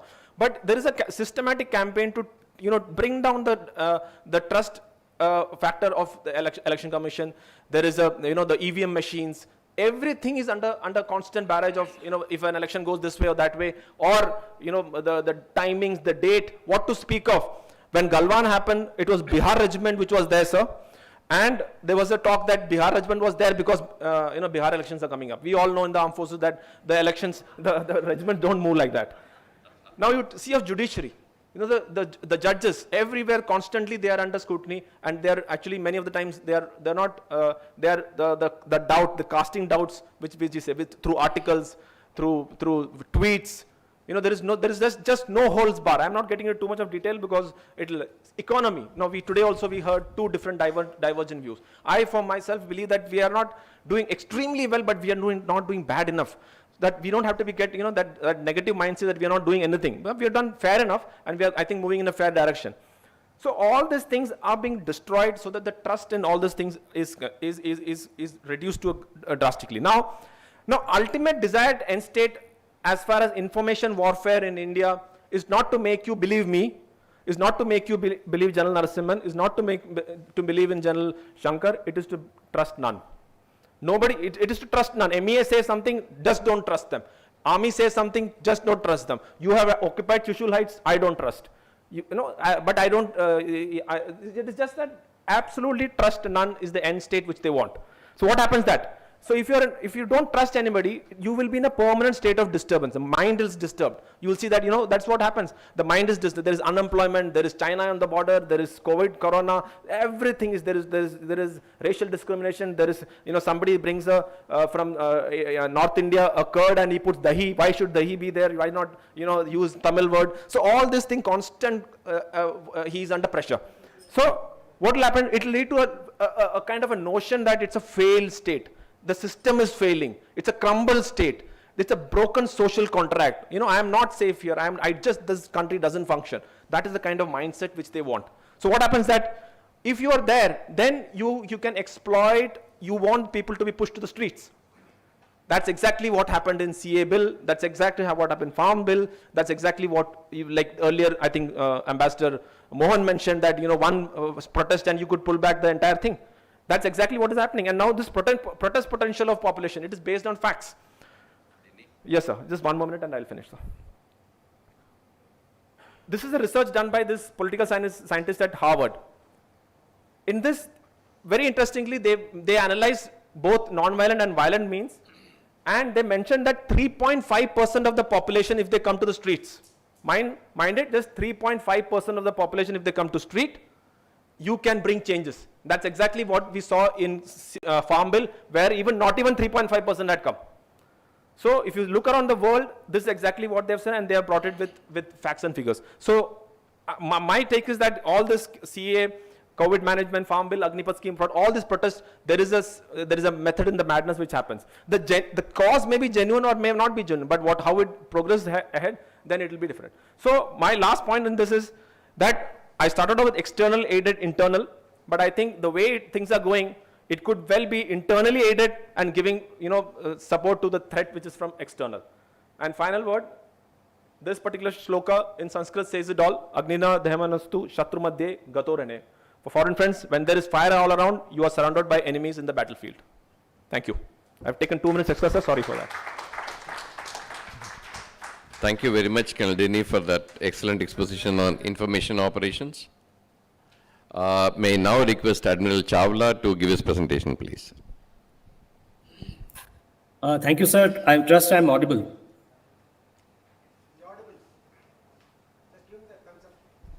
You are audible as well as visible. Anil. Thank you, sir. Thank you very much.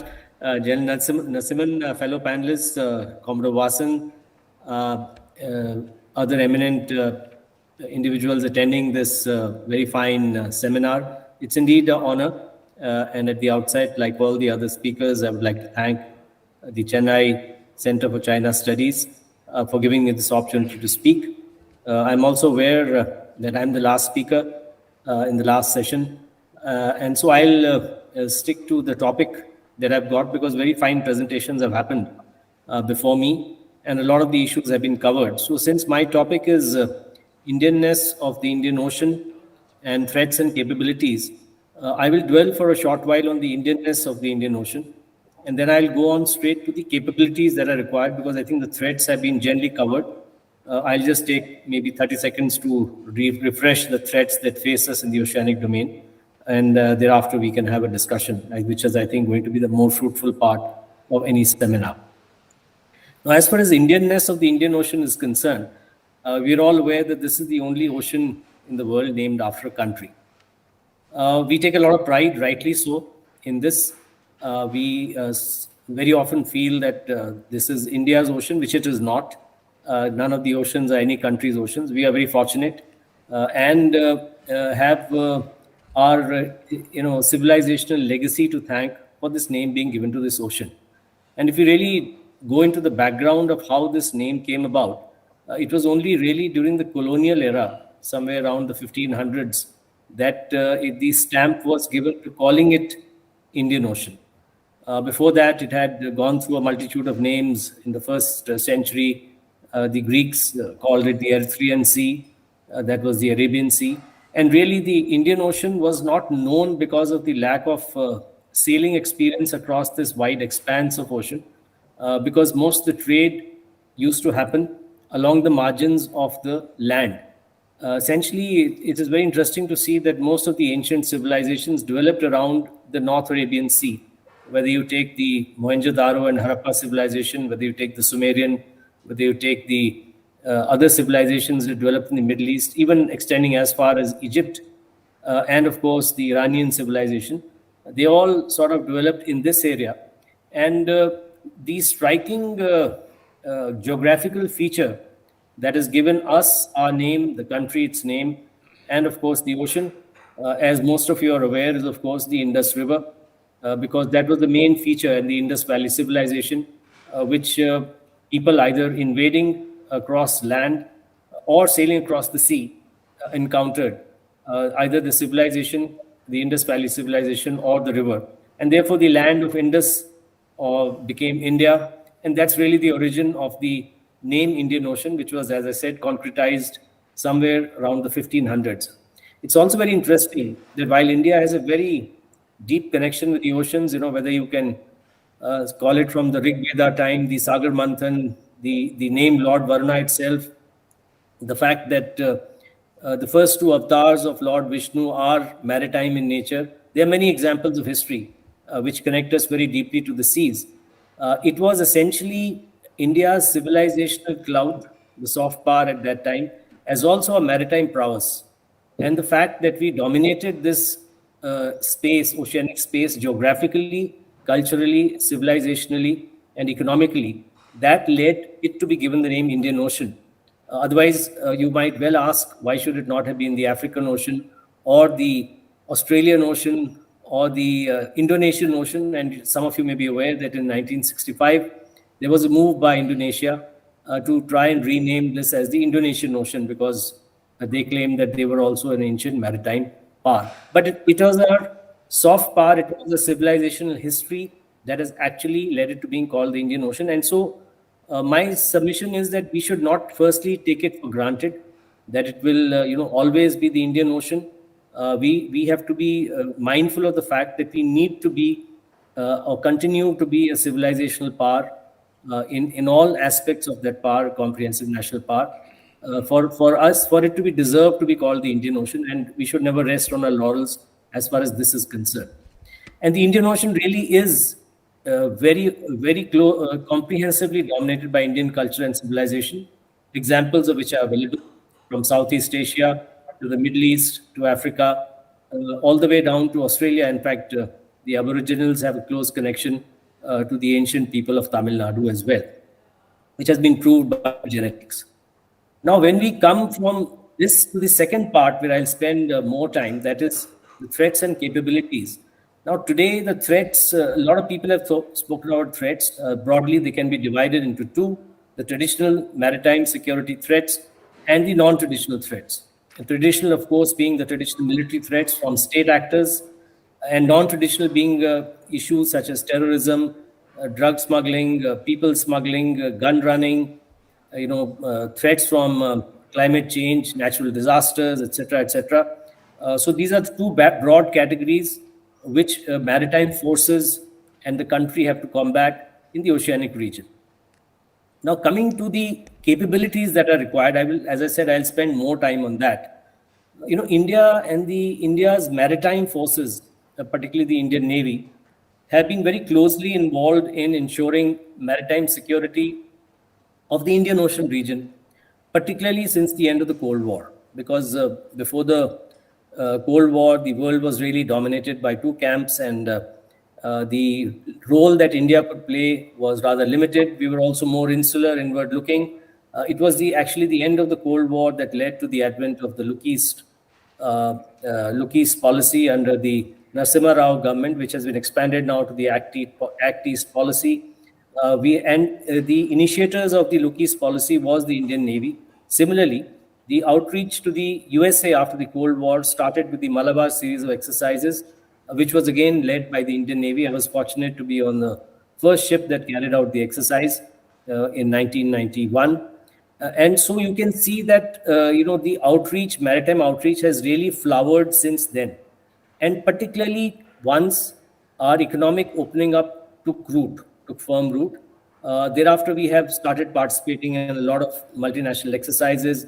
We have had strategic ties and relationships. And now with the Indo-Pacific formulation in place, most of the dialogues that take place have a separate section for the maritime chapter in which maritime security plays a vital role. And many of these have been spoken about over the last 3 sessions that we have had so far. The threat that I want to talk about really is China. That's also the topic of my thesis, which General Narasimhan mentioned, which I'm glad to report to him that I completed that PhD last year in February. And hopefully that is going to come out as a book sometimes later this year. But the threat that we really face today is China. And I think a few slides shown by General Narasimhan himself, because he's a veteran of China studies himself, amply illustrate this fact. The issue really lies in the fact that today, while we are developing economically, while we are aspiring to be a global economic power or a global power in the future, one of the poles in a multilateral world order, the bottom line is that our hard power, which we talked about earlier, is not, particularly in the maritime sphere, is not keeping pace with our soft power, with our economic growth, and indeed, more importantly, with a rhetoric.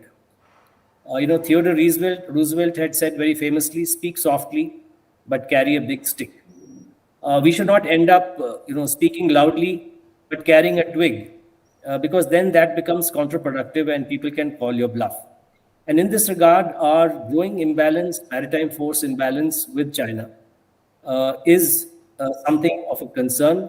I fully agree with the previous speaker who mentioned that we cannot and should not try to match China for platform to platform or capability to capability, because we have our own strengths, innate strengths in the Indian Ocean. Most importantly being the fact that we are a resident power and there would be an external power coming in. But even an external power, when it comes into an area and develops military bases and alliances with the countries such as China is doing, particularly with Pakistan, it already has a military base in Djibouti. And the fact that today it is the largest maritime power, military power in the world, exceeding even that of, numerically, exceeding even the US Navy, maybe not in terms of capabilities. It has sufficient forces available to deploy in the Indian Ocean today to deter, the Indian state from being more aggressive. So the fact of the matter is that while we are doing reasonably well, while we have an very good indigenous shipbuilding capacity, while we have a decent maritime force, but that maritime force is not, and we are not the only country in the world to have this problem. It is not keeping pace, certainly, with the developments of China's maritime force. And specific examples we can discuss subsequently. Because of lack of time, I won't say that here. Because if somebody has a question, I can highlight these specifics. So we have developed our own maritime strategy, which uses our innate strengths. We have the big advantage that we have excellent diplomatic ties with a large number of democracies, Quad being the most prominent one of them. But as somebody talked about, gave a presentation on the fact that we are moving away from military alliances to strategic partnerships, from alliances to partnerships, and all the benefits were given, which is fine. But a strategic partnership does not work in war or in times of conflict, or when somebody requires urgent help. It is something that becomes an ad hoc arrangement. So we must remember that while we are not a nation that is going to go into a military alliance because of our autarky and our autonomous foreign policy, and that has got its own advantages. But if we are not doing that, then we are either going to develop some very firm partnerships which will come to use during a conflict to offset the military imbalance with China, or we develop it on our own. And that's a short point I really want to make, that in terms of capabilities, we are aware of the threat. The major threat today is China. There is a collusive threat of China with Pakistan. And on the continental border, the threat, as was brought out by a couple of previous speakers, can be contained because of the barrier imposed by the Himalayas. In the oceans, there is no such barrier. The only barrier is the extended lines of communication of the PLA Navy from China. But if this is indeed overcome by building bases, more bases in the Indian Ocean region, and that seems very much on the anvil, then the advantage of shorter lines of communication that the Indian Navy currently has will then go away. And so we need to be cognizant of that. We need to prepare accordingly. And we cannot really wish away this threat. I am convinced in my mind that the bigger threat from China today lies in the seas. And if we are to combat that threat, and indeed, if we are to develop ourselves as a global power of any significance, then our maritime capabilities, both military and non-military, need to be given due attention. And the current pace of and the current budget that is available will not really suffice. So with that, I'll complete my presentation, and I'll be very happy to take questions. Thank you very much. Thank you very much for that presentation, Anil, and you stuck to your time. My apologies to you for not knowing that you have finished your PhD. Congratulations on that. We'll look forward to that book that is going to come towards the end of the year. Let me start the comments from my own comments from bottom up. The first presentation, the last presentation that Admiral Chawla made, he made a strong case for building up capabilities to keep Indian Ocean as India's ocean. And I think we should look at that because in future, having dealt with South China Sea, having moved towards the Southern Pacific Islands, I think the next stop will be Indian Ocean for a kind of a contest. So we need to be careful of that, and we need to keep Indian Ocean as India's ocean. The second on the presentation on the information operations,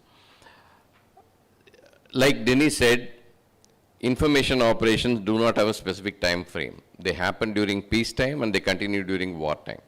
The problem is, do we realize that it is on at this point in time? We need to realize that, basically because information warfare is happening now. Take your mind back when all the people from the Northeast vacated Bangalore overnight a couple of years ago. And that information basically came through WhatsApp from Pakistan, right? You please look at the Chinese influence operations. The 1st January 2022, they put a fake kind of a photograph and said that the PLA is at Galwan Valley. Indian Army had to go there, take photograph at the back of Galwan and then say it is a wrong one. So information operations are actually graduated to influence operations to actually target the mind of the target audience. And it is on all 24/7, 365 like he said. So we need to be careful of that, and therefore we need to be conscious of the fact that this is on and we need to take remedial measures on this. On Dr. Sailesh Nayak's presentation, he gave an excellent presentation on what all aspects in which the academia can play a role in advancing the interests of the country. But I want to draw your attention to 2 points, which he just mentioned in the passing. There is the outer space. Please understand today, China's capabilities in outer space are actually threatening. I can go into the detail because there is already a seminar happening in Delhi from 11th to 13th of this month. But the fact of the matter remains that is going to be a huge threat, and we need to be careful about that. The other thing that he also mentioned in the passing is the cyber. Like influence operations actually use a lot of the cyber operations to achieve their aim. And for example, you found the Bombay power grid going off. Chhattisgarh 4 police stations were targeted. Earlier, northeastern grid of the power was cut off. So the issue is that number of occasions have happened that the cyber is getting used very effectively. And cyber capabilities of China are second to none as of today. Because of the kind of resources they invest in it, hundreds of thousands of people work on it in conjunction with the civilians and the military put together. And the budget is almost half your budget, half your defense budget of the year, only for the cyber. So please understand that is a looming threat. In addition to whatever he mentioned about mineral resources, Arctic Council, Himalayan Science Council, climate change, high seas, etc., none of them are less important. All of them are going to be important in the future. Having said that, let me open this for the question answer session. Okay, to you first, to you second, and to you third. We'll take all three together. I'll come to you, sir. We'll take all three together and then give the answers and then go for a second round. We still have time, another 20 minutes to go. Yeah, good afternoon, sir. I'm Dev Jyoti sir from Pondicherry University. My first question is to Colonel Denny, sir. Sir, on your presentation on information warfare, you told us, you told about this difficulty to understand what is fiction and what is reality because of misinformation. But sir, in cases like in 2019, United States satellite imagery reported that Chinese have made Shawmang villages in the upper Subansiri district of Arunachal Pradesh. In response to that, on one hand, we had the CDS, General Bipin Rawat, saying that nothing like that has happened. And on the other hand, the MEA, which neither denied nor accepted the reports, but just stated that China have always continued to violate the LAC and with these illegal constructions. So in such an instance where both the agencies are our government agencies, how do we find out which is fiction, which is reality? And my second question is to Dr. Sailesh Nayak, if he's still here. So you talked about the importance of marine conservation and marine biodiversity. In March 5, 2023, finally 53 UN states came up with a consensus on protecting the marine biodiversity by declaring international, certain areas of international waters as marine sanctuaries. But we have already seen that two largest naval powers, one United States that hasn't signed the UN clause, and China openly violating the UN clause. Now, how optimistic can we be with the new treaty on marine conservation coming up, that these two great naval powers will actually respect the marine sanctuaries and not carry out overfishing even in these international waters? Thank you. Yeah. Second question, please. Sir. Yeah, go ahead. Good afternoon, sir. This is Nitin Prabhu from the University of Madras. My question is to Colonel Dini, sir. Sir, first of all, I would like to thank you for this wonderful presentation. You threw light on the concept of the information warfare, but I have a question regarding the cognitive warfare. So, like, while I'm looking at your presentation, this information warfare and the cognitive warfare, like, more or less, it looks same. And would you please throw some light on this, the differences between these two, and what kind of impact that would that this cognitive warfare would create on like on a targeted populations? Thank you, sir. Sir, myself Vivek. Sir, my question is to Admiral Anil Kumar Chawla, sir. Sir, we are talking about threats of marine domain, but why we are not focusing on underwater domain? Because China is now majorly doing research in underwater on the name of sea depth, on the name of they recently said that they are building a cables near to Djibouti, from Gwadar port to Djibouti. But to build a cable, why submarines are required to building a cables? And when they are doing a research in Maldives, they are saying we need to know the coral reef and we need to know the sea depth in that region. But for that, why sonars are majorly, which military technology is used to understand? India is lacking in this underwater. They are mapping. Actually, to say that they are mapping it. Question, he can answer. Yes, sir. You are also partly giving the answer. Yes, they are mapping. So where India is lacking it, why we are not focusing on underwater domain awareness? Why we are not focusing on on acoustic technologies? I'll let Admiral Chawla answer that. Do you have another question? Yes, sir. Another question is regarding same. Sir, there is I am a cyber threat intelligence practitioner. Sir, China is coming with this APT, Advanced Persistent Threat. There is a unit called 61398, which is under Shanghai. It is under Shanghai base. It is focusing on our areas to threat, and also, sir, there is a separate base for it to showcase this cognitive warfare. They are collecting. They are using the CNN model. They are using this convolutional neural network model to map our emotions, especially Indians, using our cell phone technology and all. Even our keyboards are monitored, and through that, they are. Sir, what is your threat? When we are failing, at least to showcase, when we are failing to mitigate this information warfare, what if cognitive warfare comes into play? What is our stance, and how we are going to see this? Let us take these three first, and then I'll come back. First, let me go to Dr. Sailesh Nayak for the question posed to him, please. Thank you very much. Actually, this question of marine biodiversity or marine protected areas, on the face of it, it is extremely good, that we need to conserve and protect this. But under this protection, not only in the high seas, but also in the Antarctica, they want to show that they are under control of certain territory or a sea, part of the sea, in one way. Because any protected area has to be managed or governed. Now, unless there is a clarity that who is going to govern or how it will be governed, it will be very difficult to say. And if they do not follow, like US has not signed the UN law of the sea. China has signed, but they are not following. Even the court, the international court also, they are not ready to follow. So these are the issues which has to be handled at appropriate level. we have to be very careful while these laws are to practice, and that is why I mentioned that, like marine biodiversity under the sea of treaty, the knowledge has to be shared about any bioactive molecules and all that. Now, suppose if you find out, they have to share, but if they find out and if they do not share, what we can do. So these are the issues I think it is very important, and I don't have the answer as of today.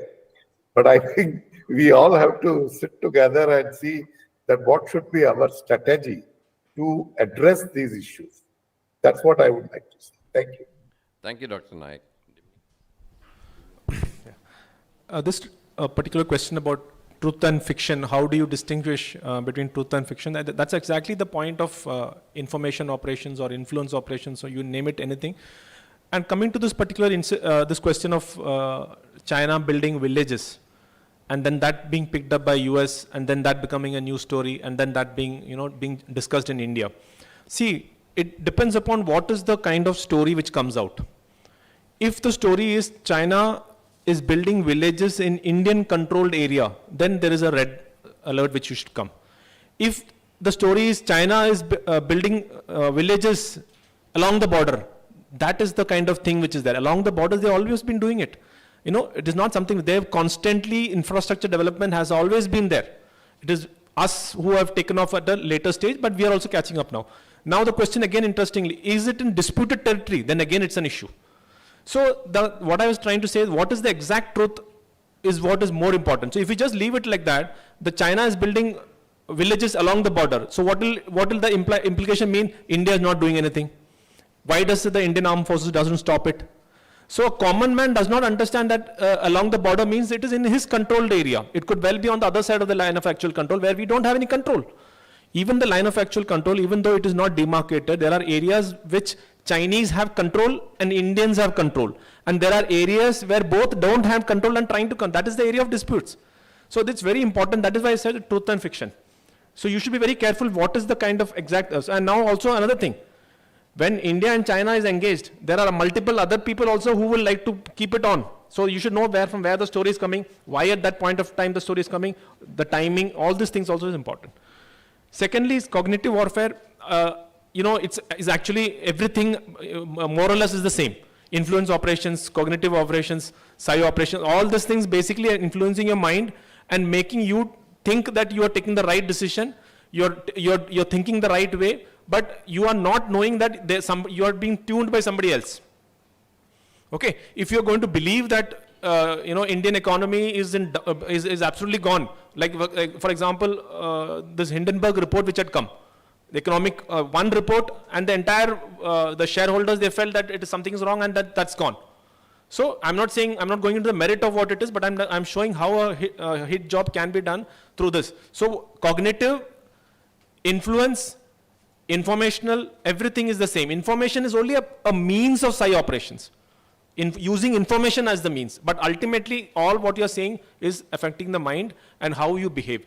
But the problem with today's information warfare is that they're using that to create unsettlement in the mind so that you come to the streets and start protesting. That is what I'm trying to bring out. Just to add to that village issue, I think the MEA spokesperson gave out an answer. He was questioned on this on the weekly briefing. He had given a response to this. And of course, General Rawat made another statement based on that. Over to Admiral Chawla, please, for your question. I'll come back to that 613998 data.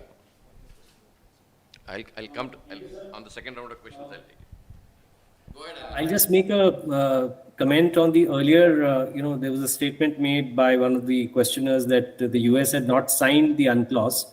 The US has indeed signed the UNCLOS. They have not ratified it. So every international agreement, when you sign it, it has to be ratified by your parliament. So in this case, the US Congress has not ratified it, but they have signed the treaty. Also, coming to the question on underwater domain.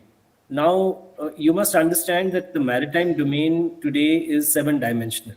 If you look at the Indian Navy's maritime strategy document, which is available in the open domain, which I am one of the principal authors, we have identified these 7 domains as above surface, that means above the surface of the water, underwater, that is the underwater domain, in the air above the water, that is the air and above the seas, the space above the seas, the cyberspace above the seas, the electromagnetic spectrum that is available, as also the cyber spectrum, which is also used in the maritime space.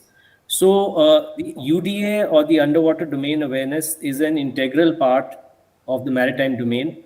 And you would be happy to learn that we are giving dedicated attention to that. In fact, before I retired, I was heading the program looking into our underwater domain. There are many classified and unclassified ways in which we are doing it. But I think the bottom line is that we have realized that within India, we need to combine resources, because there are a number of national agencies who have capabilities in the underwater domain. And we need to combine these resources to enable us to proceed effectively, particularly in view of the pervasive threat of the Chinese SSNs that is currently existing today, and that is going to be a major factor in any future naval warfare. So, you talked about submarine cables. I think there was a misunderstanding about submarine cables and submarine operations. The submarine cables are laid by surface ships. There are special ships which are designed to lay cables. Unfortunately, most of the companies manufacturing underwater cables and most of the ships today are Chinese. So they have dominated this market. These communication cables are mainly meant for telecommunications and data transfer. More than 95 to 98% of all data in the world today travels through underwater cables, so they are a vital asset. The information exchange through the airwaves and the data exchange through space, being very expensive, is limited to about 1 or 2% of the total data traffic in the world. Therefore, they become very important today. There have indeed been attempts to disrupt them by China. They have already done it recently in one of the outlying islands of Taiwan, which is off the Quemoy Island, which is close of the mainland. And so these factors can be expected to be used in wartime as well. But they are not, or they cannot be disrupted really by submarines. They are done by submersibles, which are generally unmanned and which can carry an explosive charge or something to place it near the cable, which can then explode it. You also talked about, surveying by the Chinese ships and the use of sonar. The use of sonar is not exclusively a military preserve. It is also used, there are various sound frequencies which are used for various purposes for underwater detection and mapping. And indeed for the underwater surveying, and India is one of the largest hydrographic departments in the world. We have multi-beam sonars. They are not indigenous. We are importing them from Switzerland, Germany, and the USA. We have indigenous sonars for detecting submarines made by our own naval officer, Commodore Dr. Paul Raj, who is an emeritus professor today and in the United States. And in fact, he's also the patent holder, you might not be knowing this, for all your Wi-Fi networks.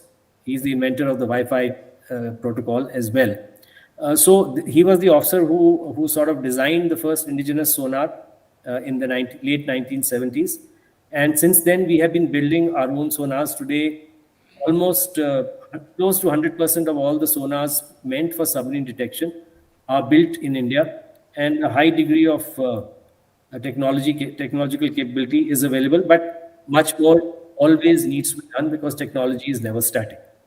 So the use of sonars by Chinese ships, if any, can be for both military and civilian purposes. And the last thing I would like to mention is that the Chinese ships have been persistently mapping the Indian Ocean for two main reasons. Because we have been following them for many years by satellite, so now we know the pattern. The two main reasons they are here, one is to prospect for natural resources, minerals, natural gas nodules and the like. And the second, of course, is to help them operate their nuclear submarines and indeed their conventional submarines in the future, because the underwater topography, the hydrological conditions, the bathymetric conditions at different times of the year at different places are used by submarines to help them conceal themselves and prevent them from being detected by surface warships? I hope that answers the question. Thank you, Anil. On the 61398 question, that's a cyber unit which has been located, that's fine. But cyber operations invariably involve reconnaissance. You should understand how your target behaves, how your target acts, how your target works. That cyber reconnaissance is done by almost all the countries, okay? So if somebody is doing cyber reconnaissance, they map which all computer is located where and how they work, so that they can further do either, they're known as computer network operations, they can either do offensive or defensive. So don't worry too much about it. You have your own computer hygiene correct, you don't have to worry about it, okay? Sir, your question. Yeah, good afternoon. Can you hear me? Good afternoon. I'm Sashi Nair from the Press Institute of India. I've been watching this program in the morning. It's been quite fascinating to listen to some of the speakers. Two general questions. One, of course, to Colonel Dini. You mentioned fire and you mentioned us being surrounded by enemies. Is the situation really so bad? Because I thought we are now in a position of strength, isn't it? At least we are showing the world that we are speaking to others, whether it is China or the US or the UK, from a position of strength and perhaps, if not equal, but certainly not unequal partners. So that's one. So is the situation as bad as you make it out to be? Second, the point about misinformation, etc. We handle people from the media, on a regular basis, and misinformation and disinformation, etc., is something that even journalists of high caliber find it difficult to kind of handle. I don't know whether there are journalists from the media in this room. I'm on the other side of the fence. We take programs for journalists, so you can be open with me. They're not going to report on this. But frankly, what is your assessment of some of the reports that are filed by senior correspondents, foreign correspondents? I don't want to take any names, but what generally is your assessment of the reports that appear in the Indian media? I'm not talking about reports by experts like, Lieutenant General Narasimhan or the others, or even Professor Suryanarayan here, but from journalists who report on matters relating to national security and foreign policy. Kindly be open about it so that it will help me when I conduct classes. The second part, I'm not pretty clear. Could you just explain again? How credible do you find some of the reports? Do you find the reports of fairly good caliber? Reports filed by senior correspondents, in India's leading newspapers, and which includes websites like, The Wire or probably Scroll, etc. Fine, thank you, sir. So the first part, I think I started off by saying that this particular information operations or, external aided interferences are not new. That's why I started off with Chanakya and ended with the Shloka, which means that in those period also this was common. That doesn't mean that I'm saying that this is the state now. I was just mentioning that we should be careful because it has happened in the past also, and we all know in India that these things have happened. So my aim was not to say that it is happening, it is the state now. I was just giving a caution that people before us who are much more wiser, they had seen it then, and they're again saying that if you're not careful about whatever happened, it can get into this. That's my first point. So definitely we are better off now. I'm very sure that India is going in the path which I'm very proud of the way we are going. So that's the second part, and I'm sure General Narasimhan also will take. See, credibility is I think the underlining factor of anybody, any person for that matter, whether he's a military man, journalist, scientist, anybody. So the journalists as such, like I did not put deliberately in those strengths of India, I did not put media. I had initially wanted, it had come to my mind, but I deliberately took it out because I don't think today media can proudly mention, and I'm being very open about it, that they are one of the strengths. Of course they should be there, but the way media is knowingly or unknowingly being part of this particular narrative setting, either way, pro-government, anti-government, but at the end of the day, many of the stories which come out are definitely not in India's interest. Okay, I will just leave it at one particular story, and that's the end of it. I'll not get into it. Like what happened in the Rafale case, a very prominent newspaper, widely read, the kind of narrative which was set, we all know what it was, including, there was a Twitter campaign which mention crop it like dash. I leave it at that. Crop it like dash. You all know what it means. The statement of the MOD's minute sheets, which was there, the last part what the minister had written was conveniently cropped off, and it had come in a very prominent newspaper. So I leave it there. So definitely media needs to think about themselves, because they feel that they are really powerful, and that's the reason what it is. But I think the credibility is at the lowest as of now. There are some fine journalists, but unfortunately there are very few.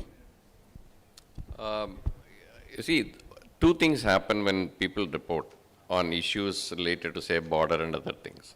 Firstly, they are not able to go there and see for themselves. So obviously they are writing something on what they hear or what they pick up from the agencies, etc. Some of the reports that have come up, particularly the village that was talked about and other things, actually gave an incorrect depiction of what was already on ground.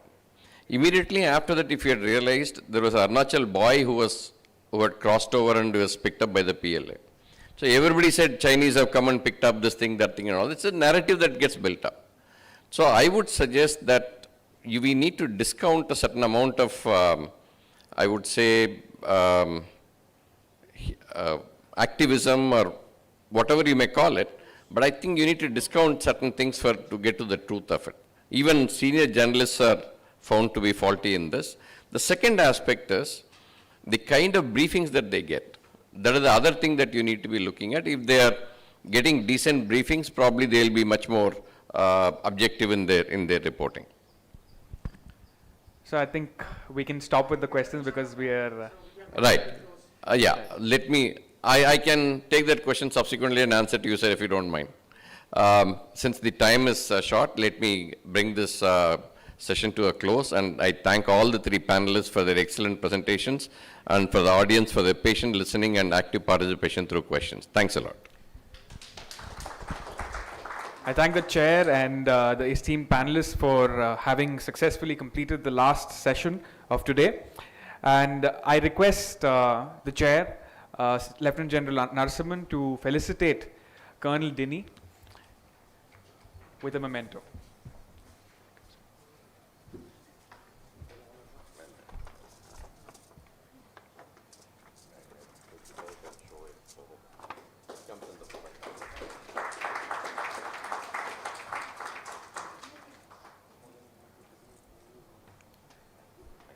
Thank you, sirs. And I would also request the chair and the panelists, along with Commodore Vasan, to release the first set of books published by the Chennai Center for China Studies.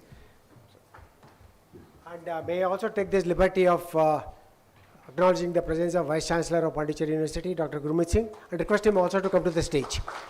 Kindly come here, sir.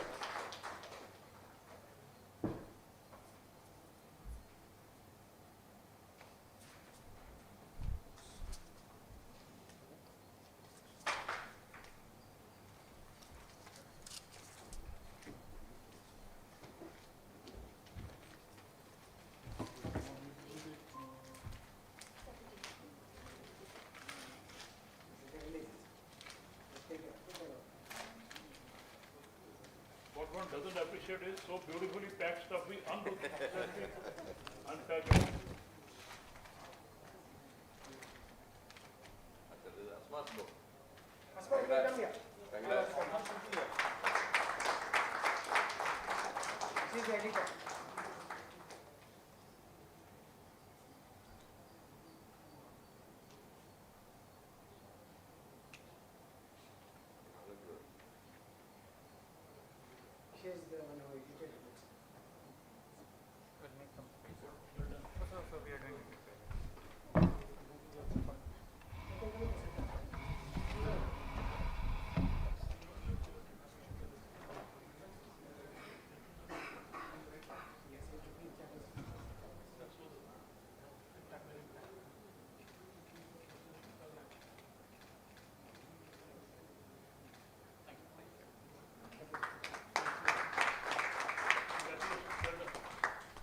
And with that, ladies and gentlemen, we conclude the final session of today's annual Security Dialogue.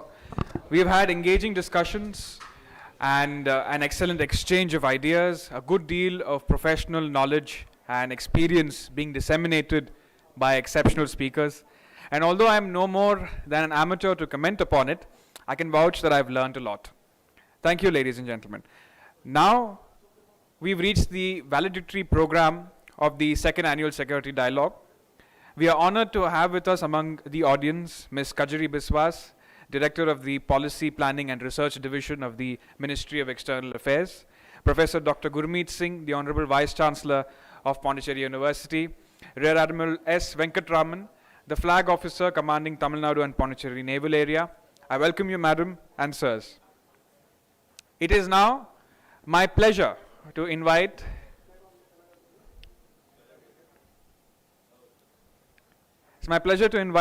Ms. Kajari Biswas to deliver the valedictory address. Please.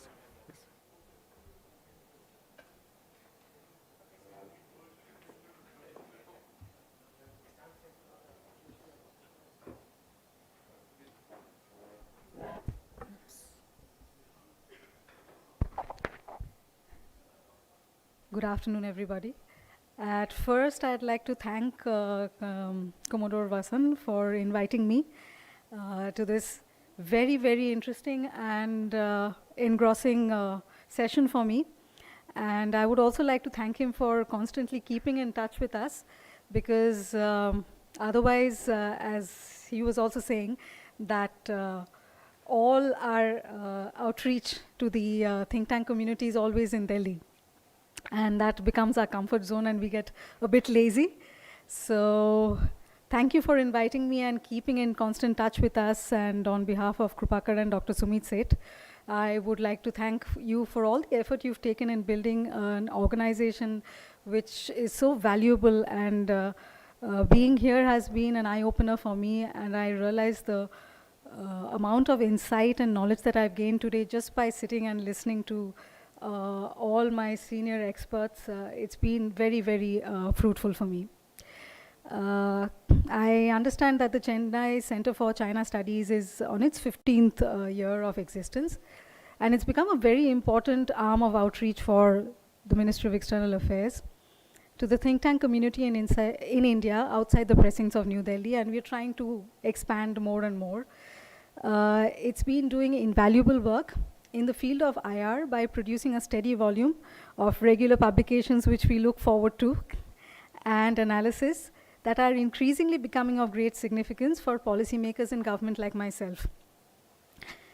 Today's discussions have served to reiterate the rapidly evolving developments in the global geostrategic scenario in the post-COVID world. Even as nations geared their efforts to recover from the challenges posed by the pandemic to economic growth and development, newer crises emerged in the form of Russia-Ukraine war, China's belligerence in the South China Sea, Taiwan Strait, and along its borders with India, and most recently for India, the re-emergence of the Khalistani movement within the Indian diaspora community abroad, which we haven't discussed much today. But I would, before I continue with whatever I've written and prepared, like to go through some of the points that were raised by the different speakers today, which I took note of, and suggestions given. And I'd like to put in a bit of my own there, because there were a lot of questions which were raised. In the inaugural address, Vice Admiral Pradeep Chauhan, when he spoke about the elements of India's maritime policy, I realized, there's so many dimensions to even one area of engagement that it's no wonder that, policy planners in government need the help and support of the think tank community, because otherwise it becomes very, very difficult to keep track of all the developments that are happening, and especially in the realm of technology. We are not experts, we are generalists. So at times it becomes very difficult to understand what's happening. So we need people like you to come down and tell us, this is what it is and this is what you need to look out for.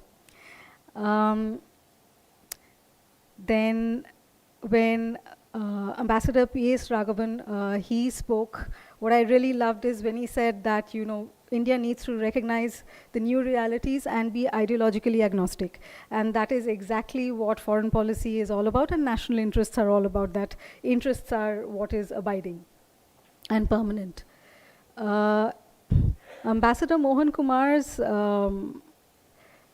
talk was very, very combative, and it opened up a lot of I think he spoke very straight, and it's very important to listen to such criticism, because otherwise it all becomes platitudes and, oh, it looks like we're all doing very well. But the government has been speaking about, and in policy we have consistently been speaking about reaching out to that last mile, that last person out there, which is very, very important. And the country does realize, the government does realize that if you don't reach out to the last person, all our development efforts will go to naught, because the strongest, and we are so proud of our democracy, to strengthen our democracy, to even go and fight information warfare, you need a very well-educated, well-informed citizenship. That is what is going to be the backbone of a country like ours, a democracy like ours, where we allow freedom of speech and expression, and there, finding the truth and empowering our people to find what the truth is, and separating it from lies is very important. You can't, keep countering every information warfare fact by, sending out official communique. It doesn't happen that way. Then Dr. N. Manoharan, he gave us an amazing analysis of partnerships and the kind of, strategic partnerships and how they developed over time. I never really had thought of it from that perspective, because we do list out our strategic partnerships, but what he gave us was the timeline and how it evolved. It gives a very interesting picture, which is important for policy planners again. Then Lieutenant General P.R. Shankar, when he spoke about India's extended geographies and security, and tried to give that mandala scope of looking at India's neighborhood, it does coincide with the kind of thinking that is going on within the Foreign Ministry as well. And as we would acknowledge, is that we are doing a lot of catching up, and that it's only with, our resources that have increased. And even within the Foreign Ministry, when I joined, we were only a force of 700 officers. So when we used to tell our colleagues in the other foreign services, the Japanese colleagues who were with us in the American University in Cairo, they were also learning Arabic, and I remember they asked me, how many officers were there in your batch? So we said there were 20, and he was shocked. He said, in a country of 1 million, you just have 20 officers in a batch? How do you manage? Where they had 40 to 50 officers in a batch. So we're also trying to expand, we're also trying to do that. And it's a bit of catching up, but I think we're doing a good job. Recently, a diplomat in Delhi came for a meeting with my joint secretary, and she said that, we're finding it very difficult to report back home because we just can't understand, you're doing so much, we don't know what is important and what is not. So I think I'll take that as a huge compliment. And obviously our leadership has been pushing us. And even this kind of outreach that the Policy Planning and Research Division is doing to reaching out to think tanks, it started a while and it's gaining momentum, and we still have a long way to go. Now we're being pushed by the Cabinet Committee on External Affairs to start producing more policy documents, which I think is a very fruitful exercise. It will give us a lot of clarity ourselves, because if you don't try to put things down in paper, you don't ask the right questions to yourselves, then the analysis doesn't happen. What happened? Then Lieutenant General S.L. Narasimhan, when he spoke about the China challenge. Then Major General G. Murli, when he spoke about India's neighborhood and security. Then Lieutenant General Prakash Menon, when he spoke about traditional and non-traditional security challenges. All of you covered this entire gamut of challenges that are facing not only India, but every country in the world right now. Where I think we're doing something interesting in India is that, and in this, Japan has also supported us significantly in reiterating the need to listen to the voice of the global south. And this entire shift of power slowly from the west to the east has also shown up that there's a lot of options that have opened up for the countries of the global south to now pick and choose, which is a very interesting opening up of the policy space for every country. And I don't think we should look at it as all bad. If there's more space for people to come in and give their views, and that is why when India held the Voice of the Global South Summit, what we did is we didn't tell the countries of the Global South what needs to be done. We said we want to listen to what you think should be done.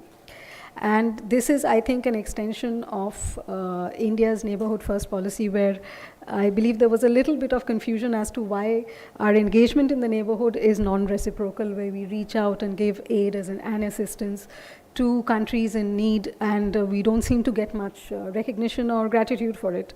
But then I think and we understand that it is a larger exercise, and we're putting in a lot of resources there to create that image of India as a trusted partner. Because not only are we seeking partnership with countries to counterbalance China in the region, we're also looking at creating partnerships where people start trusting us, where we might not have pockets as deep as China, but the kind of projects that we bring to not only our neighborhood, but also to the global south, are projects which the countries can trust us, that we won't set the agenda and we will not have something bigger going on behind the development projects that we bring. And all those projects are selected, prioritized by the governments that we reach out to. And I think this is a kind of mixture of soft and hard diplomacy, which is definitely going to have dividends in the future, because the reputation that you create for yourself is going to become increasingly important in a world where there's so much of geopolitical flux, and there's no, as of now yet, fixed camps. Though there is a lot of movement which shows that there will probably be camps coming up, but then for a country with resource constraints like ours, keeping ourselves self-reliant and agile, without stating openly in a very hard line what our policy options are or what our choices are, because we want to keep our options open. I think this is a very, very good strategy that we have adopted. I could keep on going on, but I realize a lot of the speakers did not get to say much because there was a time constraint, so even I'll just move on and just reiterate some of the crisis points that I felt that I should touch on.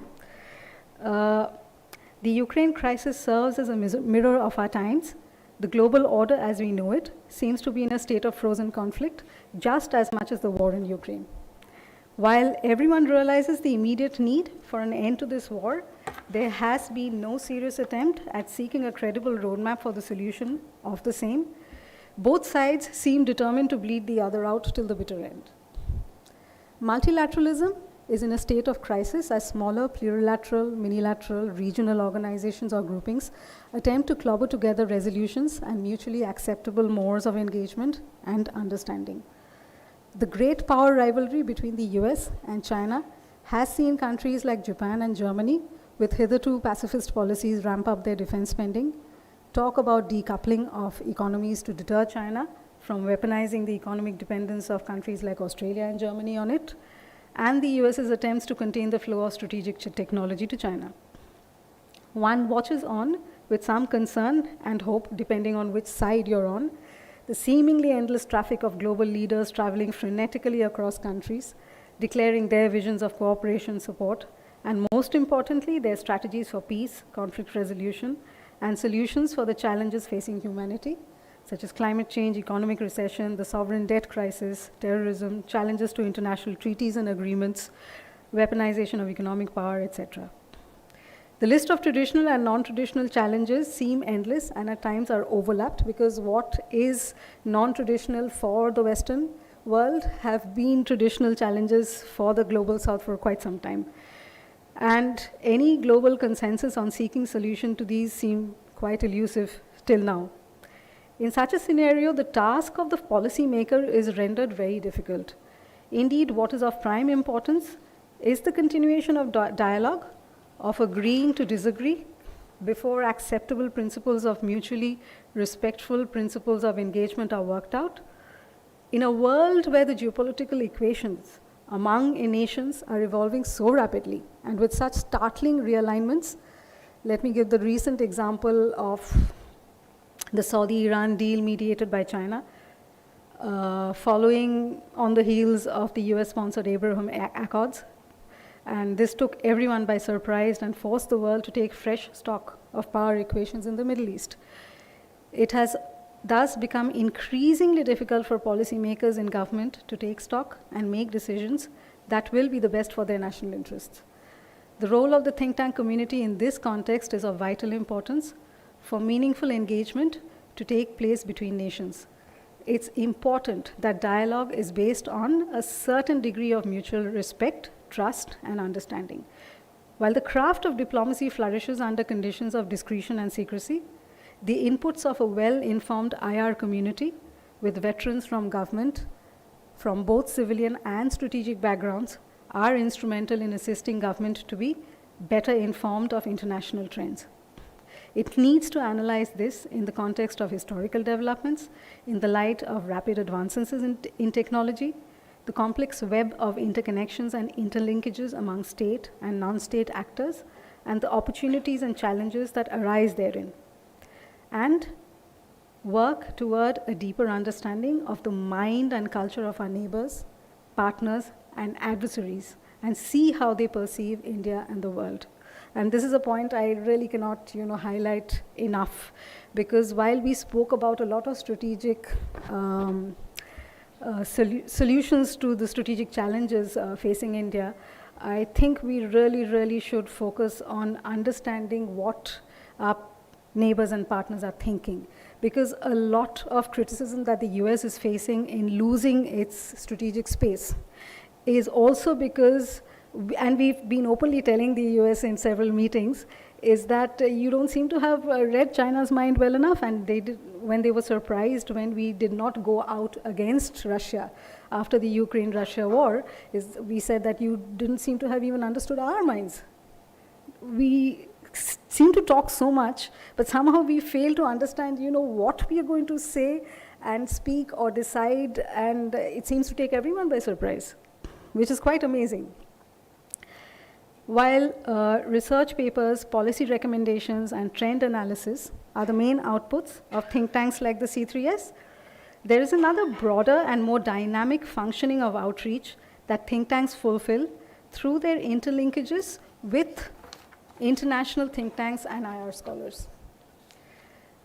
Thus, regular exchanges such as seminars, conferences, roundtable discussions, initiatives of joint research, co-authoring of articles with experts from different parts of the globe, exchange programs involving young scholars are all valuable tools in outreach, which will finally promote better understanding of each other, intelligence gathering, and deep associations and lines of communication and information that will always come instead in times of crisis. In this context, I would like to highlight two models of engaging the think tank community in countries of our interest. For example, our neighborhood and countries in the Indo-Pacific, and India counts 38 countries as part of the Indo-Pacific. Organizing the visit and roundtable discussions by expert IR scholars from India in these countries on matters of India's national interest to raise prickly issues in the least controversial manner, to fathom the mood and opinions of the select audience, and to float concepts in a diplomatic and non-offensive manner to see if they stick or create a resonance. These should be done with a certain frequency to create any impact. The second model is to focus increasingly on future planning by envisioning all possible eventualities and outcomes to these. Working out how India would respond to these eventualities, for example, let's say the collapse of Pakistan, or maybe China launching attack on the Taiwan Strait, and it can be so many. And their probable outcomes would help broaden our understanding on how well or ill prepared we are to deal with the unknown. Thank you.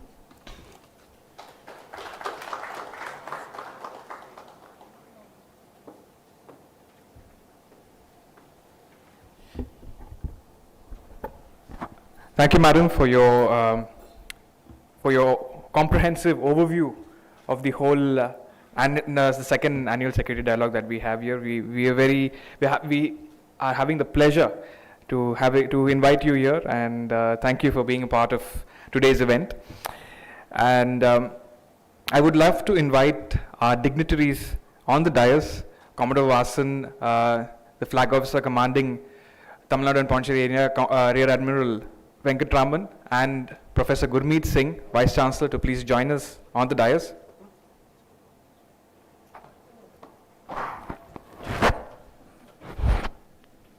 One more chair.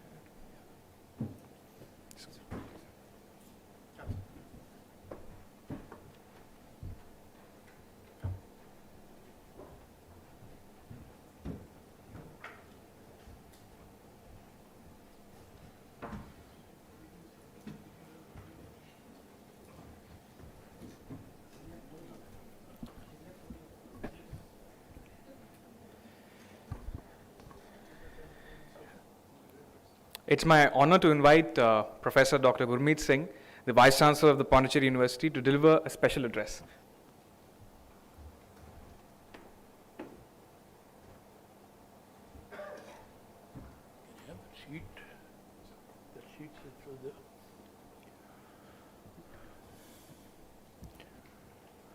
No, not this. The one you have. This one.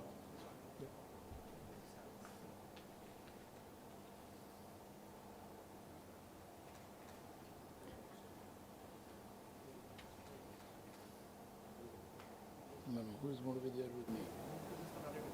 Okay.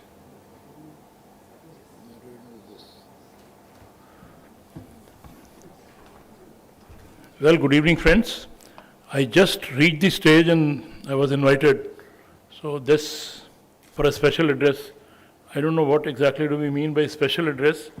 I thought I would sum up whatever little has been deliberated on during the day.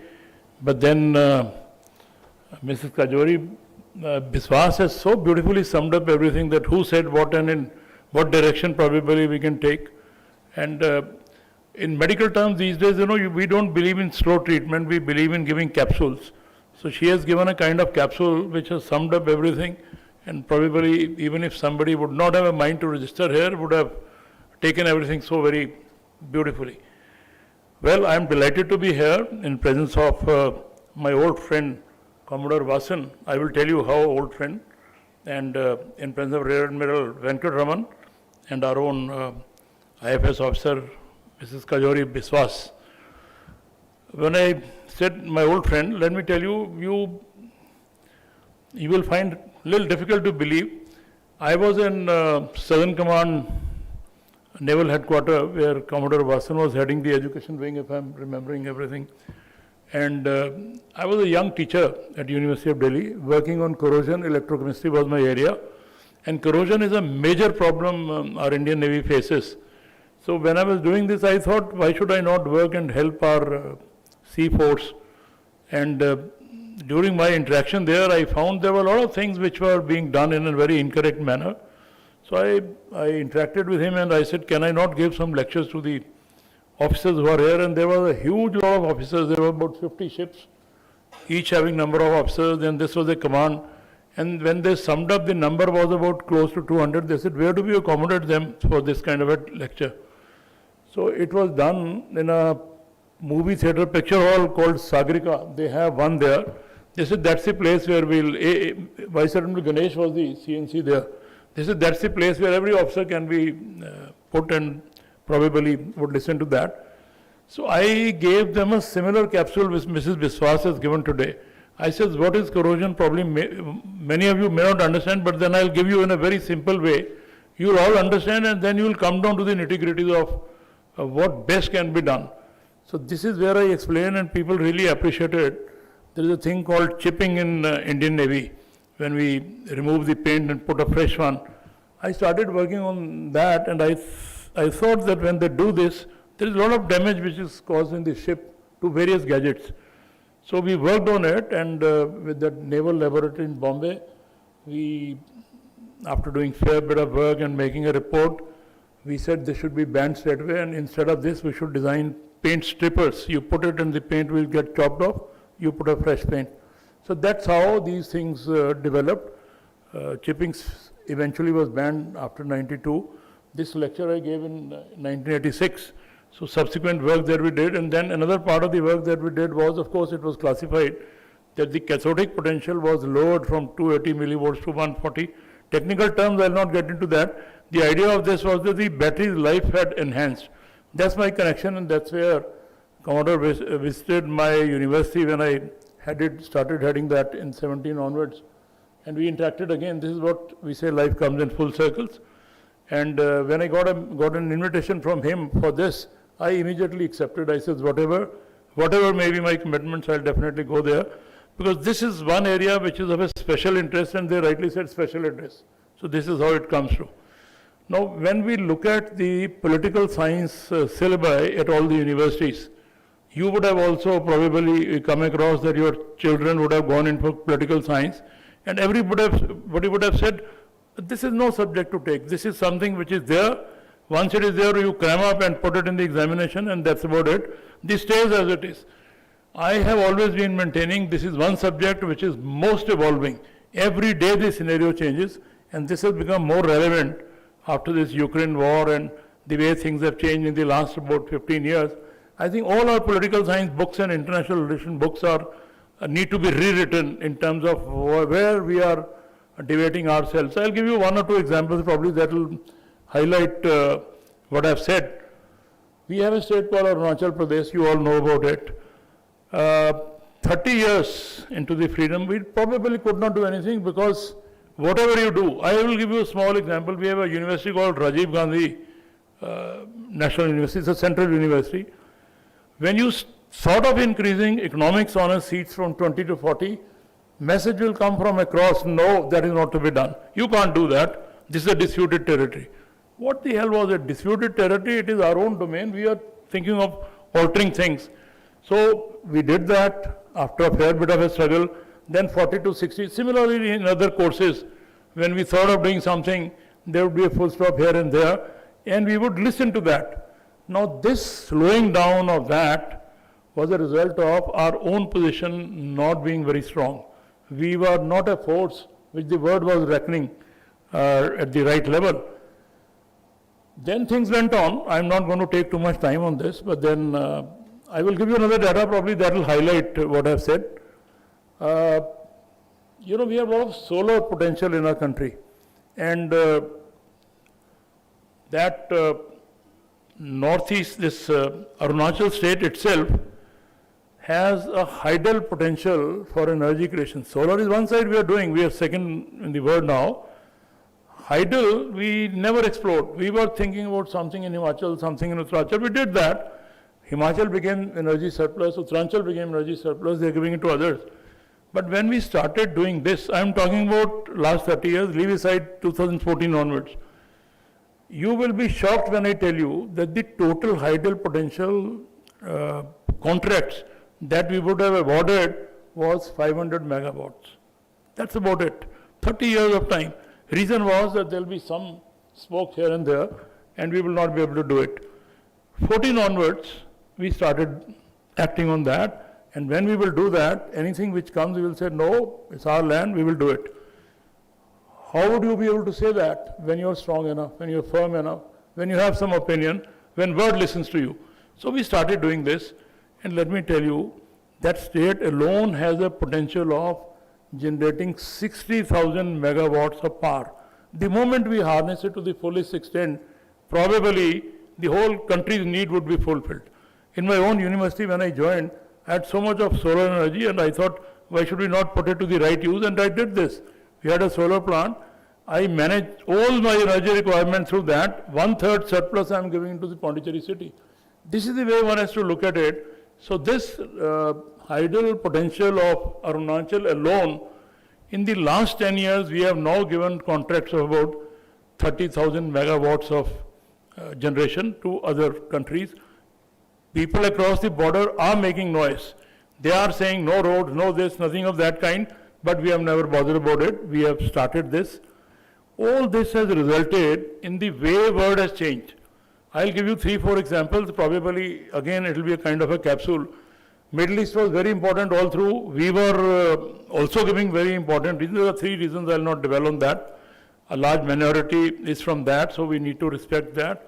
Our oil needs were there. Trade route was there. All those factors were there, and we were saying this is the most important area for us. Of late, you have seen oil has receded and electrochemical generation has come up very fast. My own research area is into energy storage through electrical systems. And with this coming up, Middle East is no longer important. And in the years to come, it will recede in the importance further. Trade routes have changed. Suez Canal, Panama Canal, they are not that important. Of late, what has emerged is the Indian Ocean. It has become the busiest trade route. World order has changed. India is no longer looking to west or east. My IFS friend will be able to tell you better. We are now a force which has its own opinion in the international arena. ASEAN countries, the way they have come up, the SAARC, which barring one country, it is the way it is coming up. BIMSTEC, which is a very important area, probably if you look at the data, 1/5 of the population is in this BIMSTEC area.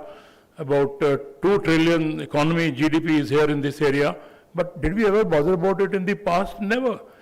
30 years into the existence of this, probably I will not be able to remember correctly, the Secretary General's office has been opened in Dhaka after 25 years of BIMSTEC's existence. We could do it. We could put a viewpoint that we have to have it. We have to think about cooperation in BIMSTEC, ASEAN, SAARC and other places. We never paid any attention to our Andaman and Nicobar area. We thought it's one of those group of islands. Why bother about it? Now only we have started taking it as a permanent aircraft carrier which is stationed by God Almighty for us. We need to take care of it. And now if you go there, a lot of things is being done. I will not be able to tell you that in terms of how much rich resources we have which we never exploited. Eastern side, the 7 sisters we call, we never exploited to that, probably because of a kind of a fear that people would get, our neighbors will get annoyed. Now we are telling our neighbors, no, you don't have to get annoyed, you have to be pleased with whatever we have to do, and you have to do it with a smiling face, which people have started reckoning. And the final straw came when we took over the presidency of G20. Wherever I go, in any academic circle, people talk about why make so much of noise about G20 presidency. It is coming by rotation. Every country has it. You have also got it. Well, we have got it at a time when India is not what it was 20 years back. India is doing a far greater work in terms of every area. I will not, people-to-people contact, climate change, food security, you name, we are working on that in the form of some group of this. And are taking over presidency now at a stage, it's a critical stage when the whole world is looking up to us. Let me tell you why. Our policies throughout has always been one of peaceful coexistence. We will never think of annexing anybody's area or whatever. Our policy has been coexistence, one of cooperation, one of joining hands in terms of every area, and this would lead to that policy of Vasudhaiva Kutumbakam, one earth, one family, one government, one set of people, the way we should treat. Now, our taking over presidency at this juncture, when the group of these 20 nations is also advanced, and we have also advanced. When we have taken over, we will be able to propagate our policy through this forceful group in the world that, well, here are we, this is our vision, and this is what we want. And if that is propagated, the whole world will move with you that yes, here is a country which needs to be followed. And I was delighted when our External Affairs Minister in one of the UNO's bodies said very clearly, look, our policy is not what it used to be in good old days. If you have read that Hans Morgenthau's thoughtful writings on world arena and world coexistence, gone are the days, nobody looks at it. I think probably 10 years from now, people will forget that this was also a book which has to be read. The whole axiom is going to be changing. And when our External Affairs very rightly, very loudly, very clearly, very emphatically said, look, our policy is going to be what is our interest. And you have to look at our interest with a sense of positivity. We don't look at eastern side or western side or what is Central Asia, what is Middle East. We are telling the world our policy is our interest, and our interest, let us tell, the whole world is one of coexistence, one of peaceful existence, one of sense of cooperation. So with this word, when it extends, our taking the presidency of G20 assumes a greater role in terms of pushing our wonderful agenda that we have. I was addressing this G20, not G20, BIMSTEC conference in Calcutta 3 days back. This is where we highlighted again, and that can be extended to all over, that for important push, what we require is people-to-people contact, educational exchange, climate exchange, food security.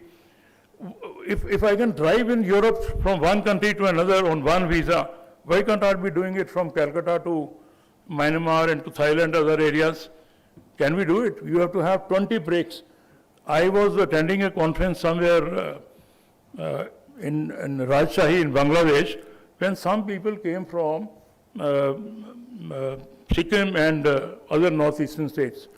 Now, let me tell you, had they driven, it would not have taken more than 4 or 5 hours. But then they took 18 hours to cross 4 checkpoints. Every checkpoint they wasted 1.5 hours. Why can't we be doing this? If that can be done, probably people-to-people contact will improve, understanding will improve, thinking will improve, and everything will be in the right direction where we are pushing our interest in terms of this. Finally, let me tell you, there was a time when our forces, let me tell you, my interaction with forces has been fairly extensive. They were right from 70 onwards, I know of, they were doing a remarkable work in terms of R&D. But they would stop at a point, well, that's the end of it. Sonar, that's the end of it. Torpedoes, this is the end of it. They will not be allowed to go beyond a point because of a variety of reasons. Somebody will put a brake to that. Secondly, our economic conditions were not that strong that we'll be able to give you all the resources. Now there is a confidence with industry and university interaction. A lot of funds are being generated, a lot of projects are being given. IITs, if you go across, I was there yesterday, the kind of work they are doing in terms of these areas, it is amazing. So this has come a long way, and now we are in a position to force whatever we are doing. Our forces are doing its own research, and with the help of the other universities, probably things are being forced in the right direction. So I'm delighted that this strategic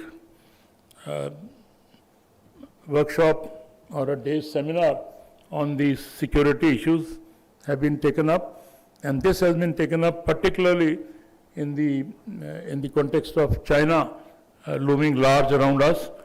And yesterday you would have read it in the newspapers that China has renamed 10 of the areas in Arunachal.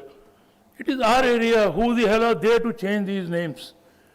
Now we are in a position that, look, this is our area, we will not allow that. Had it been 30 years back, probably we would have said, well, if they've done it, let's have 5 here and 5 there. No question now. So we are in a position, and these kind of seminars that you are organizing, this think tank which is there, C35, they are the need of the hour. They are the ones, if they deliberate at this juncture, it will be a kind of providing a real strong backbone to our policy makers, and this will go a long way. This is required. I am heading, probably Mrs. Biswas will know, the research wing of ICWA. I chair that, and in the last 3 years, the number of projects, the number of invitation we have extended, the research scholars we have tripled, fellowships has been raised. So this sort of think tanks, if they are encouraged, I probably feel that we are going to be, for sure, a force to be reckoned with in the world order, particularly when we talk of peace, when we talk of development, when we talk of people-to-people contact, when we talk of food security, you name, that is where we are working. And people sometimes have seen this mild criticism here and there. G20, what is the need to have so many groups being formed? We have formed over 20 groups. We say there is a necessity to work in all areas. And one cannot be working in all areas. There has to be right-thinking groups who would be working. So I'm sure in the next 4 or 5 months, the way we have formed these groups, once they finish their task and they come up, this will be a wonderful document. Not only for us, it will be a direction which will be for the whole world that, look, our policy is one which we have indicated of peace. Follow that and world will be a better place to live in. This is where India stands, and this is where we need to strengthen this stand further, and that can always be done by think tank like what Commodore Wasson is doing. This is what's required, and I hope this goes on in the right direction, and we are able to provide the right kind of thinking to our External Affairs Ministry. They need this backing for doing a remarkably wonderful job for us. Thank you very much, and thank you for inviting me.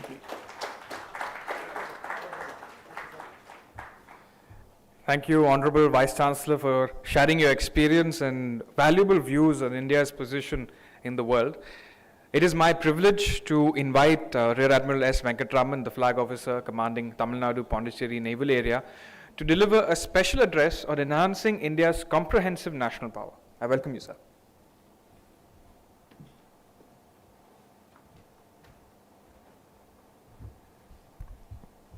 Thank you. Commodore Wasson, Director General of the Chennai Center for China Studies and the Regional Director for the National Maritime Foundation Tamil Nadu Chapter, distinguished speakers and guests. Firstly, I would like to thank Commodore Wasson for inviting me to take part in today's proceedings, and also take the opportunity to wish Chennai Center for China Studies and the National Maritime Foundation the very best fair winds, following seas. It's a rare honor and privilege for me to be here, considering the company that I'm in with, and I take it as an honor for myself. Being the tail end Charlie at the end of a long day's session, my task is both difficult and easy. Difficult because I'm following the wake of very eminent speakers and I'm expected to emulate them. Easy because whatever the crowd is spoken has been spoken already. I have very little to say, and that makes my task simple and very brief. Today's subject for discussions is a very topical subject of emerging strategic landscape and India's position in the global order. The current concept of global order, as we understand, has its origins in medieval Europe. In 1648, when the feudal worthies of Europe got together in the towns of Munster and Onsterbrook, they probably never had any lofty ideas of a world order that would last 500 years. They were probably dealing with more immediate problems of their own intestine wars, of the 30-year war that they were fighting each other, and also the unity of the church, the Catholics and the Protestants. Most of our modern concepts of international relations, world orders, or the other constructs that govern international conduct have medieval European origins. And these concepts have been further strengthened by other events and their outcomes in Europe, be it the Congress of Vienna, so skillfully helmed by the Austrian diplomat Clemens Metternich, or the Treaty of Versailles, rather, of the First World War, and of course the dominant American presence post the Second World War, creating the Bretton Woods systems. No wonder that today this world order has a Euro and American-centric approach in thoughts and concepts, and is increasingly coming under strain and challenge. As to what, due to a multitude of factors, players, and reasons. What those factors, players, and reasons, I'm sure today's eminent panelists and speakers would have alluded to, so I won't be dwelling on them.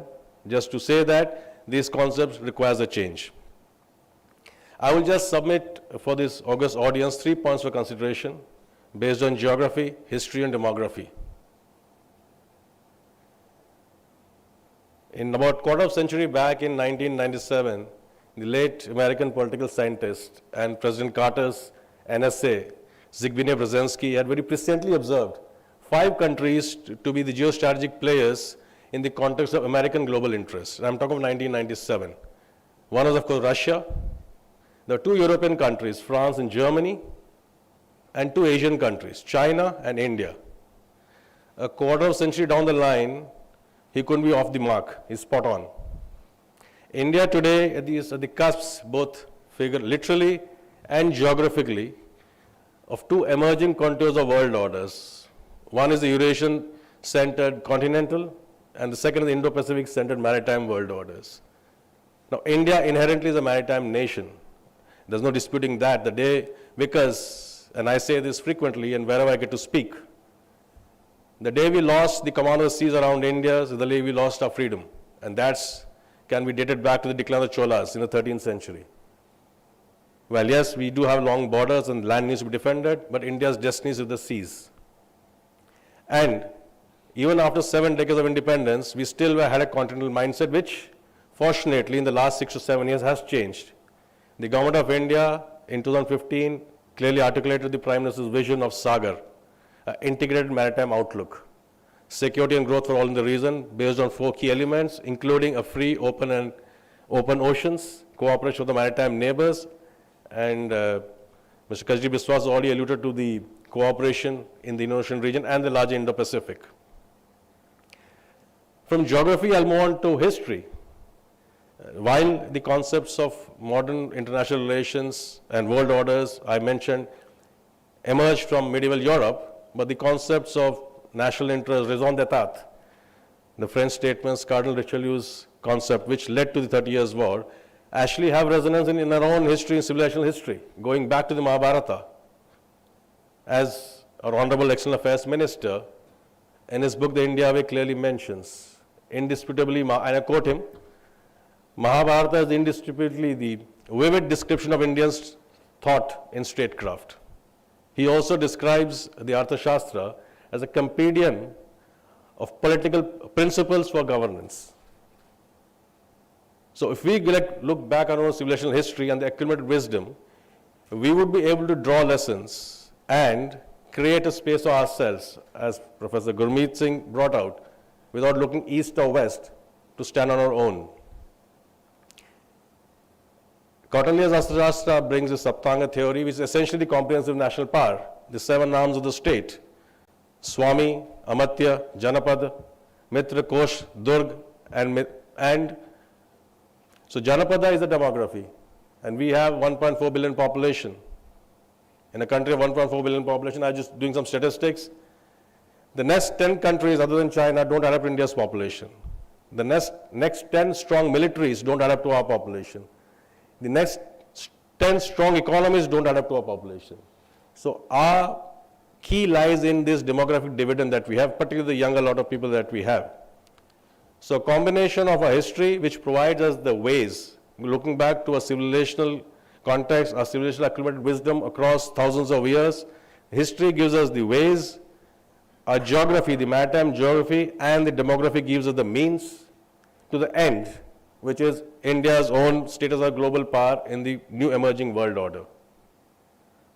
I was also asked to speak on threats and present-day challenges. Again, most of them would have been addressed today. I see threats in 2 domains, physical and the cognitive domains. And I was very happy to see a talk on information warfare or thereabouts, because that's one area. The physical threats, all of us know, traditional, non-traditional, etc., etc., etc. But the warfare is in the minds today, the narrative warfare. It was always there. One of the outcomes of the colonialism was coloniality, occupying the minds. But today, with the rapid advancement of information and communication technologies, the building of the narrative and sort of conditioning the mind has become another threat. So I would see cognitive domain warfare as an area of serious concern for us. And no matter how much we try, unless we have our own narrative, And I would like to quote the late Nigerian novelist Chinua Achebe. Until the lions have their own historians, the hunt will always glorify the hunter. So, I won't take much time, like I said. Everything that has been spoken to. I just wanted to share my thoughts of history, geography, and demography. If we factors on these things, there's no doubt in my mind, within the next 25 years of Amrit Kaal of 2047, we would be a global power. Once again, I'd like to thank Commodore Vasan for inviting me here, and I'm very glad to be in such illustrious company. One of my mentors, General Narasimhan, is sitting here, whom I had a lot of opportunity to interact with and learn from him in Delhi, and I look forward to his continued guidance. Thank you once again. All the very best.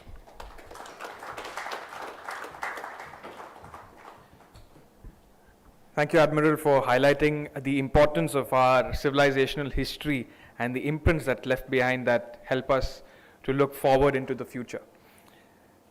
I now would love to request the dignitaries on stage to please release the second set of books that have been published by the Chennai Center of China Studies.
And to conclude the annual Security Dialogue and to deliver the vote of thanks, I invite Commodore Vasan to the rostrum. Program book.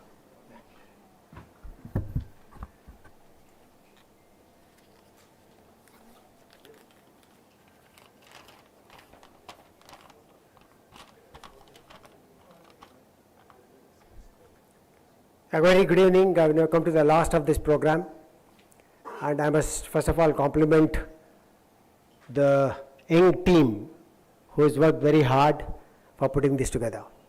Of course, there was somebody else who was sitting there with the whip. That's a different issue, but the point is that they excelled in conceiving, planning, conducting and executing this great event is a matter of great confidence for all of us, and we can repose our faith in the young teams that are taking on such responsibilities. I must also thank Ms. Kajari Biswas for coming all the way from Delhi. So all the echelons of MEA, PP and R have visited us, and therefore we are very happy that you are able to make it here. And also you have made it simpler for me because I don't have to summarize the talks anymore. A lot of these responses that you chose to elucidate were all related to the various talks that were done, though I will highlight a few points from my point of view. So thank you again for coming here and sharing those wonderful perspectives which are there, and also for holding our hand through the years, which is important for us sitting in Chennai, because there are very few think tanks in southern India which are doing the kind of work that we are doing, and the more we are supported, the better inputs there would be from our side. So also thank the Vice Chancellor. Now he went back with our association of more than a quarter century ago when he had come to Cochin, our CSO operations with Admiral Ganesh. And at that time, it was novel at that time because, Venkatraman will tell you that we all as cadets or mids would be chipping away on the deck and breaking the structural integrity of those ships. So therefore, we had to find innovative ways. And from that point of view, we are very happy to listen to him at that time. And thereafter, I've been in touch with him off and on. But it's a phenomenal amount of work that is done. And the talk that he gave, in fact, motivates all of us in looking at a vibrant, progressive India, which is carving out a place of its own here. And last but not the least, Venkatraman, So he said, no, everybody has spoken, so-and-so was my CEO there, I was his XO here, I don't have to talk. I said, no, you're coming here and you're talking. So I'm happy that you brought in that relevance of geography, history, and also the present status of the maritime prowess that are there. Must also thank all the people who supported us here in this journey. It's not been easy. Like I said in my opening remarks this morning, it's been a journey of 15 years.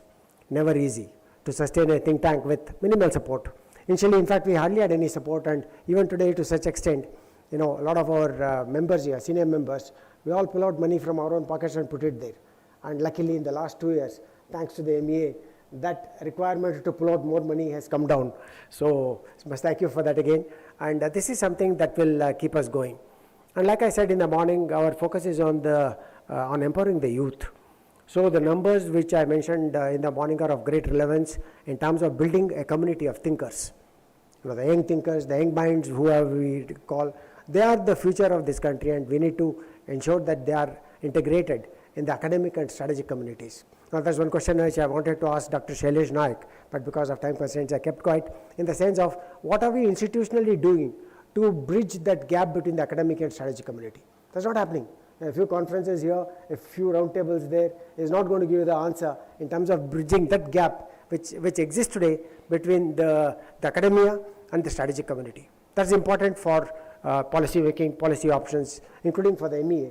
I'm sure they will look at this issue of how we can bring about this networking of academic and strategic communities, think tanks, so that we are able to provide those kind of options to us. So with that, just a few points which I flagged from the sessions today as far as evolving strategic landscape, positioning India in the emerging global order. The key words here are very, very clear, that the strategic landscape is not constant. It's something that's evolving and changing, and India obviously is carving out a place for itself in the emerging global order. There are a phenomenal amount of challenges, and most of these have been identified by the speakers.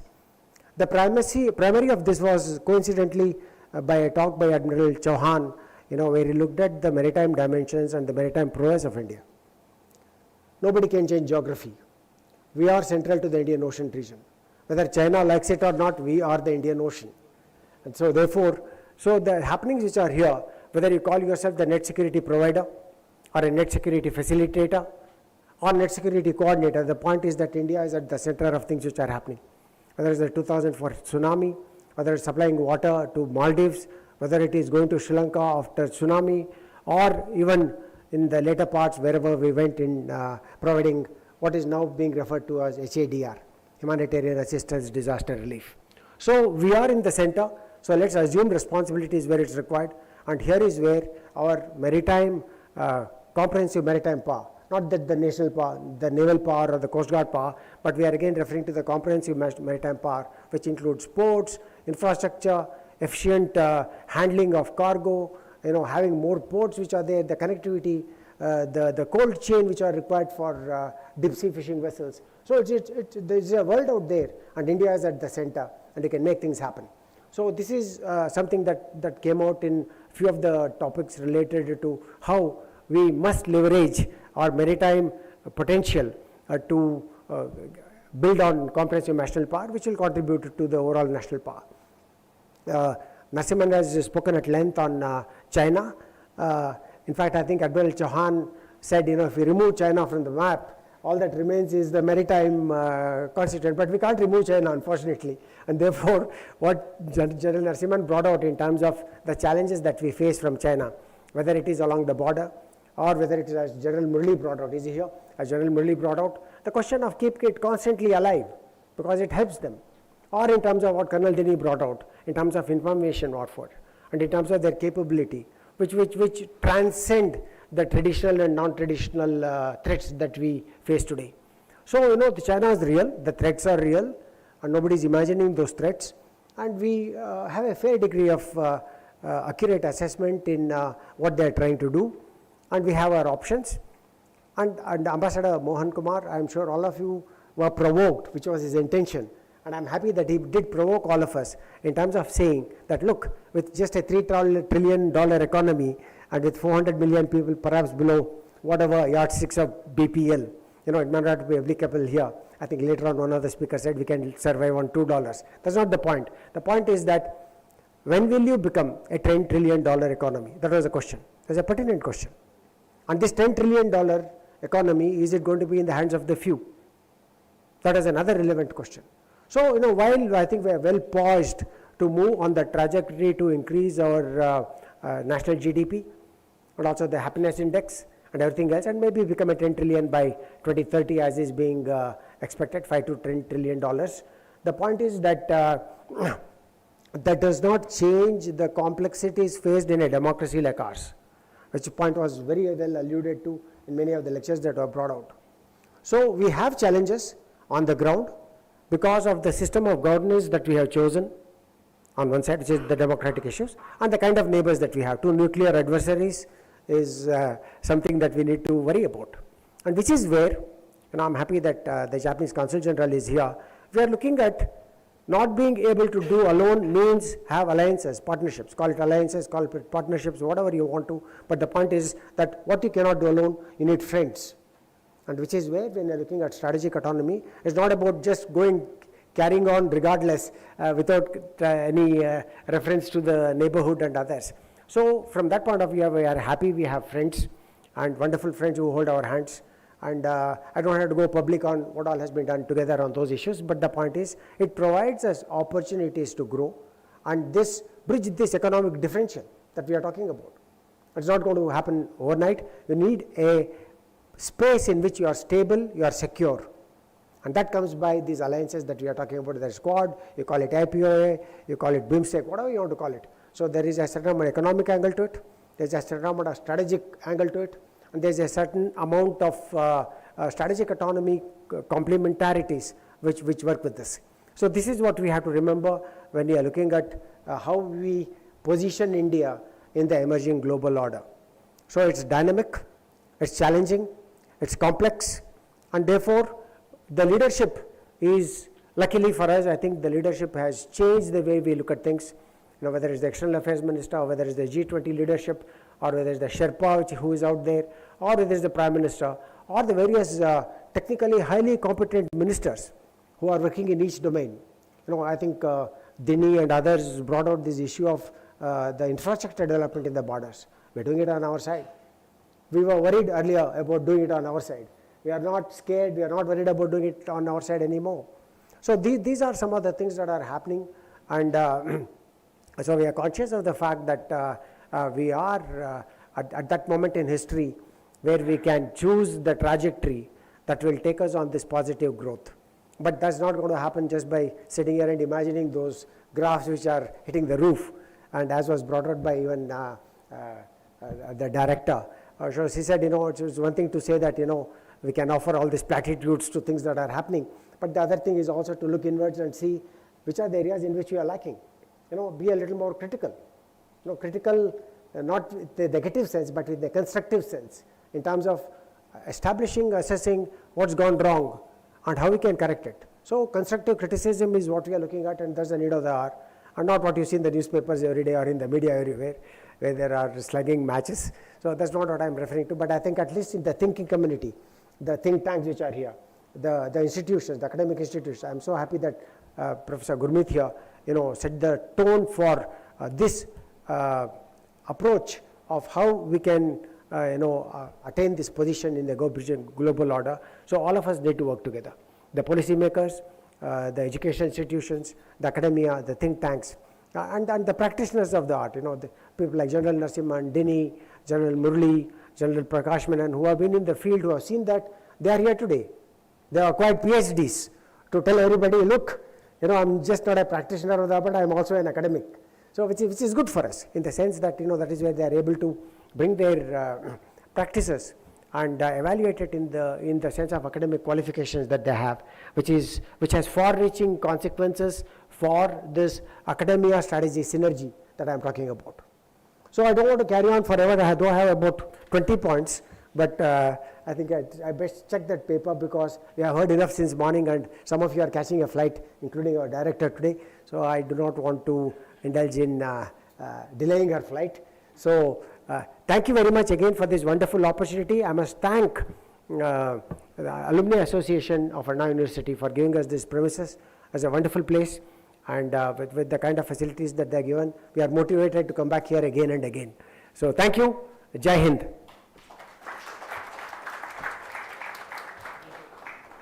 Thank you very much, sir. And with that, we conclude the second annual Security Dialogue of the Chennai Center for China Studies. Thank you, ladies and gentlemen. You've been a wonderful audience, and I do invite you for some tea. I for one, need some coffee.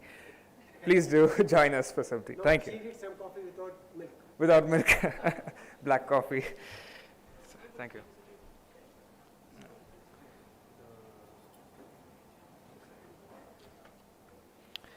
I would also request, before we go for tea, that Commodore Vasan felicitate our distinguished guests with mementos. Yeah, you definitely require coffee. You're forgetting things.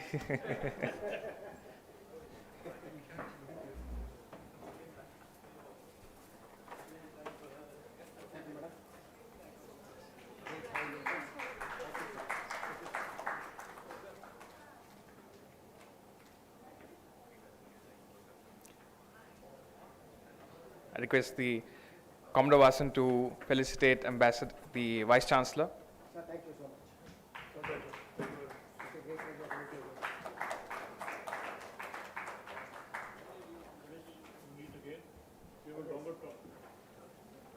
कैसे बुलाएंगे आप? छोड़ेंगे नहीं? Thank you.